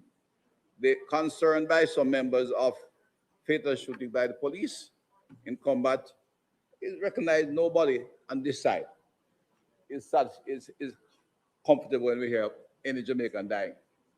We are concerned about murders, and therefore we took strong action to reduce violence and protect and serve our citizens. We are also concerned when law enforcement agencies have to, in fact, implement with fatal shooting. But the answer to that is not to diminish the strength of the police, because what happened this weekend, which is referred to, is a reflection of a need to continue to have strong policing in this case. I'm not saying they're perfect and they will not make errors, but we have a process. INDECOM is still free to investigate. We have just given them significant additional budget, and we'll continue to do so. And there are other bodies, and we have strengthened the iProbe. And if I may say it again, extradition killing is not solved just by technology. It is a culture. The original concept of the Jamaica Police Force, when it was formed in 1838 by then Governor, much of it was based on coercive activities to protect the crown and preserve the privileges of the colonial authority. What we have to do is remove that tendency for coercive force only. And that determines on training, leadership, and the kind of courses we train them in. And we have modified our course significantly. Today, the National Police College is now one of the few recognized globally as a police college, ISO 9000. They have course on human rights, they have psychological course for psychological training, as well as strong policing. I won't comment on activities that are established out there that are in the process of investigated, and of course, but I can assure the House and the public, while it is quite dramatic here, 11 incidents of fatal shooting, they are done in this case, I say, based on strong intelligence and activity we are aware of. And the police intervened. In one case, there were criminals were returning from the operation that they set out to do, and the police engaged. They were heavily armed, and it reflects the fact that we still have to maintain strong policing because there are still heavily armed, heavily resourced criminals out there. So the National Police, the Jamaica Conservative Force, has a challenge of maintaining a strong trust link with the community, literally doing social work to assure the community and build trust, but at the same time, they have to deal with hardened criminals who kill. And that's just the reality we have to do, and we have to give them the kind of support that they require to go out there. They are oftentimes police officers themselves, you know. The young police officers are recruiting, and that happen to go out there and shoot somebody. They have to get counseling when they come off these incidents. In fact, in the other incident that we had multiple shooting, there was great concern that the two gangs that were warring already had 2 murders, one last weekend, one this weekend. And they're at a site where we're providing service. No, they were preventing the solid waste activity from operating, which you couldn't afford when they already have a serious problem out there. The fact is that there are many out there with guns that are inclined to kill, and therefore we have to have the police trained to protect themselves and to protect the community and be prepared to deal with those criminals who are willing to engage them in combat. We'd prefer them to come in, and the majority of people have gangs that have taken off the road that have been taken off and are now in lockups and are will go to court. We have some 19 gang cases in process. So our objective is to remove the hardened criminals, but also to ensure provide kind of protect and serve environment that we can offer young people other alternative opportunities for productive development. And that's where the build phase and the wider scale in education and other activities are being put in the peace agenda to ensure that we can have sustainable peace and in our community and lay the foundation for growth and for continued growth and development and prosperity. So, Madam Speaker, let's skip up my paper now. No, I'm just finishing. So, Madam Speaker, the government will continue to make solid investment in the area and peace in building resilient and peaceful communities within the zones. And as we advance sector hold and build strategy towards sustained peace, hope, and opportunity, we do so with even greater resolve, guided by the success we have had, but we'll also be doing the studies to see how we can modify, scale them up, and put them in new communities. We seek your, all right. We now seek that your motion be approved. The question is that the motion be approved. Those in favor? Aye. Those against? The ayes have it. House Leader. Madam Speaker, we're almost there. We have the pension. Oh, we have the pension. Hold on, House Leader. Several mics on. Turn on again. Right. The pension bill by the Minister of Finance and then Civil Aviation Act.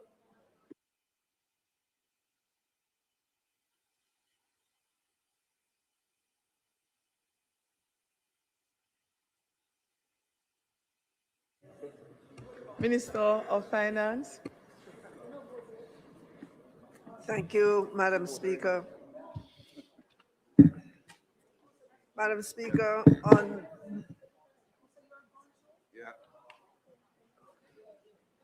the 24th day of March 2026, the Pension Superannuation Funds and Retirement Schemes Registration, Licensing, and Reporting Amendment Regulation 2026 were laid on the table of the House and notice given for their affirmation. By way of background, the Financial Services Commission, FSC, regulates and supervises the private pension industry pursuant to the Pension Superannuation Funds and Retirement Schemes Act and attendant regulations. The Pension Superannuation Funds and Retirement Schemes Regulation, Licensing and Reporting Regulations establish the criteria for registering and licensing individuals and entities, outline the conditions for their registration and licensing, and detail the reporting obligation for funds, schemes, corporate trustees, investment managers, and administration, among other things. It should be noted that FSC operates on a full cost recovery basis to perform its functions in an independent and impartial manner in line with international standard-setting bodies. One important aspect of independence requires that the FSC be self-financing on a sustained basis. Section 10 of the Financial Services Commission Act 2001 identifies the possible sources of funding. The FSC is a self-funded statutory authority relying on the regulatory and supervisory fees levied on the entities that it regulates. Regarding pension industries, these fees are prescribed in the attendant regulations of the pension legislation. The FSC utilizes a structured and transparent approach for the calculation of fees levied. Its fee recovery strategy for the pension industry is based on 6 principles: full cost recovery, revenue based on regulatory effort, revenue stability, ease of understanding and simplicity of administration, ease of verification, and predetermined review dates. Despite the evolution of the regulatory landscape, the FSC's fee structure has not been revised since 2008. Currently, there are mismatches in relation to the regulatory expenses and the fees. While full cost recovery was realized from the pension sector, FSC has not been able to achieve full cost recovery in the other regulated sectors, and as such, there has to be cross-subsidization by the pension industry, violating of Principle 2 of the cost recovery model. Madam Speaker, despite there being currently full cost recovery within the private pensions industry, there are several strategic priorities that have either been delayed or unable to be adequately funded. To achieve full cost recovery and mitigate cross-subsidization, the FSC has undertaken a comprehensive review of its existing fee structure, including the pension sector. The proposals, Madam Speaker, for the pension industry include the introduction of a renewal fee of Jamaican 5,000 for the periodic fit and proper assessments of trustees and responsible officers, as well as revisions to Forms 13 and 14. These forms will be updated to reflect certificate expiration, thereby facilitating the renewal process. The proposed revision, Madam Speaker, will ensure funds can be dedicated to the strategic priorities of the pensions division and ensure full cost recovery following the correction of cross-subsidization. Madam Speaker, the proposals contained in the amendment to the registration, licensing, and reporting regulations are as follows. Paragraph 2 amends the first schedule by deleting Form 13 and 14 and replacing them with revised versions that include an expiry date. These amendments are necessary as currently the certificates of registration and appointment for trustees and responsible officers do not have an expiration date, which raises concerns regarding the renewal fees. Specifically, there's uncertainty about the effective date for payment and the appropriate methodology for calculating those fees. The effective date for payment of the renewal fee should be the commencement date of the regulations, the date on which the regulations come into operation. All trustees and responsible officers will be required to renew their certificates every 5 years. Madam Speaker, in paragraph 3 deletes the existing 4th schedule and replacing it with a revised version that introduces a $5,000 renewal fee for the fit and proper assessment of trustees and responsible officers. The renewal fee will be set at the same amount as the initial assessment fee, as the review process for renewal is essentially equivalent to that of the initial assessment. In conclusion, Madam Speaker, the proposed amendments to the pension superannuation funds and retirement schemes registration, licensing and reporting regulations 2025 represent a critical step in ensuring the Financial Services Commission's ability to achieve full cost recovery. Introducing a renewal fee along with revising the relevant forms to include expiration dates will strengthen the oversight of trustees and responsible officers. This will safeguard pension plan beneficiaries and help maintain confidence in the pension sector.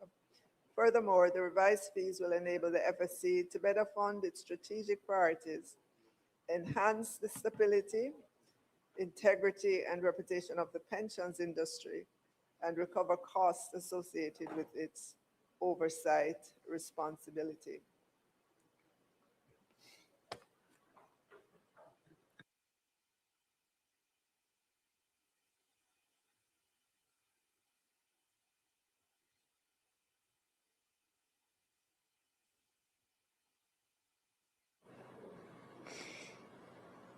Madam Speaker, I now move that the motion, notice of which was given on the 24th day of March, 2026, be approved. So thank you, Minister. The question is that the motion be approved. Those in favor? Those against? The ayes have it, House Leader. So of Transport and Telecommunications and Energy.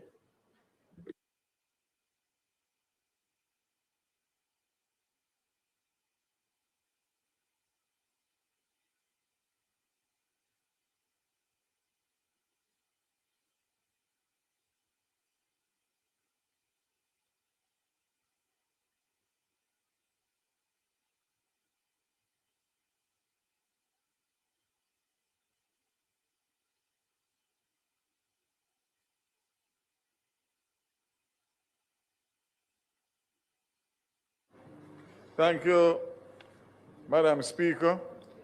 I'm pleased to present to this Honorable House today a bill cited as the Civil Aviation Amendment Act 2026. Jamaica is a contracting state to the Convention on International Civil Aviation, commonly known as the Chicago Convention. As such, Jamaica is required to implement and give effect to the convention and its annexes, which contain the standards and recommended practices adopted by the International Civil Aviation Organization. The Civil Aviation Act 1966, as amended, is the principal legislative instrument that facilitates implementation of Jamaica's international obligations under the Chicago Convention. As part of the oversight function, ICAO periodically conducts audits of contracting states under its Universal Safety Oversight Audit Program to assess the extent to which contracting states have effectively established and implemented the SARPs relating to aviation safety oversight. A USOAP audit is scheduled for Jamaica in 2027, and in preparation, a review of Jamaica's civil aviation legislation was undertaken to determine the extent to which applicable provisions of the Chicago Convention and the SARPs are reflected in our domestic legal framework. The review identified several areas requiring legislative amendments to ensure that Jamaica's civil aviation laws effectively support the discharge of its international obligations and align with current international civil aviation standards and best practices.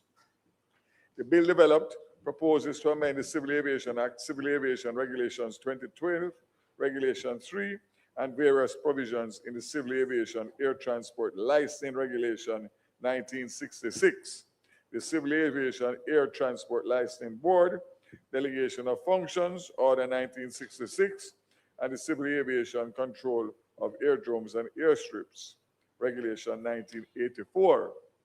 The proposed amendments are intended to enhance Jamaica's oversight of the aviation industry, support economic growth, and reduce the possibility for any adverse findings by ICAO for failing to apply updated standards in the civil aviation legislative framework.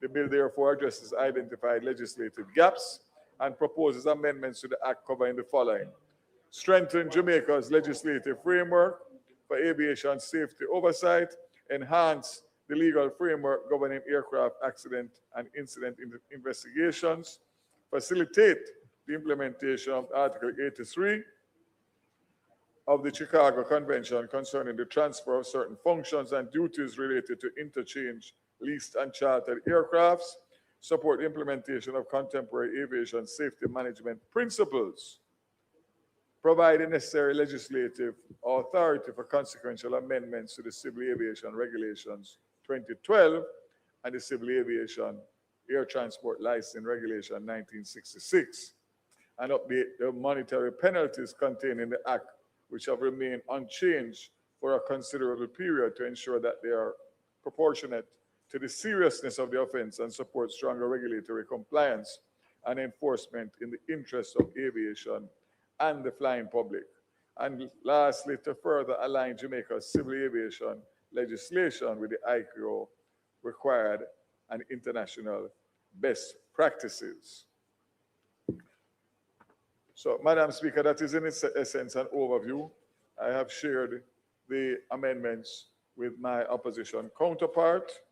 And at this point, before we go further, I will give him an opportunity to respond. Sorry, Mr. Speaker.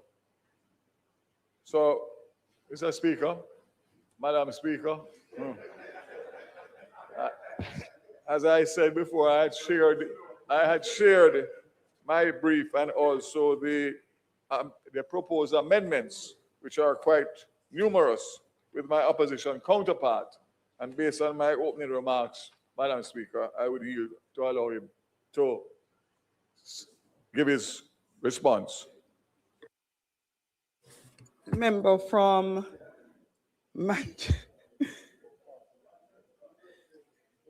Manchester Northwest. Member from Manchester Northwest. You shouldn't forget that. Thank you, Madam Speaker. Madam Speaker, while on the face of it, we have no objections to the amendments, which are quite a lot of amendments. The only concern we have on this side, Madam Speaker, is that the last time we had any major amendments to the Civil Aviation Act was about 2012. And these amendments, as long as I have been the opposition spokesman on transport, these amendments ought to have come to the House. And so it is about 8 years. Yes, probably longer than that, because it started in 2013. It started in 2013. So it is long, long overdue. And it begs a question, you know, as though the current minister has brought it, what transpired with the other 3 ministers before him? Why we did not get these amendments, and why it is critical. No, but Madam Speaker, I crave your indulgence, because in the minister's opening remark, he speaks of Jamaica as a contracting state to the Convention of International Civil Aviation, the Chicago Convention. As such, Jamaica is required to implement and give effect to the convention and its annexes. And, you know, over the years, Madam Speaker, we have prided ourselves of having a safe and where security is concerned, Jamaica really has a good track record. And when we do not bring the legislations on time, it exposes us to criticism and for sanctions if others see fit to sanction us. So, Madam Speaker, through you to the minister, the only thing that I would ask that the minister looks at is in the Principal Act, it doesn't speak of a time frame for review of the act itself. And since it is that we really don't have the discipline to do it on a timely basis, that a time frame, Mr. Minister, a time frame be looked at in how it is that we review the act, be it every 3 years or every 5 years.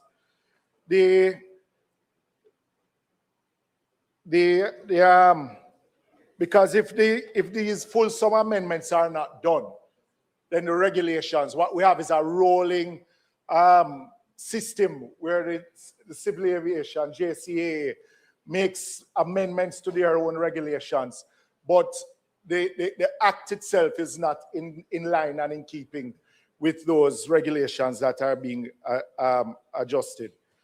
Madam Speaker, to not belabor the point, just one other concern, Minister, the issue of the current makeup of the board of the JCAA. As it is now, you have the chairman of the Airports Authority, which is a regulated entity, while the JCAA is the regulator, is sitting as deputy chairman of the JCAA. I think it is an untidy makeup and situation, and I would urge the minister to look at it urgently because it's just untidy, and I would urge the minister to look at it. But while I end by saying that we give full some support to the amendments because you have about some 58 pages of amendments to show you how long it has been coming. And I would urge that we do not allow it to take so long if it is that we really want to preserve our record in civil aviation. Madam Speaker, may it please you.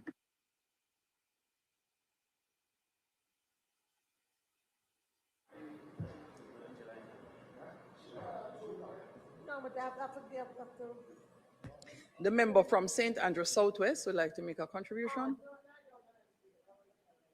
You know, so you're really naughty.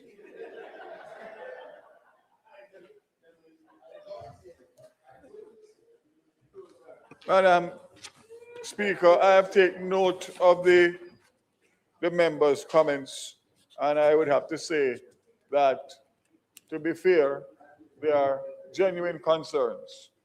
Madam Speaker, the Civil Aviation Authority is going through a complete reform, and part of the reason for that is what I'm doing here today.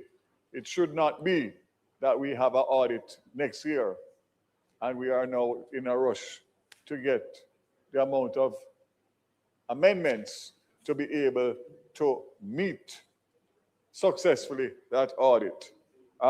So I have to say that I'm at the wheel now. Responsibility is mine. I don't know what happened before, but I'm here and I'm thankful for the support. So, Madam Speaker, as I said, these amendments are intended to ensure Jamaica continues to maintain a robust and effective oversight system, fulfill its obligations as a responsible ICAO contracting state, and preserves confidence in the safety and regulatory framework governing civil aviation in Jamaica. The bill is therefore an important measure to support aviation safety, regulatory effectiveness, and Jamaica's continued compliance with international civil aviation standards. I therefore would seek the approval of the members of the House for this bill based on no objection from the opposition that I propose that we take it en bloc.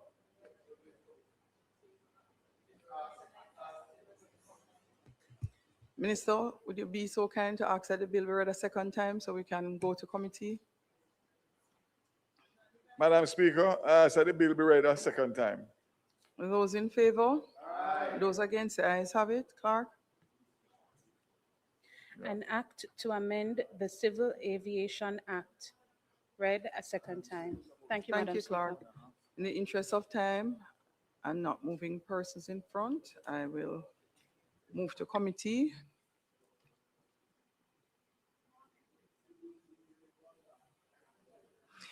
The House's mace is lowered. Minister.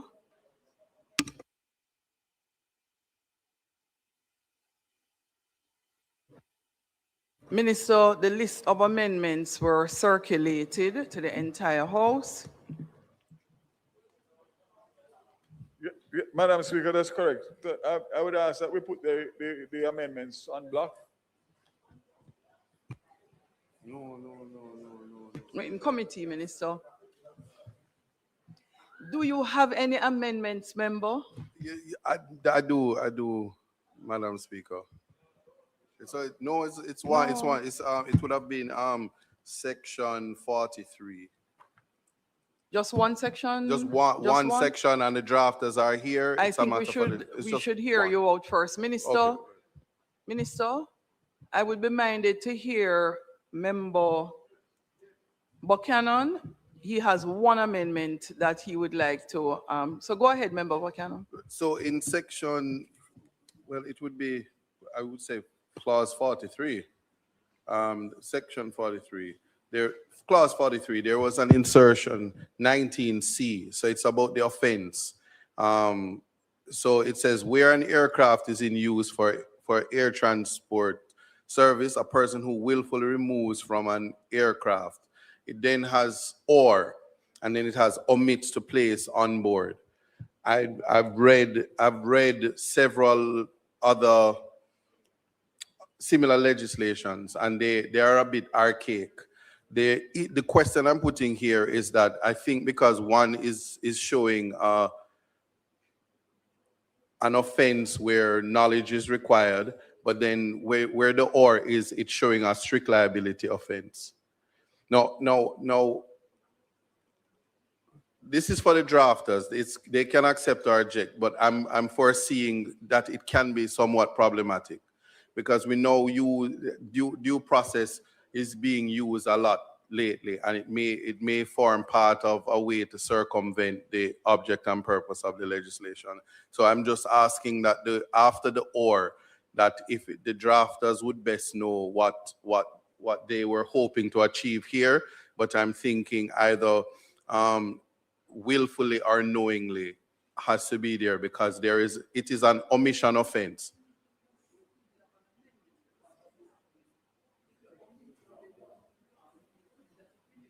No, right. So the omitting can take place in two circumstances. Just recently there was some famous Jamaican pilot that won, and he won because of the lack of knowledge. So I'm simply saying that here it can be intentionally or willfully. I don't know. Just asking the drafters that after the or, the omission, and I'll just say for the benefit of the record. Please read 19C under 43, which speaks to willfully. Yes, I have that. I have that. Mm-hmm. I do see the willfully, but the willfully in this situation, based on how it's drafted, and I did look at the other ones that face problems through statutory interpretation in other jurisdictions. And I'm saying for the due process aspect. So your recommendation is, for the drafters, right, I would say you're putting forward an amendment. I would recommend that you make the amendment you're suggesting. No, but I did. But the draft, No. So what I'm saying to you is say the amendment you're recommending. The amendment is after the or, and it could be or willfully or knowingly omits. Okay. And there is an art form for them, but wish to say, Madam Chairman. Point clear. The crimes of omission is from there's no general duty to act. And because this is a statutory duty, the defense would be that I didn't know that probably my co-pilot knowingly removed it. Yes. So I made checks, and it would Point taken, member. Defense if it's Minister, not there. Thank you. Time now being 7:01, the drafters are recommending that we use willfully omit. Do you have any objection, Minister? No. So that would be added to the suite of amendments. Thank you so much, member. Minister?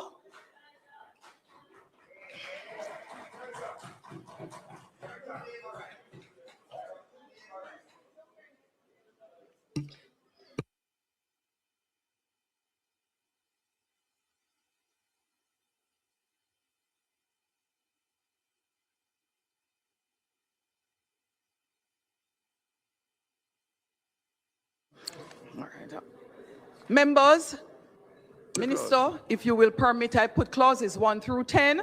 Those in favor? Aye. I put the amendment to clause 11. Those in favor? Aye. I put clauses 11 to 20, including, no, let me also put clause 18, which has an amendment, the amendment to clause 18. Those in favor? Those against? The ayes have it. I now put clauses 11 to 20, including amended clauses 11 and 18. Those in favor? Those against? The ayes have it. I put clause 21 to 30. Those in favor? Those against? The ayes have it. I now put clauses 31 to 40. Those in favor? Those against? The ayes have it. I now put the amendment to clause 41. Those in favor? Those against? The ayes have it. I now put clauses 41 to 50, including 41 as amended. I don't see any. Oh, 43 shoots. We have one more amendment. And let me first put clause 43 as amended. That is the recommendation from Member Buchanan. Those in favor? Those against? The ayes have it. I now put clauses 43 to 50 with clauses 41 and 43 as amended. Those in favor? Those against? The ayes have it. The schedule. I now put the schedule. Though there is an amendment on the schedule sheet. There's a amendment to schedule on the amendment sheet.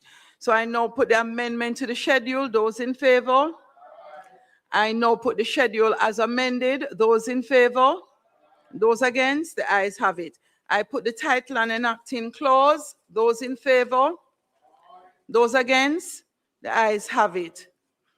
Members, could you total the number of amendments? 1, 2, 3, 4, plus 43, 5, and the schedule 6. Am I correct?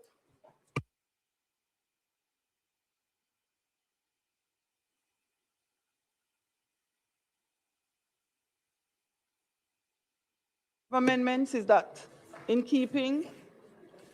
Amendments to clauses 11, 18, 41, and the schedule, that's 4 plus 43 that was added in the House. So 5 amendments in total.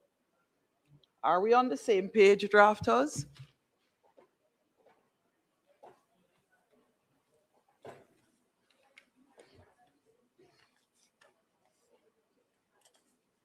Five. So we are of one accord. So the question is that I do report the bill as having passed committee stage with 5 amendments. Those in favor? Those against? The ayes have it. We are now back in the House, members. I do report the bill as having passed committee stage with 5 amendments. Minister? Third. Bill read third time. Madam Speaker, ask for reading a third time. The question is that the bill now be read a third time. Those in favor? Those against? The ayes have it. An act to amend the Civil Aviation Act, read for a third time and passed. Thank you, Madam Speaker. House Leader. Madam Speaker, let me thank the members. We will now move to adjourn. We will not meet next week, Tuesday. We will instead meet next week, Wednesday. I ask the members to make note of that because next week, Tuesday, we're inviting the members to join us at the Diaspora Conference in Montego Bay. We are going to have a number of our diaspora members here. And I'm very sure they would want to engage with their members of parliament. A number of these persons are very active in communities, and we thought it only fitting to have the opportunity and to engage with them. So we will gather again on Wednesday when we will hear from the Minister of Works. And I don't have to tell you that you need to be here if works is important. If works is important to your constituency, I would suggest that you be here Wednesday at 2 o'clock. So we will adjourn for a date to be set. Thanks, House Leader. Members, the question is that we do now adjourn for a date to be fixed. Those in favor? Those against? The ayes have it. This honorable House now stands adjourned.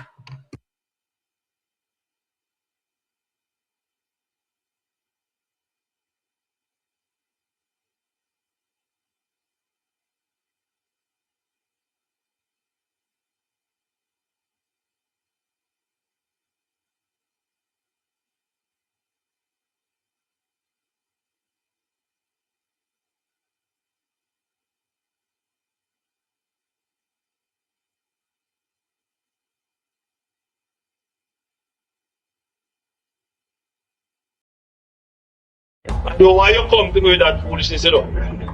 You elect a prime minister, and is a prime minister run the country.